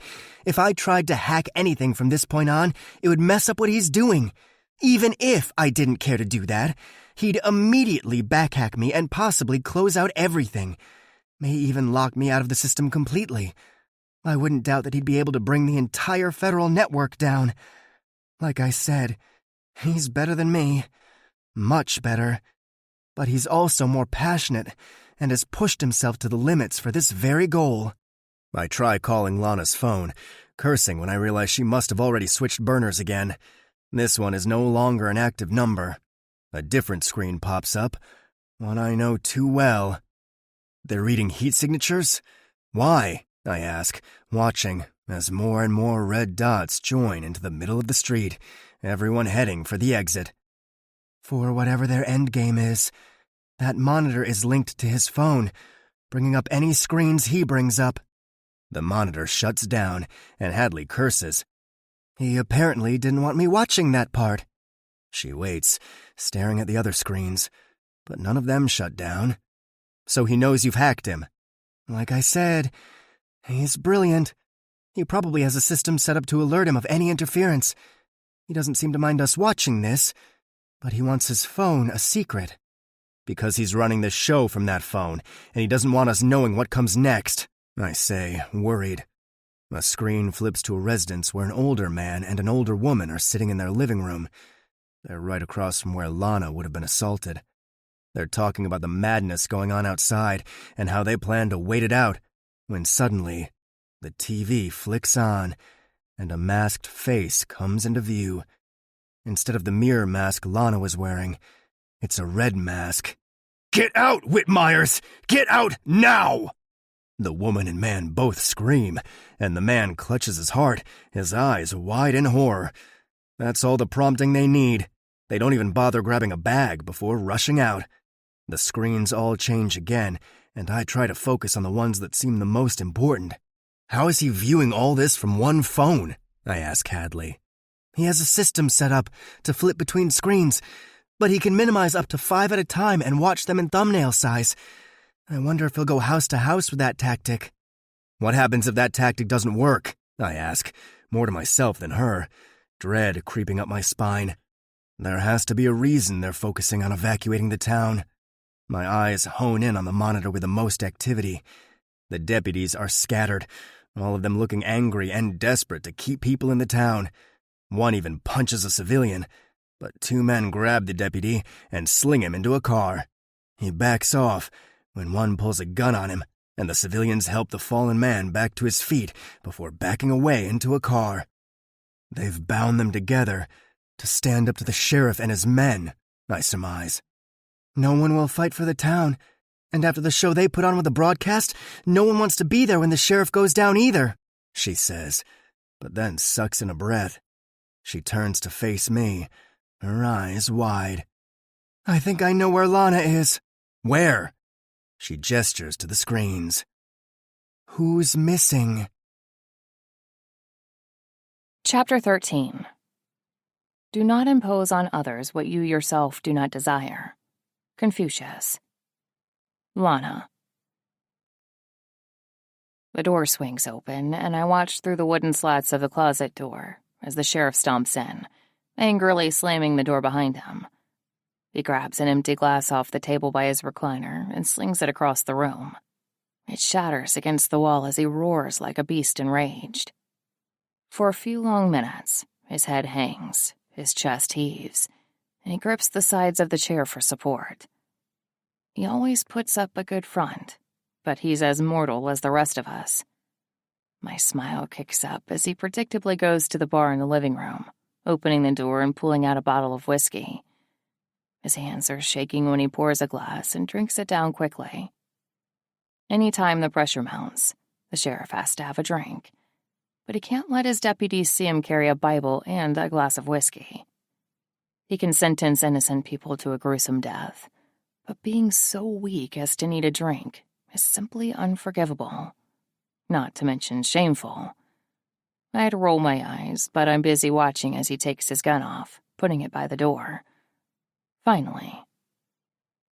"You'll pay for this," the sheriff hisses, glaring at my brother and me as we get carried out of the courtroom.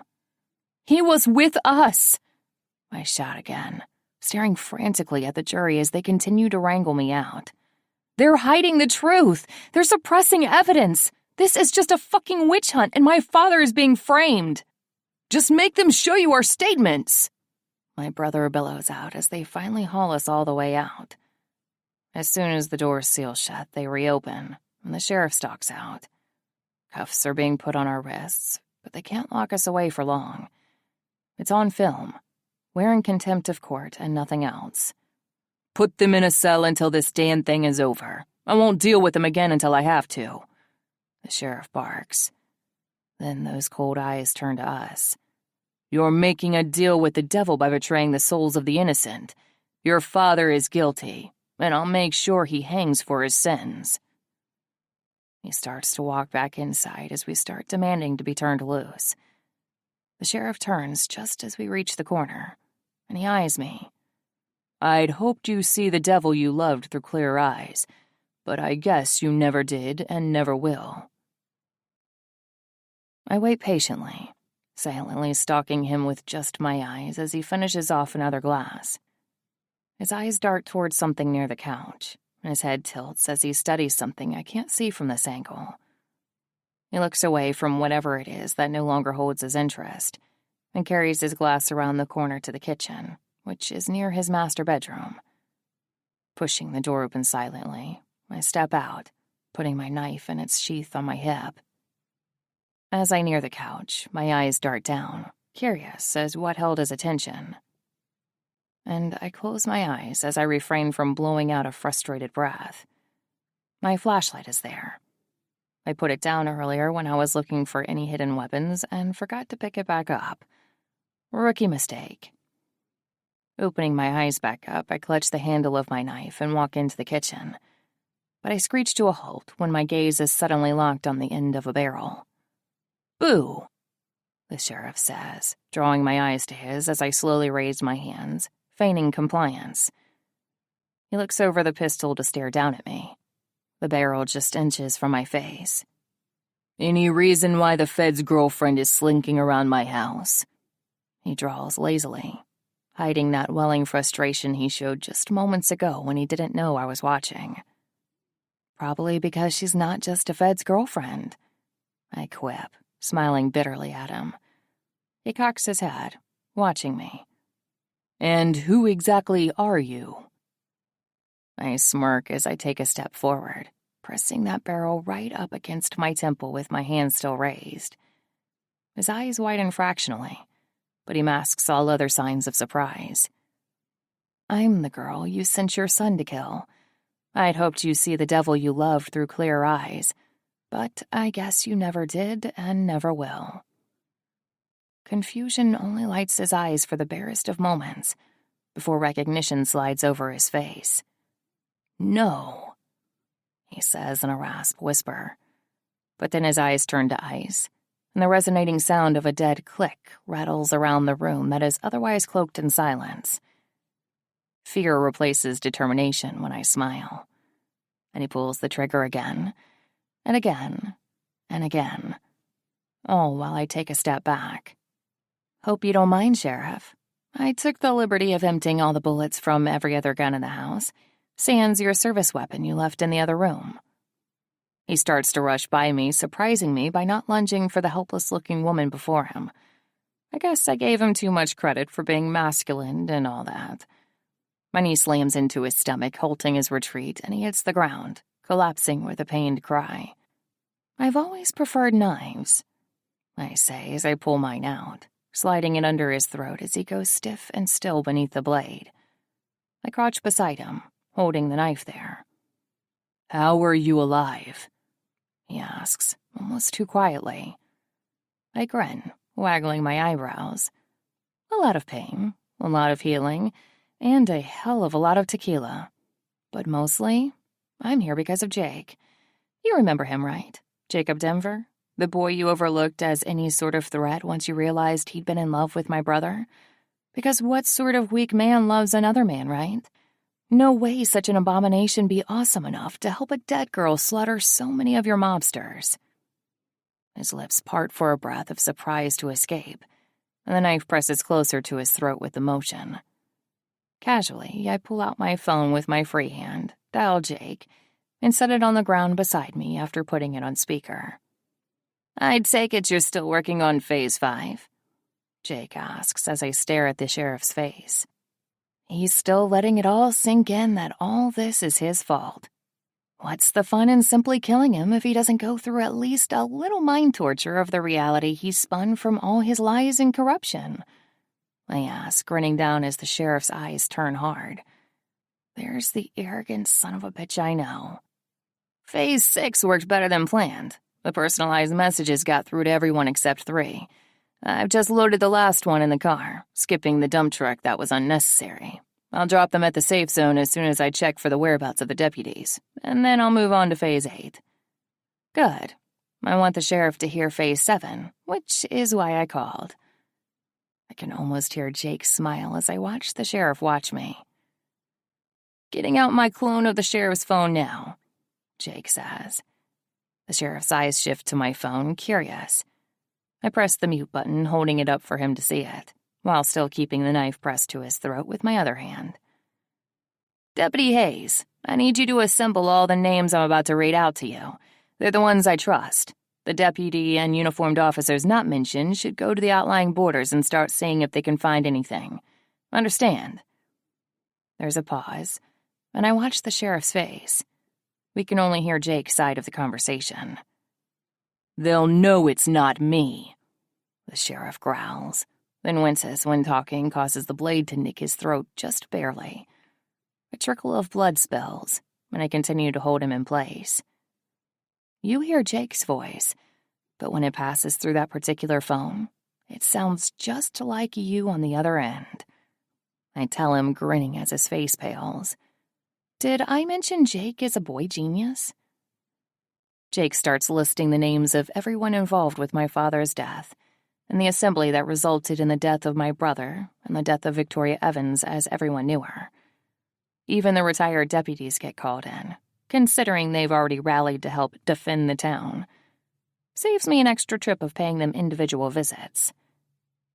You have 1 hour, Jake goes on, finishing up the list of names. I hang up the phone, watching as the hope fades from the sheriff's face. Helpless is a delicious look on him. Now stand up, I say, pulling the blade back and slowly standing to my feet. He watches me warily as he slowly sits up, but doesn't move past that. I've had to be patient for 10 long years, Sheriff. Stop stalling, because I'm out of patience. His eyes narrow in challenge. He's planning something stupid. His arms open wide. If you want me up, then... His words end on a scream as I stomp his ankle with the heel of my combat boot. A satisfying crunch follows the stomp, and I grind my heel into his ankle before he lurches to grab at my foot. Then my foot flies up, connecting with his face. Blood sprays from his mouth as he sails backwards again. He stops his head from pounding the tile, and I calmly walk toward his head. I said, get up. You decide how much of a beating it takes for you to comply. What's the point? He growls, spitting out blood. You just plan to kill me. You're a monster, the devil's own spawn. I kneel beside him, keeping a safe distance between us, and my eyes meet his. Your son was a monster, Sheriff. Holding a Bible or wearing a badge doesn't offer you absolution from your own inhumanity either.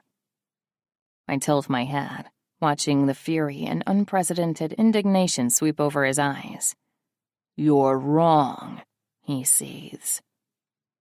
It might have taken you a year, possibly even longer, to realize you'd made a mistake. When there was another rape and kill a year later, maybe? One just outside Delaney Grove? Same victimology as all the others. I say casually, watching his gaze shift again. Once your anger and grief calmed and started to ebb, you realized Robert Evans was never the right man, and you framed him, punished him brutally for sins he never committed. Every fight in him deflates as those words settle in, and a surprising glisten appears in his eyes. You realize too late that a true monster was still killing women and taking from them, and you're the reason he was free to do it. All that blood is on your hands, Sheriff. It wouldn't wash away. Tears start to form in his eyes as I go on. You knew all those claims against Kyle couldn't all be false either, but you'd already lost one child. You forced yourself to live in denial that the other one was rotten to the core. But then again, you killed his mother after forcibly enlisting her help with framing my father. Tell me, Sheriff, did you collect the condoms yourself? Or was that Johnson's job?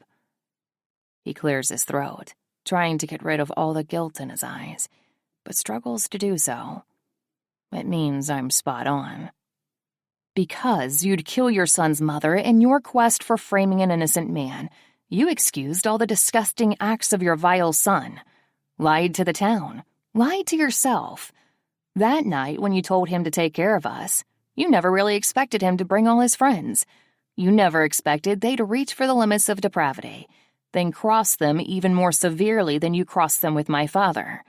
But you still hid the truth, covered us up, acted as though the lives of 2 innocent children never mattered. The anger in my voice can no longer be masked, and the sheriff's lip trembles as a tear drops from his eye. I hated your daughter, but I never wished her dead. My father fixed her car window once. Did you know that? He slowly shakes his head. She'd slept with another girl's boyfriend from a rival school. The girl wrote slut all over your daughter's car. Then she busted out the driver's window. Your daughter knew she'd have to explain, but she was too afraid to tell you she was sleeping around.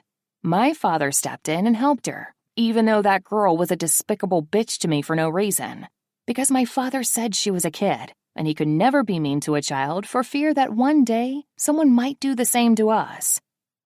He sucks in a breath, working damn hard to restrain his emotions. She didn't even thank him. She acted like it was his job to replace that window before you got home from your hunting trip. She didn't even pay him for the window, and we were struggling for money. But he never said a word, because she was just a kid. Yet you labeled him a monster.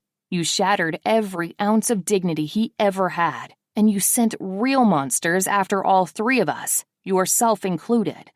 Tell me, Sheriff, do you feel as though all your prayers for forgiveness have worked? I slide the blade across the floor, watching his eyes fall to it. Or do you think a punishment has finally been sent for all your sins? His chin wavers, but he continues to stare me in the eyes. Stand up, I say again, a harsh bite to my tone. This time, he lumbers to his feet, his shoulders not pushed up so high. He doesn't look at me as I gesture toward the bathroom. Get in the shower. Why? He snaps. Either do what I say, or I'll let the entire town watch the video of Kyle confessing everything. His eyes dart to mine, wide and horrified. Yes, Sheriff. They may be gone, but they'll still see the video eventually. All his sins on one long video. He's crying during his confessions, by the way, in between the spouts of begging for his life. The sheriff gags, staving off a breakdown as he turns away from me, tears now leaking. All the other videos have them all confessing. Little by little, I had all I needed. They spilled details of where to find all that precious camera footage from both those incidents, as you like to call them. They told me everything, and people will see the footage. Even Kyle's, he asks on a rasp, regardless if I do what you say. I smile to myself. I guess you've called my bluff. Yes, they'll see it regardless. But I'll make you a deal to keep all this torture off the camera if you just go in the damn shower. Don't make me drag you. I'd have to break your hands to make sure you didn't try anything stupid, and that will take some time and effort to thoroughly break them. He releases a pained sound, swallowing hard. How did you turn into this? My eyes widen. Is that rhetorical, Sheriff? Because I'm pretty sure it'd be obvious. He lunges suddenly, taking me off guard, but I slam the heel of my palm into his chest, forcing the wind from his lungs, then drop and kick him up at the same time, catching him right in the groin. Always wanted to hit him there. When he hits the ground, I kick him in the face hard enough to almost knock him out. He stares dazed, as blood leaks from between his lips. Fine, we'll do this the hard way, I chirp. I kick him over to his stomach, grab his cuffs from his hip, and pin him down with my knee against his spine, as I roughly jerk his arms behind his back. He's still too dazed to fight with me, so I hurry before he gets his bearings back. I have a deadline, after all. Reaching down, I grab him at the collar of his shirt and start dragging him toward the bathroom, ignoring the groaning fabric. His fight comes back, but it's futile at this point. I grab him by his hair as we reach the bathroom and force him to his feet. The idiot tries to headbutt me when he's standing in front of me, but I'm much shorter and simply dodge it, spin around him, and kick him into the open tub. A pained grunt escapes him as he lands on his back. What are you doing? He asks, staring up at me while his legs hang over the sides. Using you to fulfill a fantasy, I quip as I close the shower curtain. 2 fantasies, actually. Staring at the white plain shower curtain, I pull out my knife. A dark smile curves my lips before I start playing the music from my phone, and I stab him through the curtain. A cry of pain and surprise echoes off the bathroom walls, but I stab him again, and again, and again, until he's just gurgling sounds. Then I jerk back the curtain, smirking. Life goals, I say to myself, still smiling as I leave the dying man in the tub. I walk through the house and back to the living room where his service weapon is still on the table. It's the only loaded gun in the house, and shooting the sheriff with his own gun is just too poetic to pass up. The song continues to play as I walk back in, and blood is flowing from all the wounds in the sheriff's mouth as I watch him from the doorway. His eyes are barely staying open as I point the gun at his groin. Words try to form, but he's too injured to make an intelligible sound. I grab a stack of towels and drop them to his lap. Then I press the gun against the towels and fire. The sound is still loud despite the muffling of it against the towels, but at least my ears aren't ringing. I hate guns, but again, too poetic. The sheriff jerks as I pull the gun back, and the white towels get redder and redder as he bleeds out. The tub catches all the blood, taking it down the drain as he continues to spill a shade. I wipe my knife off as the sheriff slowly dies, and I listen to the song that's playing on repeat. I shot the sheriff. Then I take a picture for Jake once the life finally leaves the sheriff's eyes. Just to be sure, I check for a pulse. It's gone. Then, to be doubly sure, I slice the knife across his throat, leaving his blood to continue to drain. I wipe the knife off again, place it back into its sheath on my hip, pull my hood up, and walk out with my phone still playing that song. The town is like an old western ghost town now. I half expect tumbleweeds to start rolling by me as the wind blows. The sun is 3 hours from setting, but the end game is moments away from starting. Everyone expects sundown to be the end game time, since that's what we told them. But we have another set of rules we're playing by. And we're ready. Jake is already in my old house when I step inside the familiar home. This house is in the perfect location. My heart thumps a little faster when I see the inside, because it's like stepping into a different vortex. No pictures of us line the walls the way they used to. The carpet has been replaced with hardwood. The blues have all been replaced with neutral colors, and they knocked out the wall between the living room and kitchen. Everything is different, yet there's a pang of familiarity in my chest. He's put in all his monitors, ready to start this process. "You took longer than you were supposed to," Jake says as I step in and strip out of my hoodie. "I shot the sheriff." I start singing and he grins. "Time to shoot the deputies." I strip out of my clothes and start pulling on my kill clothes. I can't wear a baggy hoodie or restricting pants. This is the ultimate kill zone. "Phase 9 complete?" I ask him. "As soon as you step into the middle of town, all I have to do is press a button. The next button gets pressed when you step inside. Then you're on your own. You know the charges are set. You know the small window you have to get out. And you know to keep your head down. Don't get killed on a part we could skip." I tug on my leggings, making sure to do the splits and double-check their flexibility. Jake watches me grimly.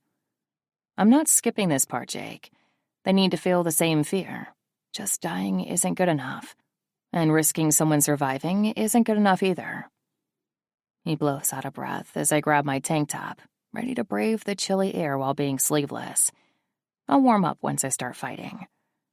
After getting my boots back on, I grab the bulletproof vest that is thinner and less constricting than most. Thank you, Jake. Then I start packing in all the weapons into my mini holsters and use the action game assembly Jake has laid out. "I'm having a moment," Jake says, biting down on his knuckle as I finish loading the last of the weapons into their designated spots on my body harness. "What?" I ask, arching an eyebrow. "Times like these remind me why I can't give up on women. Something about a girl with a gun. And right now, you're every nerd's comic book sexy fantasy girl." I roll my eyes. "Seriously, the tight pants, all the guns, the sleeveless shirt? All meant for functionality," I state dryly. "Still doesn't shatter the illusion." He mocks a dreamy sigh, and I laugh despite the impending madness I'm close to stepping into. "You ready?" he asks more seriously as I finish clipping on the last knife. "As I'll ever be. Then I'll get your theme song ready." "You're really going to play music?" I muse as I walk to the door. "Every epic climax needs a good theme song," he quips, forcing a smile. He crosses the room in a few quick, long strides, and his arms go around me, tugging me to him as he kisses the top of my head. I return the embrace, stealing my nerves and my breaths. "I love you, little sister," he says softly. "I love you, big brother," I say back, clutching him tighter. He pulls back, cupping my chin in his hand as our eyes meet. "Now go kill them all while I burn the town to the ground." I nod. Phase 10. Chapter 14. The attempt to combine wisdom and power has rarely been successful, and then, only for a short while. Albert Einstein. Logan. "Why isn't anything happening?" I ask Hadley, watching the monitors that have been flipping at random for the past hour on the completely evacuated town. A screen pops up, the heat signature screen from earlier that Jake shut down. It has the entire town on the screen, but the only heat signatures are all coming from one building. "Town Hall," Hadley says to herself, echoing my own thoughts. "They cleared out the entire town, with the exception of the deputies." "What are these?" I ask, pointing to the few near the side of the town, and the one right on the border, but still inside the town. "That's probably Jake or Lana, just like this one," Hadley says, motioning to one that is moving through the streets like it's walking. My stomach clenches as my eyes train on the moving ones. "These here are probably some officers who are sent to the edge of the town border for some reason," Hadley goes on, gesturing to the 3 dots off to the side. A message box pops up before I can ask any more questions. "You ready for this, or do you want to look away? It's going to get messy." Hadley sucks in a breath, staring at the message box. "Is that Jake?" I ask, leaning forward. "Yes," she says, as she types back. "Why are there officers outside of town?" Immediately, another message pops up. "Because I sent them there. They're innocent." Hadley's eyes meet mine, a question in their depths. "I need to see her, Hadley." She nods, then types back. "Logan is with me. He wants to see Lana." The monitors flip to a whirl of dark hair from the back, guns loading her down as she carries a backpack through town. But I can't see her face from this angle. My heartbeat drums in my throat, and another message box comes through. "He should probably look away. Lana isn't the sweet girl right now." "I'm not looking away," I say to Hadley. She blows out a breath and nods. "We're in." Another message. "Check your email, and I'll give you a front row seat to the show when you're finished." Hadley flips screens on her laptop immediately, and I see an email to her from a weird address. She opens it, and my stomach churns when I see a video download there. I also see tons of files to be downloaded, a complete gathering of evidence. The computer dings like it has a new message, and Hadley pulls up the message box. "All you have to do is download it. The files will do the rest." Hadley doesn't even hesitate. She downloads the files, and within a matter of moments, we hear the commotion outside. I go to look through the blinds, seeing everyone standing and moving toward the monitors. On the screen, I see the same footage I saw earlier at Delaney Grove, only this time, there's also a lot of footage of the behind-the-scenes, including all the guys who were tied up and confessing their sins from that night. I peek out the door, cracking it just a little. "You were supposed to fight for the truth, not fight for the corrupt," the saw voice says from behind the mirrored mask. Everyone exchanges wide-eyed horror as the video continues playing. "Be careful of the eyes you never see on you," the voice adds, bringing up a new screen with familiar faces. Director McAvoy rushes in, his eyes panicking, when he sees himself on the screen, talking to Johnson 10 years ago, inside Delaney Grove. "You helped make this mess. You clean it up," McAvoy barks, pointing a finger in Johnson's face. "Get rid of the evidence. Get rid of any reports involving those kids, and destroy anything linking us to this godforsaken town." Everyone's eyes snap to the director, who scrambles to unplug the overhead monitor. But another one just comes on. "And what about my team? They're already trying to get this out," Johnson hisses. "I'll handle them," McAvoy growls. Everyone swings their gaze to a horrified director, and he turns and bolts out of the room, probably running all the way to his office. "Get this down!" he shouts, somewhere in the distance. "Find out who is doing this!" Hadley smirks as I close the door and open the blinds so I can keep an eye on everyone. Someone will probably come to me now. "Don't worry," Hadley says, grinning over at me. "I made it look like those files were put into the system by Director McAvoy himself. It'll have his IP address all over it. It can't be traced to us." The screen inside Craig's office flips from the heat signatures to a wide shot of the town, just as music starts playing. I glance over, seeing Johnson walking inside Town Hall from a different camera angle, and my eyes flick back to the girl, dressed in black leggings and a red tank top, as she stalks through town, armed to the gills. "Disturbed," Hadley says with a smirk. "What?" I ask, entranced by the fierceness I can finally see in those haunted green eyes. "Disturbed. Down with the sickness," she says. "The song. It's almost perfect." Lana pulls out a mask, a red one with black lines over it, and she tugs it on. "Why a mask?" I ask, confused. "I don't—" Before she can answer that, the monitors outside the office change over to a news station with a breaking bulletin that has been leaked from an informant inside the FBI, who is probably Hadley pretending to be McAvoy.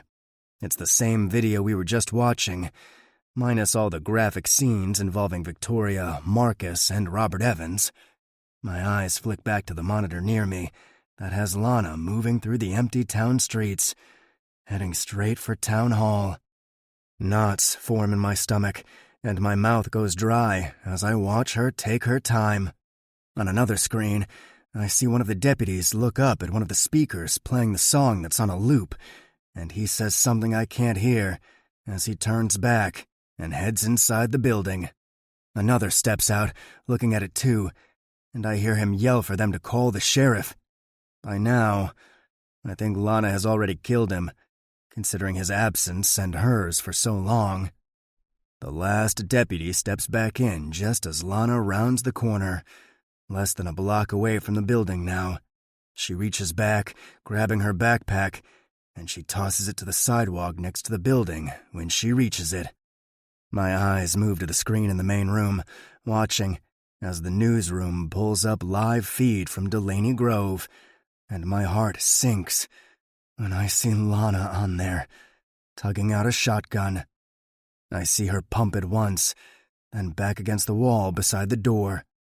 Her chest inflates and deflates rapidly and harshly. Then she cracks her neck to the side before kicking open the doors. The screen on that TV doesn't change, but the one near us does, and I watch as all the deputies swing their surprised gazes toward Lana. She fires without hesitation, and my stomach roils as a half a head explodes from a deputy's body before he can even reach for his gun. Immediately, she pumps the shotgun and fires again, this time blowing a hole through another's chest. It's like the room catches up, and their shock wears off as everyone grabs their guns at once. Lana dives and slides across the floor, firing with the shotgun again and nailing a deputy in the waist. "So she's also a great shot," Hadley says, with no emotion.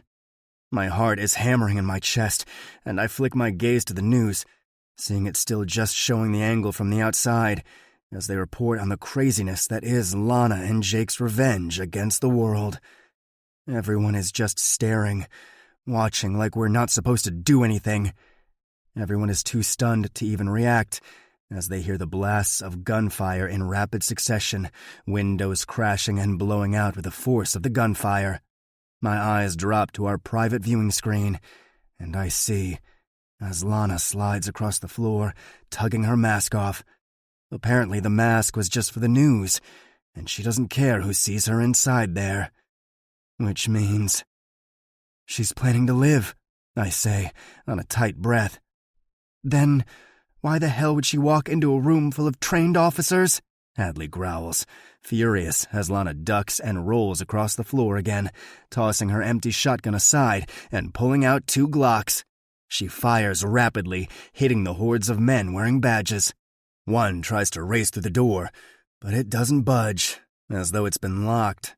Another tries to dive out the broken window, but he stops, his body convulsing as he drops. Somehow, they set up an electric field, making their station a prison. "Shit," Hadley hisses, as Lana flips over a desk, landing on top of it as she fires and flips back over to duck behind another desk. My heart is flipping worse than her agile body. Everything in me demands I go save her, but I'd never make it there in time. It's killing me to have to watch her go at all of them alone. "Oh, damn," Hadley says on a breath, as I go to open the door, making it easier to hear everything going on outside us. "What?" I ask, needing to stop myself from watching Lana tackle an entire army on her own. "The town is on fire," Hadley whispers, pointing to another monitor. A screen flips again to show 3 unconscious deputies, along with 3 unconscious people, lying on top of each other in the back hatch of an SUV, far away from the fire line. The fire looks to be moving toward the town, spreading around the maze-like structure in a perfect circle, as though an experienced fire burner is controlling the directionality of the flames. "He knows how to burn shit? Now I'm really turned on," Hadley whispers to herself as I move back behind her. "They've been planning this for years. Him longer than her, probably," I say, as I force myself to look at Lana again. She's pinned against a corner, smiling, as they fire at her in rapid succession. The bullets can't reach her unless they get another angle, but they can keep her pinned there until they can finally shoot through the steel. "She looks happy?" Hadley says, swallowing hard. "It's like she has a death wish, which would mean she might not have been wearing that mask to keep her identity safe from the world because she's going to live in it. What if she only wore that mask because she didn't want anyone linking her to me?" I ask, on a pained breath. Hadley's breath catches, but I fight back the emotions, refusing to give up hope that Lana plans to live. She flips back from the corner, spinning as she fires her guns simultaneously again. By some miracle, not a single bullet connects with her, but her aim is almost dead on as she puts a bullet in 4 heads before diving behind another desk. She flips the desk and she kicks it into a deputy who falls down in front of her. Then she grabs him, jerking him up to his feet and using him as a human shield for a brief second as she fires at 2 others. She's pushing them back. For some reason, she's advancing, and they keep getting close and closer to the basement door. One finally rushes into the basement, and she drops her shield when a bullet goes through the man and cuts into her shoulder. I blow out a breath of relief when I see it's nothing more than a graze. Jake even zooms in on it, as though he's freaking out as much as I am. He zooms back out as Lana fires over the top of the desk, keeping them corralled toward the back. "Call in the National Guard! Call in every fucking buddy you have!" Someone is shouting into the phone from outside the office we're in. The one who ducked into the basement comes running back out, his eyes wide and panicked, as he shouts something to the others I can't understand amidst the gunfire. Something changes. They start advancing, risking their lives in the open instead of staying shielded as they fire on her hard. She ducks, covering her head, as one grabs a MK-47 and fires rapidly. She slides toward the front, crawling, but suddenly her head throws back and her mouth opens for a scream as blood spatters from her leg. "No!" I shout, racing out of the room, rushing toward the exit. I'm shoved to the chest, the man guarding the door who has been eyeing me. "You're to stay put," he growls. "Let me by!" I snap, reaching for my weapon, but Leonard crashes into my side, grabbing my hand before I can. "What the fuck are you doing?" he snaps. "They're going to fucking kill her!" He jerks me back, dragging me toward Craig's office again.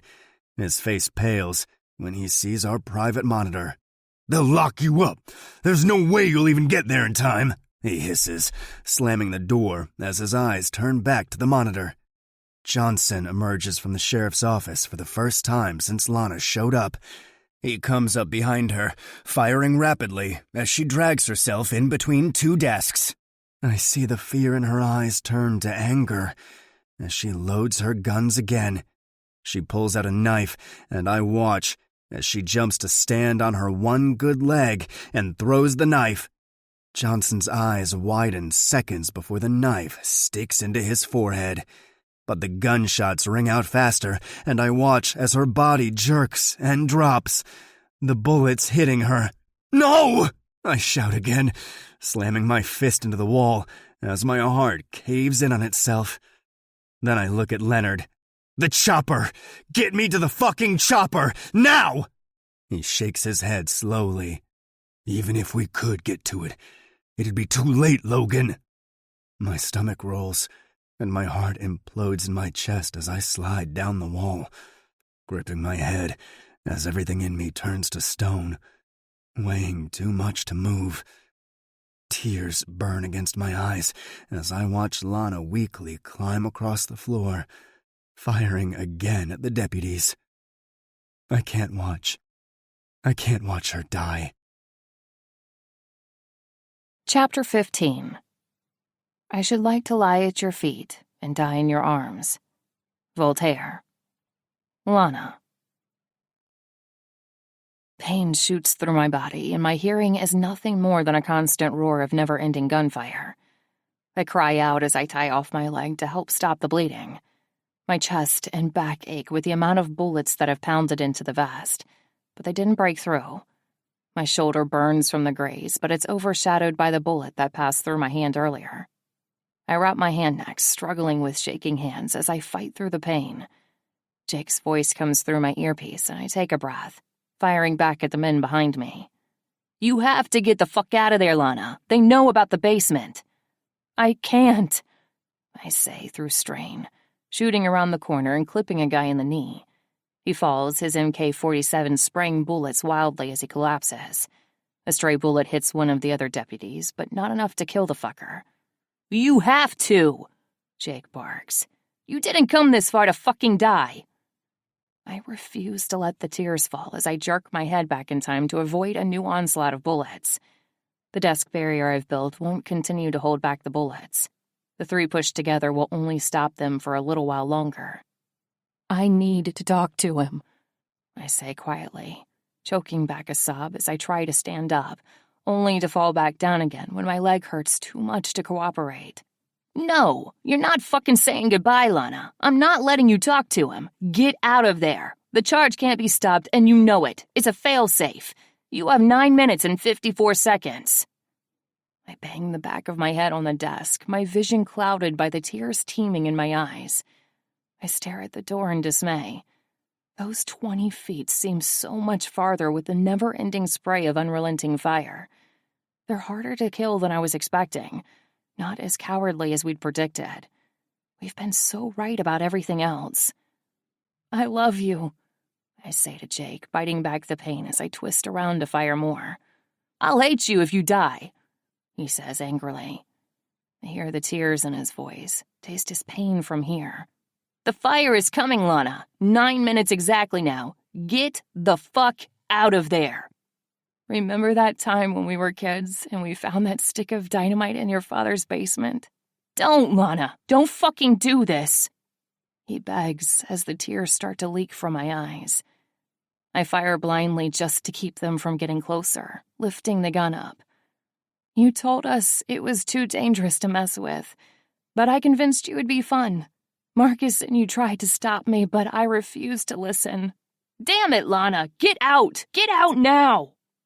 I try to stand, but I cry out in pain as I drop to the ground one more time. I blink away the tears, blowing out a breath as I continue to stave off the pain that would overwhelm me otherwise. I wish I hadn't turned my nose up at the grenade suggestion Jake made a few months ago now. But I still wouldn't be able to get out of here in time. It hurts too bad. My leg refuses to move, and without the speed it prevents, it's pointless. "You wanted to study it, but I just wanted to blow shit up," I say, laughing humorously. "Don't," he whispers. So we blew up that old barn outside of town.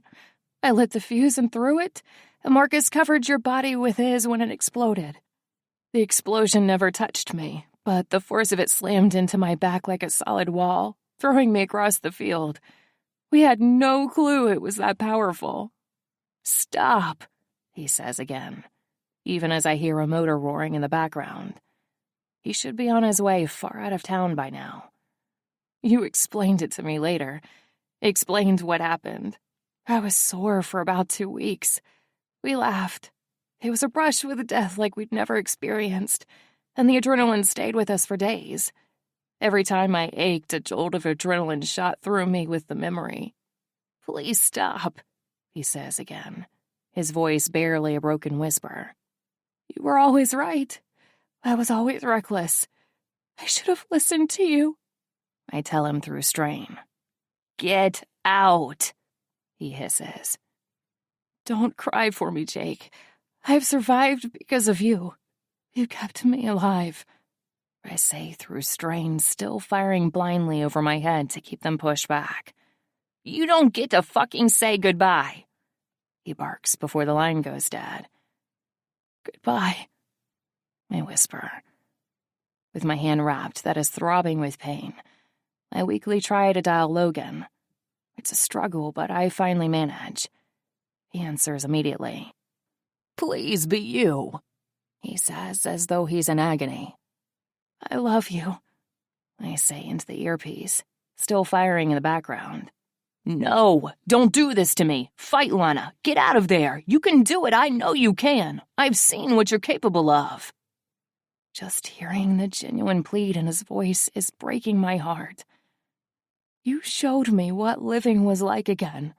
I'd forgotten, I say softly, hoping he hears me over the rapid firing squad in the background. You're the reason I'm still breathing right now, Lana. Don't give up. Not now. Not after all you've survived. Tears start pouring freely from my eyes as I close them, letting the sounds drone on. You're a survivor, too, I whisper. And you make the world a better place. Don't ever stop. Lana! He shouts as I hang up, closing my eyes again while still firing behind me.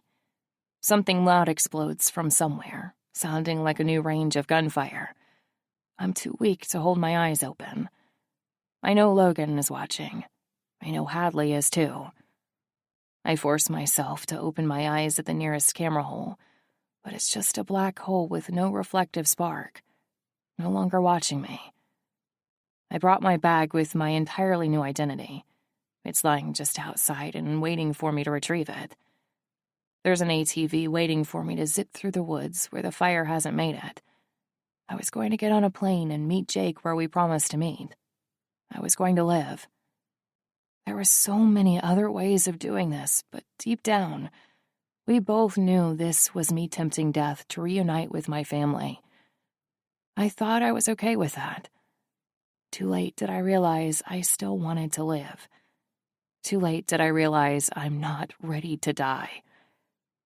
I cry out in pain as I struggle to no avail to get up once again, tears streaming down my face. But I'm stuck here, pinned down. There's no escape. I'll die with them.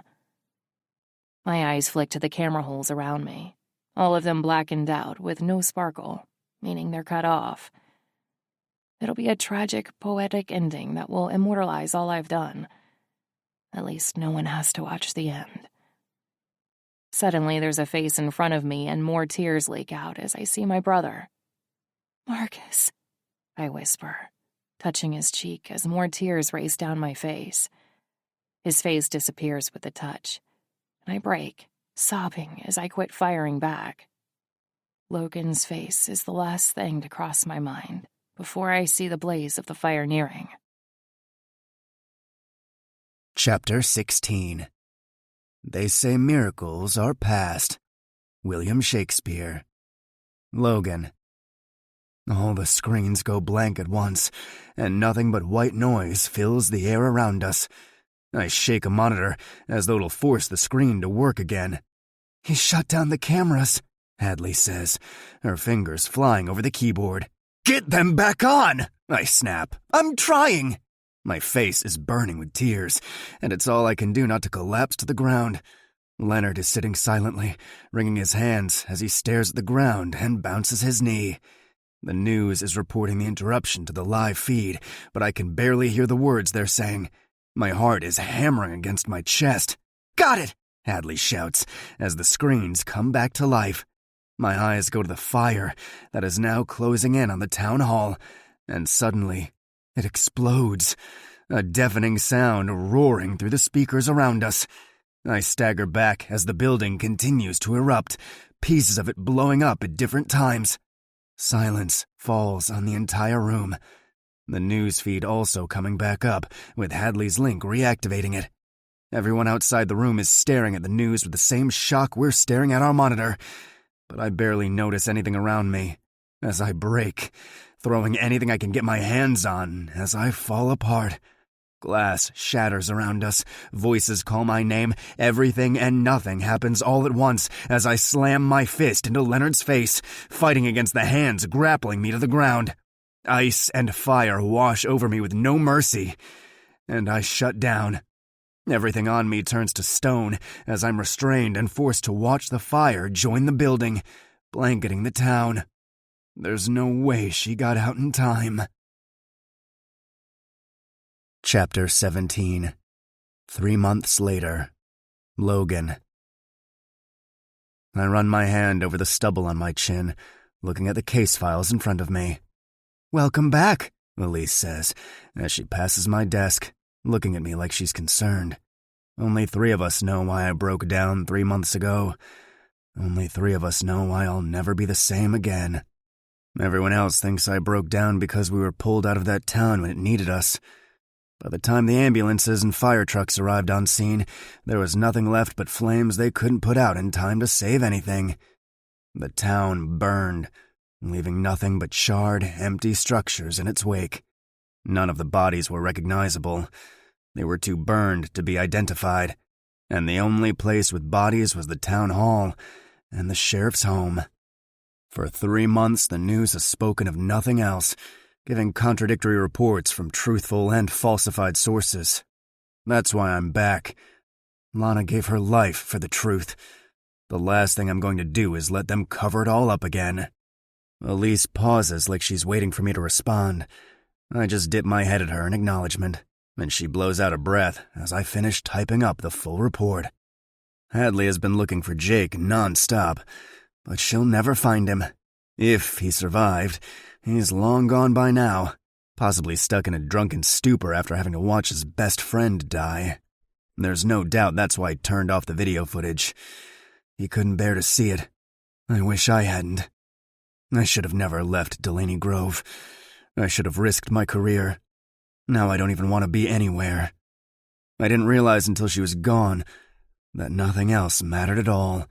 Nothing I stood for was worth more than her. Nothing I valued held any true value at all. Everything I have is pointless without her. I could have saved her, but I walked away instead. She's dead because of me. Reading over the report one last time, I print it off and stand up. Leonard eyes me on his way to the copier, watching me as I place the papers in a folder. Day 1 back, and you're already putting together a new case file? I shake my head. No, I'm fixing the old report they refuse to go public with. He sighs harshly. Let it go, Logan. They're never going to admit any of the truths to the public. The entire Bureau has been humiliated by everything out there. They've given all the concessions they're going to. Yet they still claim the allegations of falsifying DNA evidence is a hoax and a lie. They're claiming the video evidence isn't authentic, and they're also not redeeming the name of Robert Evans. And they're not going to, he says softly, putting a hand on my shoulder. Like I said, they've given all the concessions they're going to. The director is gone now. Johnson is dead. No more corruption from this point on, Logan. I look at the file in my hands. Whatever Collins says today will determine if that's true or not, I say when I look back up. He blows out a breath, and I place the file back on my desk. I have an appointment with Director Collins very soon. Whatever he says will determine my future course. For the past 3 months, I've been on leave. Everyone agreed I needed a break after the breakdown I had. I was also relieved of my duties temporarily until I go through a department psych evaluation. If anyone knew what I'd lost, no one would question my sanity. They'd know for certain I'm too fucked up to be here, without needing a piece of paper to tell them as much. During my forced leave, the only way I could keep myself together was to look into the original killer case. No one tried to stop me, and Collins gave me all the information I needed or requested. He even had Leonard drop it off by my house. At first, I couldn't figure out the mystery. At first, it made all the sense in the world for it to be the sheriff, with the exception of his daughter. That threw the entire thing into a tailspin. But finally, I realized the women were surrogate kills. And once I figured out why they were surrogates, and who they were surrogates for, everything made perfect sense. Especially when I linked the trigger to a specific date. The date of the first kill. It's not surprising that Johnson never linked the two together. He focused on one man and made the evidence fit. He never took the time to look around, which was my problem, until I finally forced myself to rule out the sheriff. It didn't make sense that Lana would kill so many in such grisly ways without ever going after the original killer that started all this. It didn't make sense that she wouldn't have figured it out, given how fucking brilliant she and Jake were. But then I discovered how genius they actually were. I realized the true depths of their forethought and their planning that went into each and every detail of the masterful plan they put into play. I just wish I had realized how little the rest of the world meant to me post-Lana, before I lost her. I could have been with her right now. The two of us could have survived that firestorm together. Instead, I let her think my career and morals meant more than she did. I was wrong. Nothing else fucking matters but her. Time passes by slowly as I get the rest of my information, printing off everything in case this thing with Collins doesn't go as I hope it does. Hadley comes up to my desk, hopping up on the top of it. "Why are you running searches on this Olivia chick?" she asks curiously, holding up a page she brought with her. "Because I needed some information." She grunts. "Obviously. But why are you looking into a microbiologist who also happens to be one of the original killer's victim's sister?" "Because she was getting payments from a dummy account I linked to Jake. All that money in that account transferred directly to Olivia's account the same day as D-Day." She hisses out a breath. "Why?" "Because they knew who the original killer was. Now I do too. And I know why I couldn't find any evidence of retaliation before now." "Why?" she asks quietly. "Because they're fucking brilliant." My eyes dart to the clock on my computer, and I stand, shuffling together the file I've compiled. "I'll talk to you about it later," I tell her, smiling tightly. "I have a meeting right now." She nods, knowing what's to come, both of us hoping we're wrong. I've supported Collins for so long. He's always been a man of integrity. I hope the position hasn't already corrupted him. Her phone dings, and she cocks her head before darting off to her cubicle. I watch for a moment as her fingers fly over the keys, but then I remember I have my own mission right now. I head up to the director's office, clutching the file in my hand. Every detail is accurate. It's from the original case that needs to be reopened and the true suspect arrested, so he can spend the rest of his days in misery. Collins answers when I rap my knuckles against his door, and I walk in. "I've prepared the file to reopen the original case," I tell him. Immediately, he tenses. "You just got back, Logan. You're not even technically off desk duty yet." "Good thing I prepared this at the desk," I quip, tossing the file to the top of his desk. I can tell what he's going to say before he even says it. He steeples his hands in front of his face before blowing out a long breath. "I realize Robert Evans was the wrong man, but the killer is either dead or already behind bars. Actually, he's living not too far from here," I tell him, narrowing my eyes. He doesn't even glance at the file. Instead, he keeps his eyes trained on me. You have no idea the pressure that's on me to clean this all up, and you mean to cover it all up, I growl. Damn it, Logan!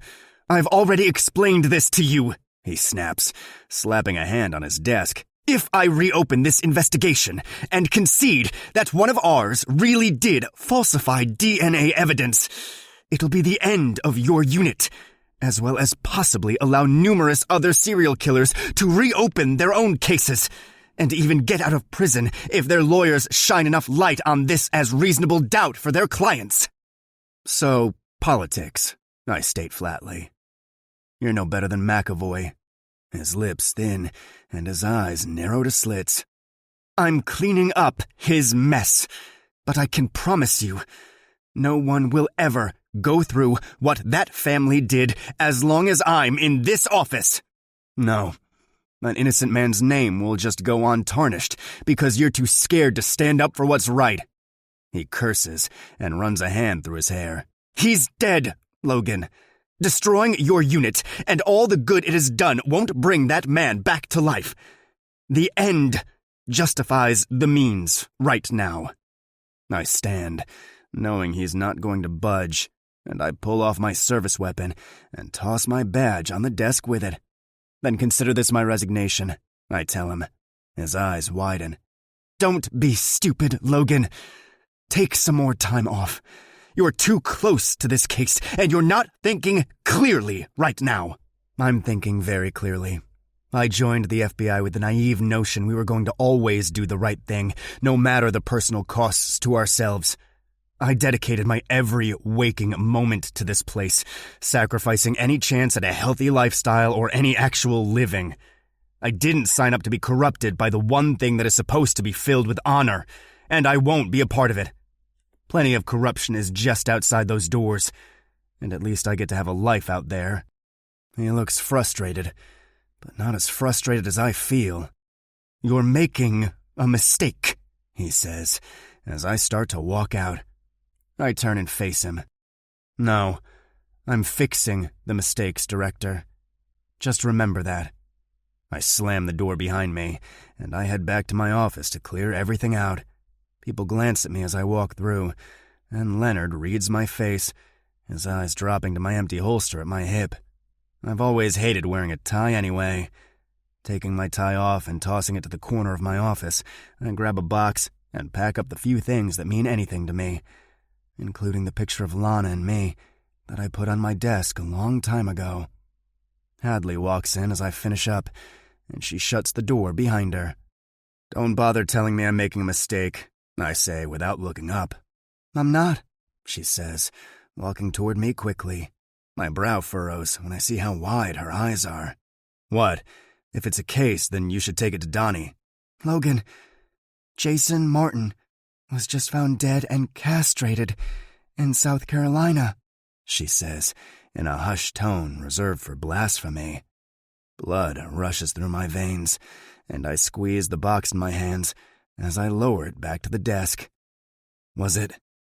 The words break off, because hope like that could destroy me if I'm wrong. She nods slowly. They sent me the pictures.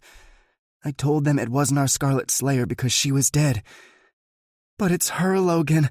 The knife is the same type, the wall was painted red, and there were no hesitation marks at all.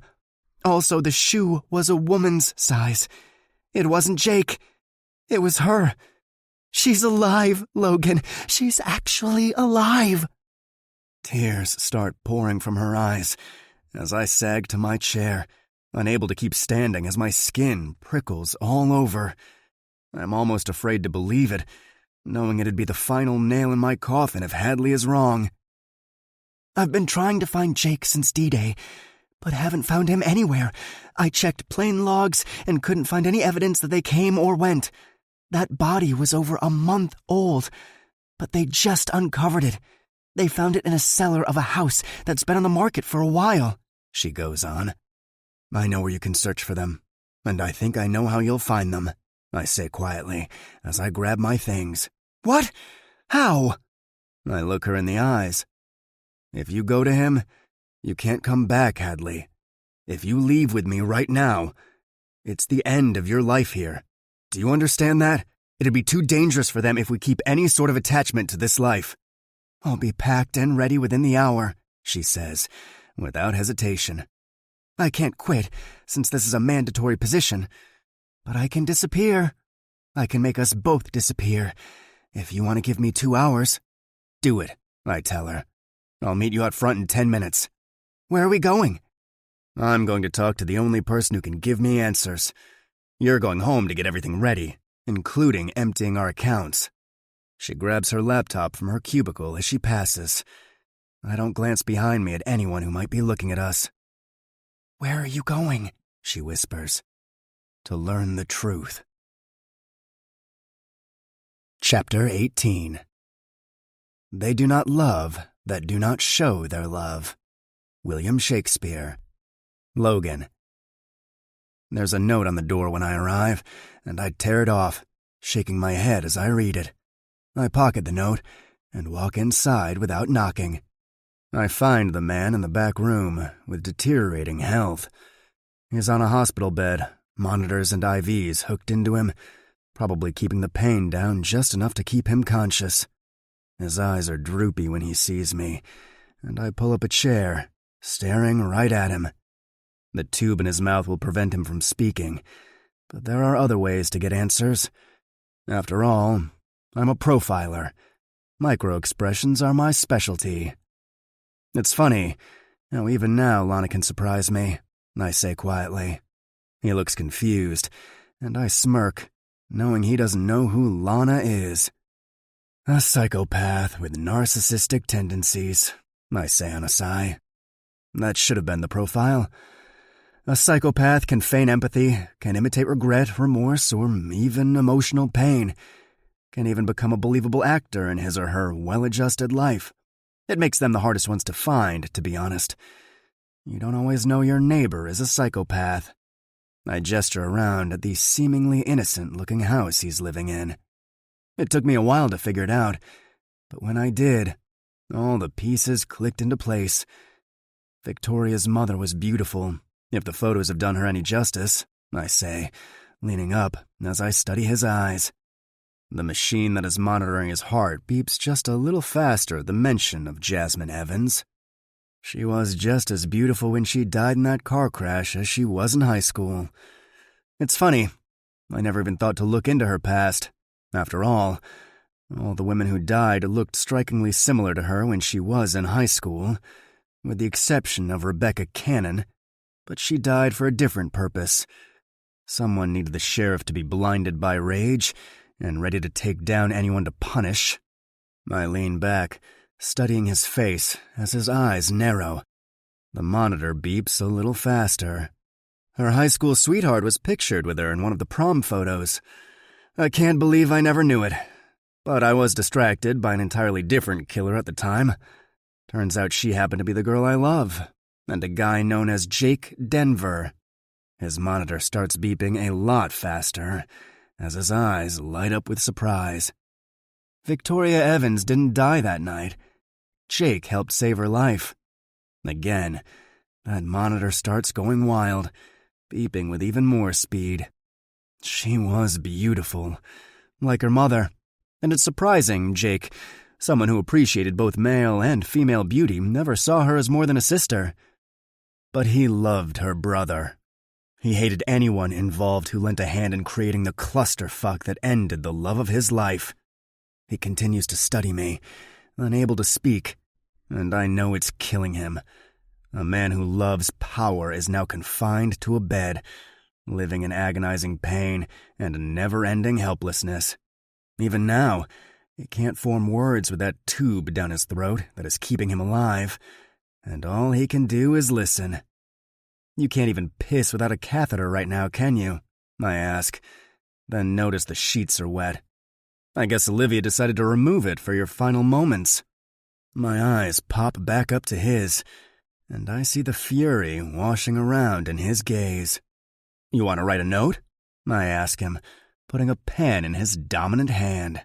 His left hand weakly tries to clamp around it, but can't, and it topples to the ground. I grin, like the sadistic asshole I feel like right now. His suffering actually pleases me. I'd rather do all the talking anyway, I say with a shrug. Olivia was the final piece of the puzzle. I wondered why Lana— Did I mention Victoria is Lana? And Jake hadn't bothered to strike out against the man who started the domino effect. But I was looking for torture and kill, like all the others. The monitor beeps grow stronger and stronger. But they had figured it out, and they started your torture long before anyone else's. Olivia was sister to Caroline, one of the original victims. Unlike Caroline, Olivia looks nothing like the beautiful Jasmine Evans. Her red hair and lighter complexion did nothing for the killer who wanted to kill the same woman over and over. Olivia spoke out for Robert Evans, said there was no way he was capable of such monstrosities. She knew Robert, and he'd been alone with her sister countless times, always lending a hand to fix anything in their house that was messed up because Olivia was in school, and neither of them could afford a real handyman. I sigh long and hard, thinking about how life can be so cruel to such a good man. Robert never charged them.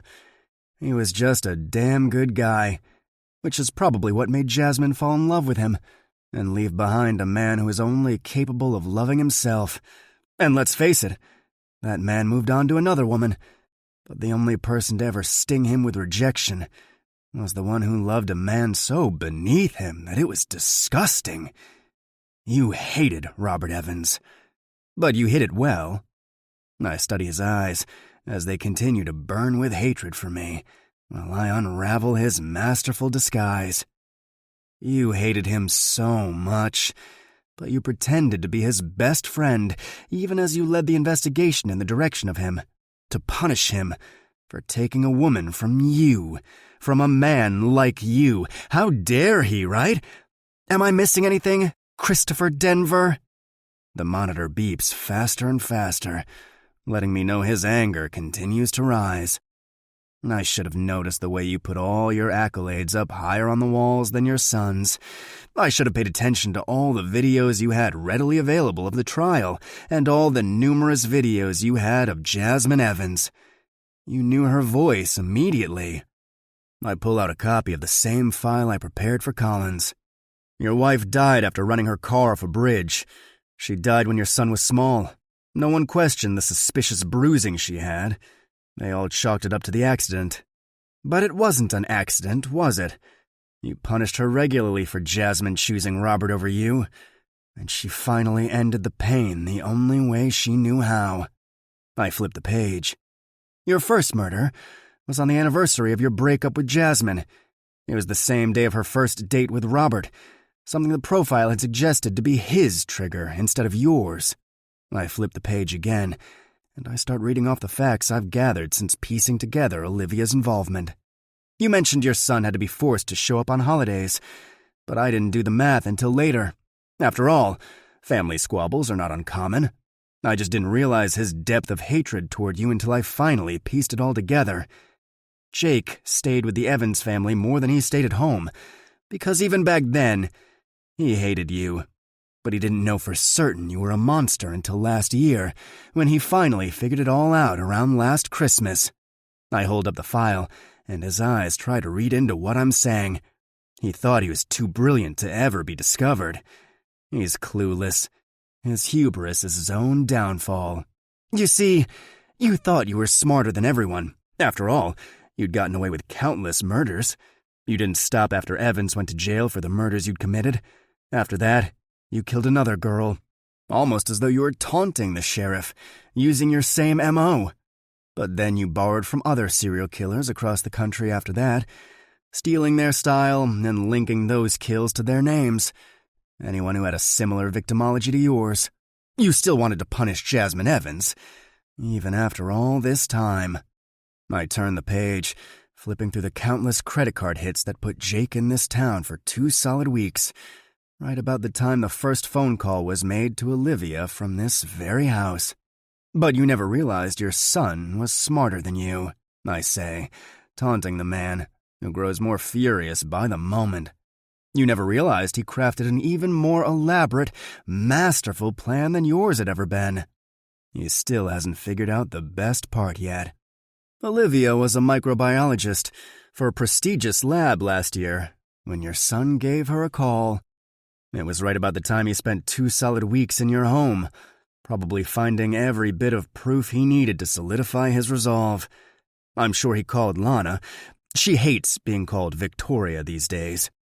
His eyes shift as he starts trying to assemble the pieces I'm laying down. You suspected Victoria had survived, didn't you? You even hinted as much to us. But you didn't know for certain. Even before Jake found out the truth, he never trusted you with that secret.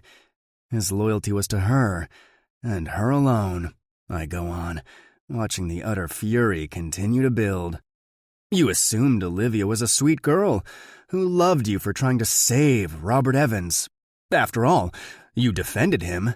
Very poorly, I might add. A man as smart as you should have worked a little harder to get his best friend out of the murders he didn't commit.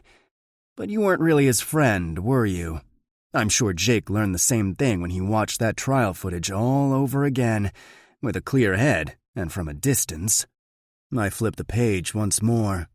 But why would Olivia quit her coveted place at the lab, something she'd worked so damn hard to achieve, to come play nursemaid to you when you got a strange sickness? Weekly deposits started going into her account from your son when she came to help you. Weekly deposits also came from you. Why get paid twice? I smirk as I lean forward, watching the realization spread over his paling face. Microbiology. It's a fascinating field. You learn all about parasites. The right person could use that knowledge to slowly kill a man, to strip away all his power over a year, to make him gradually sicker in a way the doctors, who aren't specialists in that field, could never understand, especially if someone used an exotic parasite or something. I'm not saying that's what she did, but she's brilliant enough to have figured out a way to kill you slowly without anyone detecting the cause, all while taking care of you when the doctors gave up and just handed you half the drugstore. I gestured to the tray of drugs near the wall. The number of bottles have multiplied since my last visit. But the end game was coming, so Olivia bumped up her regimen, tipping you over the edge faster, reaping revenge for her sister and all those other women. And your son funded her. Lana conceded her own revenge for someone who needed it more. And here you are, impotent, weak, powerless, utterly helpless, and literally pissing yourself. The tears start gathering in his eyes, angry tears, lined with pure, unadulterated hatred. She did her part, and left this note for me. Somehow she knew I was coming, I say, lifting the note, and I read it aloud. It's too late for him. I drew out his agony as long as I could, but you can't save him now. Good luck finding me. I lower the note and smirk at him. She thinks I want to save you and find her so I can lock her up. She doesn't understand why I'm really here. I pull out my gun, cocking it as I stand and push the note back into my pocket. You should know. Your son was twice the mastermind you ever were, because he didn't kill just to be powerful. He killed for revenge, and his own father helped aid in the murder of the boy he loved. I point the gun at his groin, even though I almost grimace at what's to come. But Lana needs to know I'm not going away once I find her. One irredeemable act will mean I can never come back. As much as I want you to die slowly, I need to show my girl how serious I am about staying with her. Originally, I was content to watch you die slowly. But something changed today. Something I'm still too scared to fully embrace until I put my eyes on the physical promise of it. For the first time ever, I have hope. I put the earplugs in, cracking my neck to the side as I finish. He makes a sound, his eyes widening, as I put my finger on the trigger. Have fun in hell, Christopher. With that, I fire the gun into his groin until it's empty. The monitors go crazy as he crashes, and his body starts to convulse as blood plumes form across the sheet and blankets. They played the longest game of torture for the worst offender. As I said, I underestimated the true genius of dark minds. As I put my gun away, I pull out the earplugs and pick up my phone. I have limited time before this body's discovered. Collins and my team will know it's me the second they find out who it is. I labeled him the original killer. He ends up shot in the groin over and over. It's not rocket science to piece it together. Dialing Hadley, I walk out of the house, leaving behind the last piece of the intricate puzzle. "You ready?" she asks. "I'll be there in 15. Did you find them?" "Not yet, but I will." Chapter 19. Wherever you go, go with all your heart. Confucius. Lana. 3 months ago, I thought I was going to die. But once again, I was saved by a brother, though not the same one. Jake walked in, firing rapidly, and threw in a smoke bomb. I wish I'd thought of a smoke bomb. I was too busy thinking I was invincible. I'd thought I saw Marcus, but it wasn't him. It was the other brother. The one who had stood by me through hell and high water and dragged me out of that pit one last time, saving me just barely in time. And we made it out before the fire caught up, before the building exploded, before anyone ever knew he'd saved me. He'd already paid off a hospital staff who closed off a wing like I was royalty, and they patched me up enough to travel by sea. On the yacht Jake also bought, since flight plans had to be changed to avoid anyone noticing my condition. From time to time, I check in on Logan, or try to. He's been on leave, but Jake won't hack the FBI database to find out more than that. We know we have to let Logan and Hadley go. It's what's safest for them. We can't condemn corruption, then drag more souls into our own damnation, without facing our own hypocrisy. I pick up Jake's underwear and groan as I toss them into the laundry basket he can never seem to find. I still have a small limp, but I'm getting stronger with each passing day.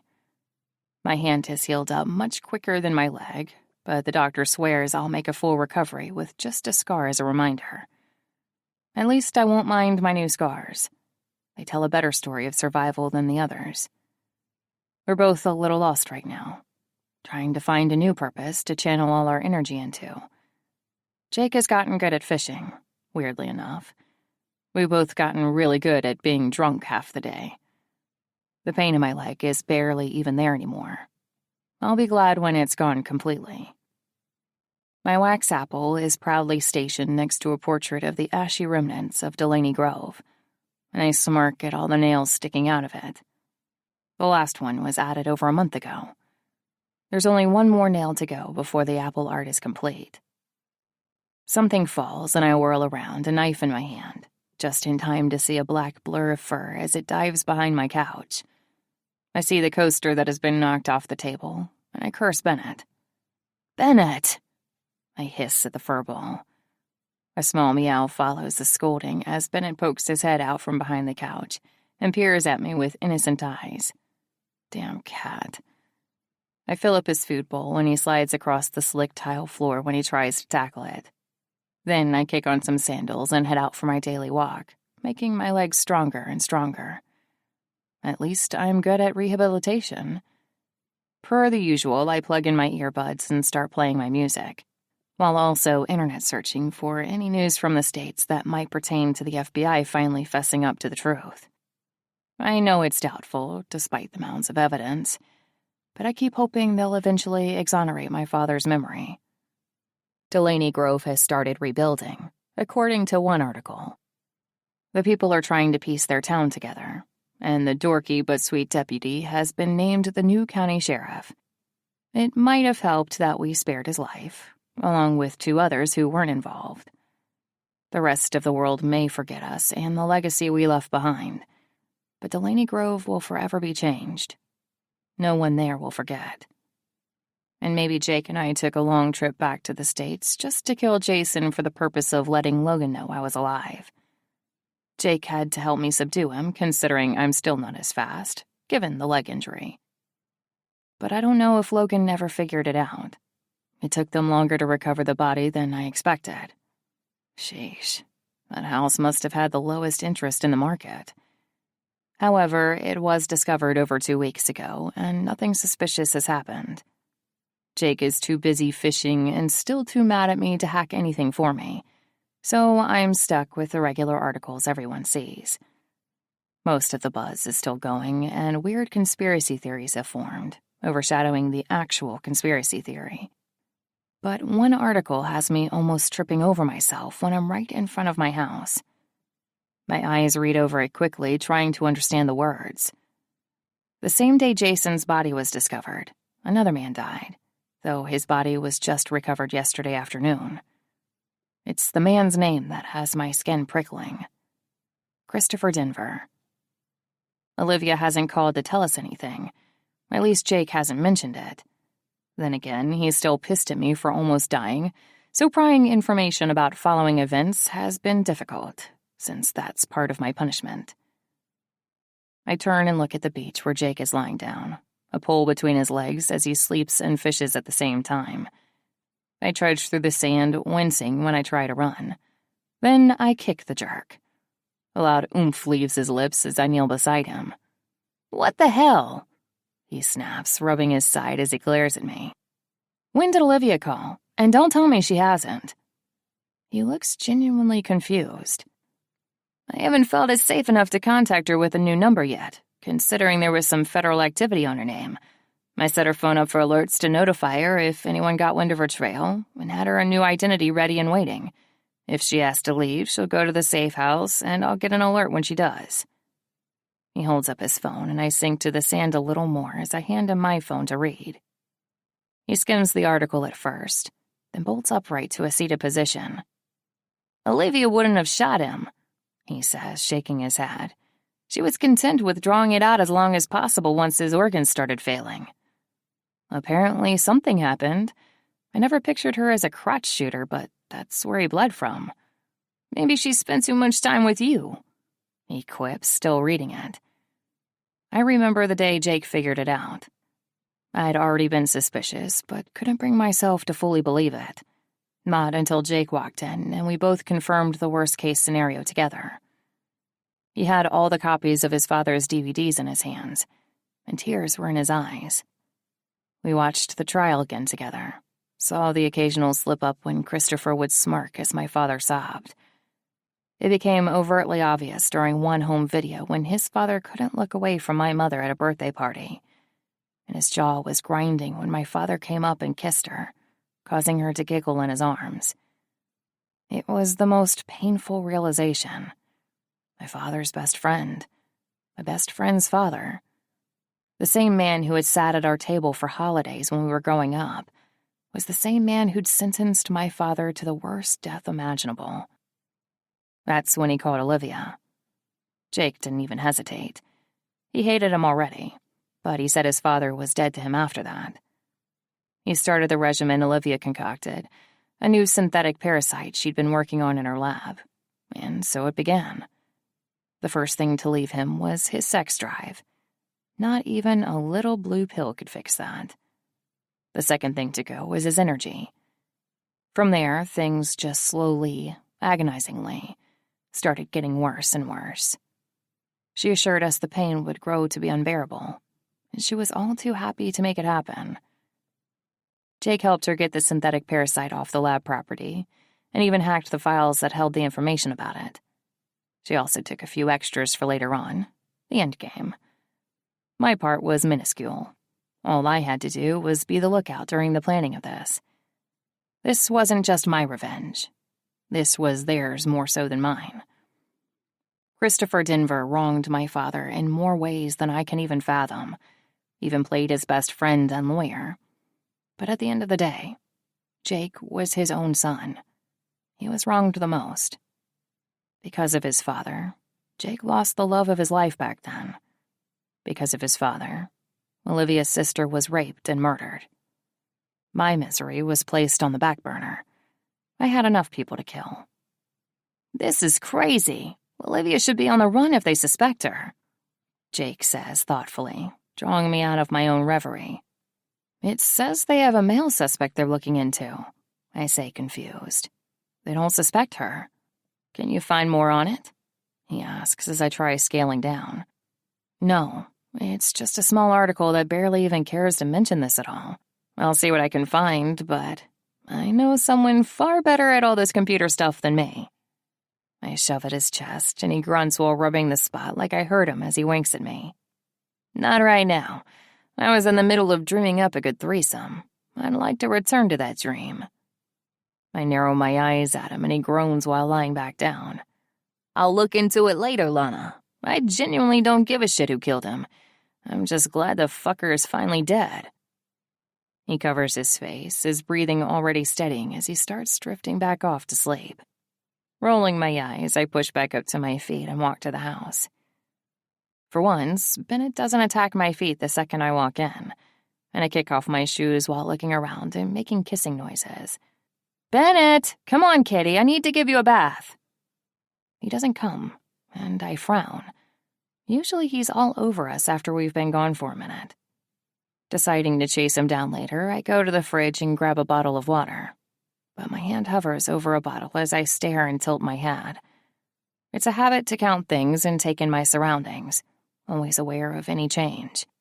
And I'm positive there were 3 beers beside my water this morning. Now there's only 1 beer. Slowly, I grab my water as a chill slides down my spine. It's possible Jake has already started drinking, but doubtful, considering there were no beer cans near him. It feels like someone else is here, but I don't make it obvious by looking around. The living room is just beyond me, and I grab a knife and an apple, acting as though I'm about to peel it. Abandoning the water bottle, I stab a new nail into my wax apple to represent the man I wanted dead the second most. But I pause, noticing it's been turned. I look at this apple every single day. I know it's not facing the right angle. I move through the house, seeing nothing obviously out of place. But there is more sand in the dining room than normal. Bennett should be all over my feet right now, but he's not. Slowly, I start peeling the apple as I move into the living room, and the chill in my spine has it stiffening. There's no doubt that I feel eyes on me right now.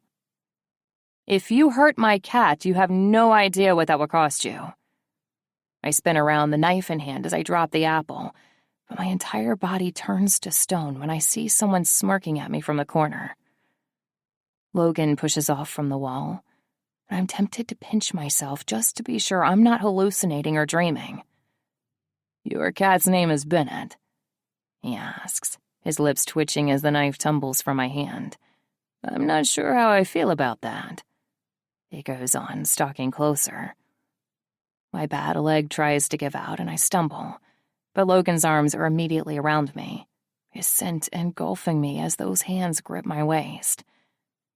I tilt my head back as unshed tears start clouding my eyes, and he stares expectantly. "You're here," I rasp, which is a ridiculous thing to say after 3 months. "You let me think you were dead," he says, his voice strained. "I didn't want to risk contacting you and getting you in trouble," I quickly explain. "They were monitoring your calls because you were stirring up trouble even on leave and—" He puts a finger over my mouth, silencing my babble. "They still don't know it was you. Did you kill Jason as a sign to me that you're still alive, or was he just unfinished business? The torture was mild in comparison to the others, almost as though you were in a hurry." He pulls his finger down from my lips, dragging it, and I shudder against him while staring into those 2 familiar blues. "It was the safest way to tell you. I didn't think it'd take them so long to find him, and I couldn't do it sooner because I couldn't even walk without crutches until—" He silences me when his lips come down on mine, and I melt against him, reveling in the feel of his kiss. Tears spring from my eyes as I kiss him harder, clinging to him like I can't let go. I'm breathless and dizzy when he finally breaks the kiss, but I manage to blink the tears away and speak. How'd you find me? You said if you could be anywhere, you'd be in Greece with me. I hoped that meant you came to wait, he says softly, thumbing my chin. But your job, I left it, he says, studying my eyes. And your life is wherever you are. Guess you shouldn't have been so perfect if you didn't want me to love you this much. I blow out a frustrated breath over that word. Perfect. He knows the truth is so far from that now.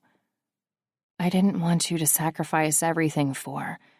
He kisses me again, most likely to shut me up, but I don't care. Any reason for his lips to be on mine is a perfect reason. Finally, he breaks the kiss. I signed up to ensure justice, he says, brushing his lips over mine. I didn't sign up to play politics. I'd rather be in Greece with you than sitting in someone's pocket back home. And before you get the clever idea to leave me behind because you think you're ruining anything for me, you should know I can't ever go back. My brows furrow. Why? Because I made sure there was no way to leave you with any doubt. My eyes search his, and it finally dawns on me. It was you who shot Christopher. I whisper in shock. That was my message to you, he goes on. Didn't realize it'd take them so long to find the body.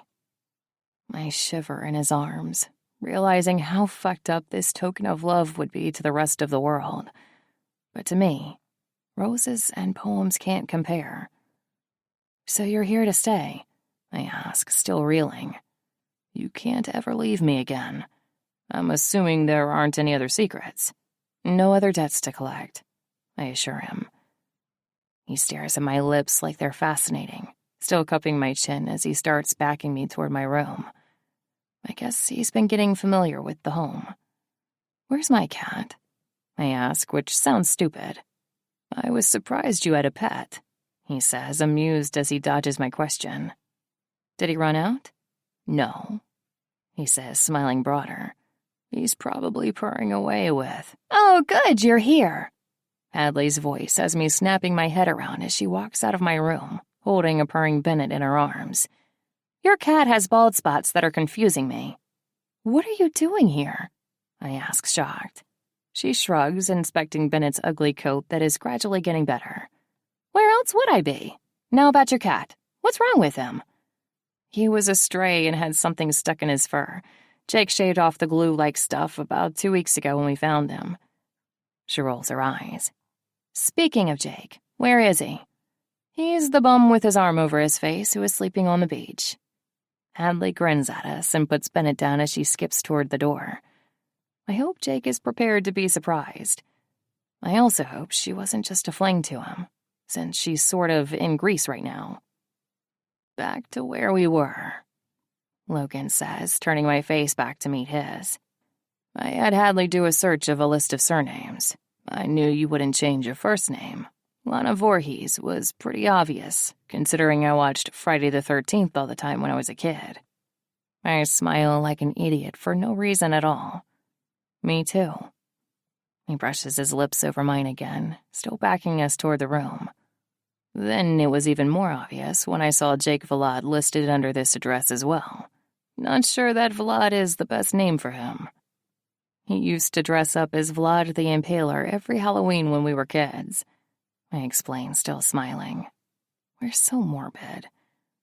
I picked a little less obvious name, he says with a shrug. Oh? White, he says, shrugging while smirking. As in Carrie White? He nods slowly, still backing me toward the room until my legs finally hit the bed. In one motion, he bends and tosses me to the bed, and I squeal like a little girl. He comes down on top of me, and I giggle like an idiot, smiling up at him as he kisses the tip of my nose. So this is real. You and me. We're actually going to get to be together. Not possible for you to get rid of me, he says, kissing my lips. I can't believe you're actually here. I moan as his lips start trailing down my neck. He leans up on his elbows as I start stripping. He watches me, but finally he decides to shed his clothes too. As soon as we're both bare, he settles between my legs, but he stares into my eyes while pushing a piece of hair away from my face.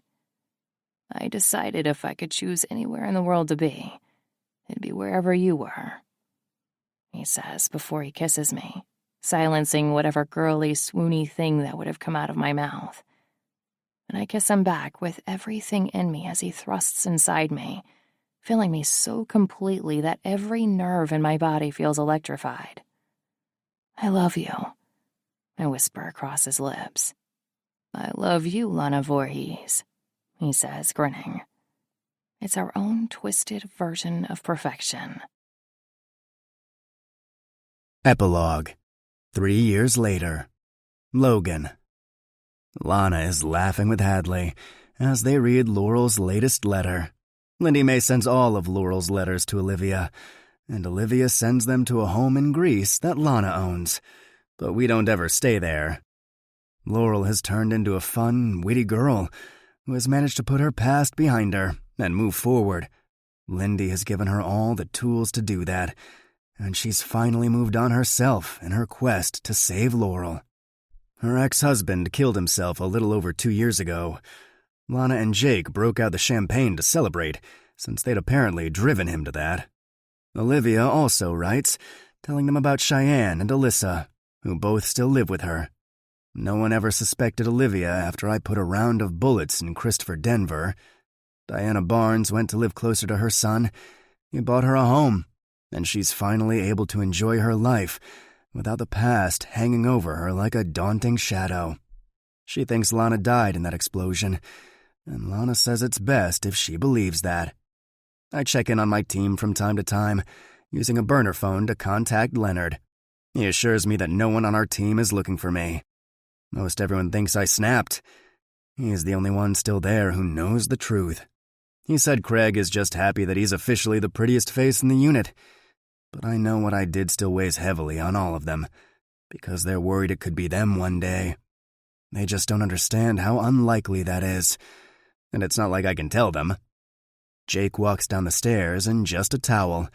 It'd be nice to not share a house with him and Hadley, but this home is massive, and I'd never tear Lana away from her best friend after all they've been through. Besides, I sleep peacefully at night. More so than ever. Our house is the most dangerous place in the world to try and break into because of the 4 of us. A guy walks down the stairs, also wearing a towel, and Hadley whistles at him as she stands and struts from the dining room, her hair mussed and her clothes disheveled. "Glad you two finally finished up. I couldn't go another round," she tells Jake as he tugs her to him, nipping her lips with his teeth as he grins. "You still have to go another round with just me tonight," he says. "And next week, you get to pick who joins us." She beams like he just offered her Christmas. Personally, I don't get it. I'd fucking kill someone if they touched Lana, and there's no doubt she'd cut someone to pieces if they touched me. Literally. But Jake and Hadley are both bisexual, and though they'd never cheat on each other, they do include selective individuals in their bedroom on occasion. Twice a month, to be more precise. Trust me, I know more about Hadley's sex life than I ever wanted to. "I want a girl," she says, as the guy they spent the night with goes to the fridge, making himself at home. "Deal," Jake tells her, and she grins again, while I carefully maneuver my way out of the threesome afterglow. Lana is holding back a laugh when I near her, because she knows I hate hearing all the gritty details Jake and Hadley love to share. She takes my hand, and I pull her up, my thumb brushing the red ruby on her ring finger. "You ready, Mrs. White?" I ask her, waggling my eyebrows. "I've just been waiting on you." As of now, I can't wait to get out of this house and out on the boat. She laughs again as I practically drag her away from the house. Her leg is completely healed now. She walks with no limp, and she's back to taking classes. Kickboxing classes, to be exact. Though I think it'd be smarter for her to actually teach the classes, since she's a little too good to still be a student. Her fingers thread with mine, and I drink my beer as we walk down the beach, heading to where the boat awaits us. This has been our life for the last 3 years. I had no idea how much I was missing out on. Life is pretty damn good when you take the time to live it.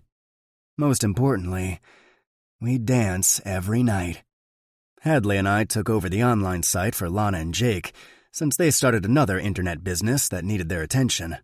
Lana outsourced the appraisal jobs to some trusted people who needed the extra income. 5 years ago, I never pictured myself leaving the bureau and spending my days with a semi-retired serial killer while walking the beaches of Greece. I never pictured me sharing a house with another couple. I never pictured anything at all about my life as it is today. Which is why I love Lana so much. She still continues to surprise me, and I'm fairly positive I'd be the one burning the world down if anyone ever tried to take her from me. She calls me a romantic for that. It's a life I love. "What are you thinking about?" Lana asks on a sigh as she leans her head against my arm. 2 months after I showed up in Greece, Lana and I got married. It was just the 4 of us, with one officiate. It was perfect. Hadley and Jake took 2 years to follow our lead. How crazy life can be, and how good it can turn out, I tell her, lifting her hand so I can kiss her fingers. She grins as she snuggles in closer to my side, her white dress blowing in the wind. Today's our anniversary, and we're taking the boat out for a long weekend away from the house. "Our story is definitely unique," she says, sliding her arms around my one and hugging it. "I have no idea what you're talking about," I say, balking mockingly. She laughs while rolling her eyes. "Yeah, we're just a typical romance," she deadpans, but her lips lift in a small smile. "Horror romance. That's a genre, right?" I ask, smiling when she laughs. She spins, turning to walk backwards as she faces me. "You want me to be honest?" she asks, biting her lip. I grab her waist, loving the way she laughs when I lift her. "Yes," I say, nipping her chin before kissing it. Her legs slide around my waist as she tightens her hold on me, and I continue to carry us in the direction of the boat. She grins as she says, "It's my favorite horror story of all time." I grin against her lips as we reach the pier, and she slides down to walk beside me, locking our fingers together. She's getting giddy. I can feel it. There's something you need to learn about loving a girl like Lana. She had to open something up inside herself to do what it took to end Delaney Grove's reign of terror. And that something can't just be locked away. She has special needs that I tend to once a year, because I love keeping her sane, and she can't live in denial of who she is. We load up on the yacht, and she takes care of pouring the champagne, while I get us away from the pier and start driving us out into the ocean. We toast the champagne, and I brush my lips over hers as she stays close. We're floating with no land in sight before I anchor us down and check the monitors to make sure we're completely alone and no one can bother us. She flashes me a smile, anticipation sparking in her eyes. "You ready for your present?" I ask her. She grins. "Yes." I tug her hand in mine and guide her to the lower deck. She follows, practically walking on my heels in her excitement. As soon as we reach the downstairs and her eyes fall on her present, she stops walking, her smile growing bigger. "Where'd you get this?" she asks. It was actually a favor called in from a friend. Apparently, this one has raped numerous girls up and down the coast, but his father's diplomatic immunity status has prohibited anyone from being able to touch him. They were in the process of getting that status revoked when his father sent him back to Colombia. Her eyes flash with excitement as Juan Alvarez's eyes widen, and he struggles, cursing us through his gag. Lana tilts her head, watching him as he jerks against the chains. "And you trust the source?" she asks, looking Juan over, her fingers itching to take action. Leonard's the one who called. The last girl was just 15, and he slit her throat. I trust Leonard, and I reviewed the file myself. They have enough physical evidence to prove it, and he hasn't bothered denying it. They just can't touch him. She gets up on her toes, smiling as she kisses me. Juan continues to struggle in vain. "Thank you," she murmurs, as I hand her the knife. She clutches it as her body shudders with the impending high. Too much steals her soul. Too little could cause her to lash out from denying what she had to become. But once a year, that's just right, and Leonard uses that to his advantage, because not all monsters can go to prison. Lana's unique, and I wouldn't change anything about her, because now I see the world the way it really is, and I know my only place is right by her side. I move in behind her as she puts on the music, and my arms go around her waist as we sway to the rhythm. She's eager to get to work, but savoring the moment, taunting him with the hope he hasn't released just yet. Her head falls back against my chest as she revels in the moment, drawing it out. I put my lips against her ear and whisper, "Happy anniversary, baby." This concludes Paint It All Red by S.T. Abbey. Narrated by Marie Hawkins and T.J. Clark. Copyright 2016 by S.T. Abbey. This unabridged audiobook is published by arrangement with Christy M. Owens Cunningham Estate and was produced in the year 2023 by Tantor Media Incorporated, a division of Recorded Books, which holds the copyright thereto. Please visit tantor.com for more information on our growing library of unabridged audiobooks.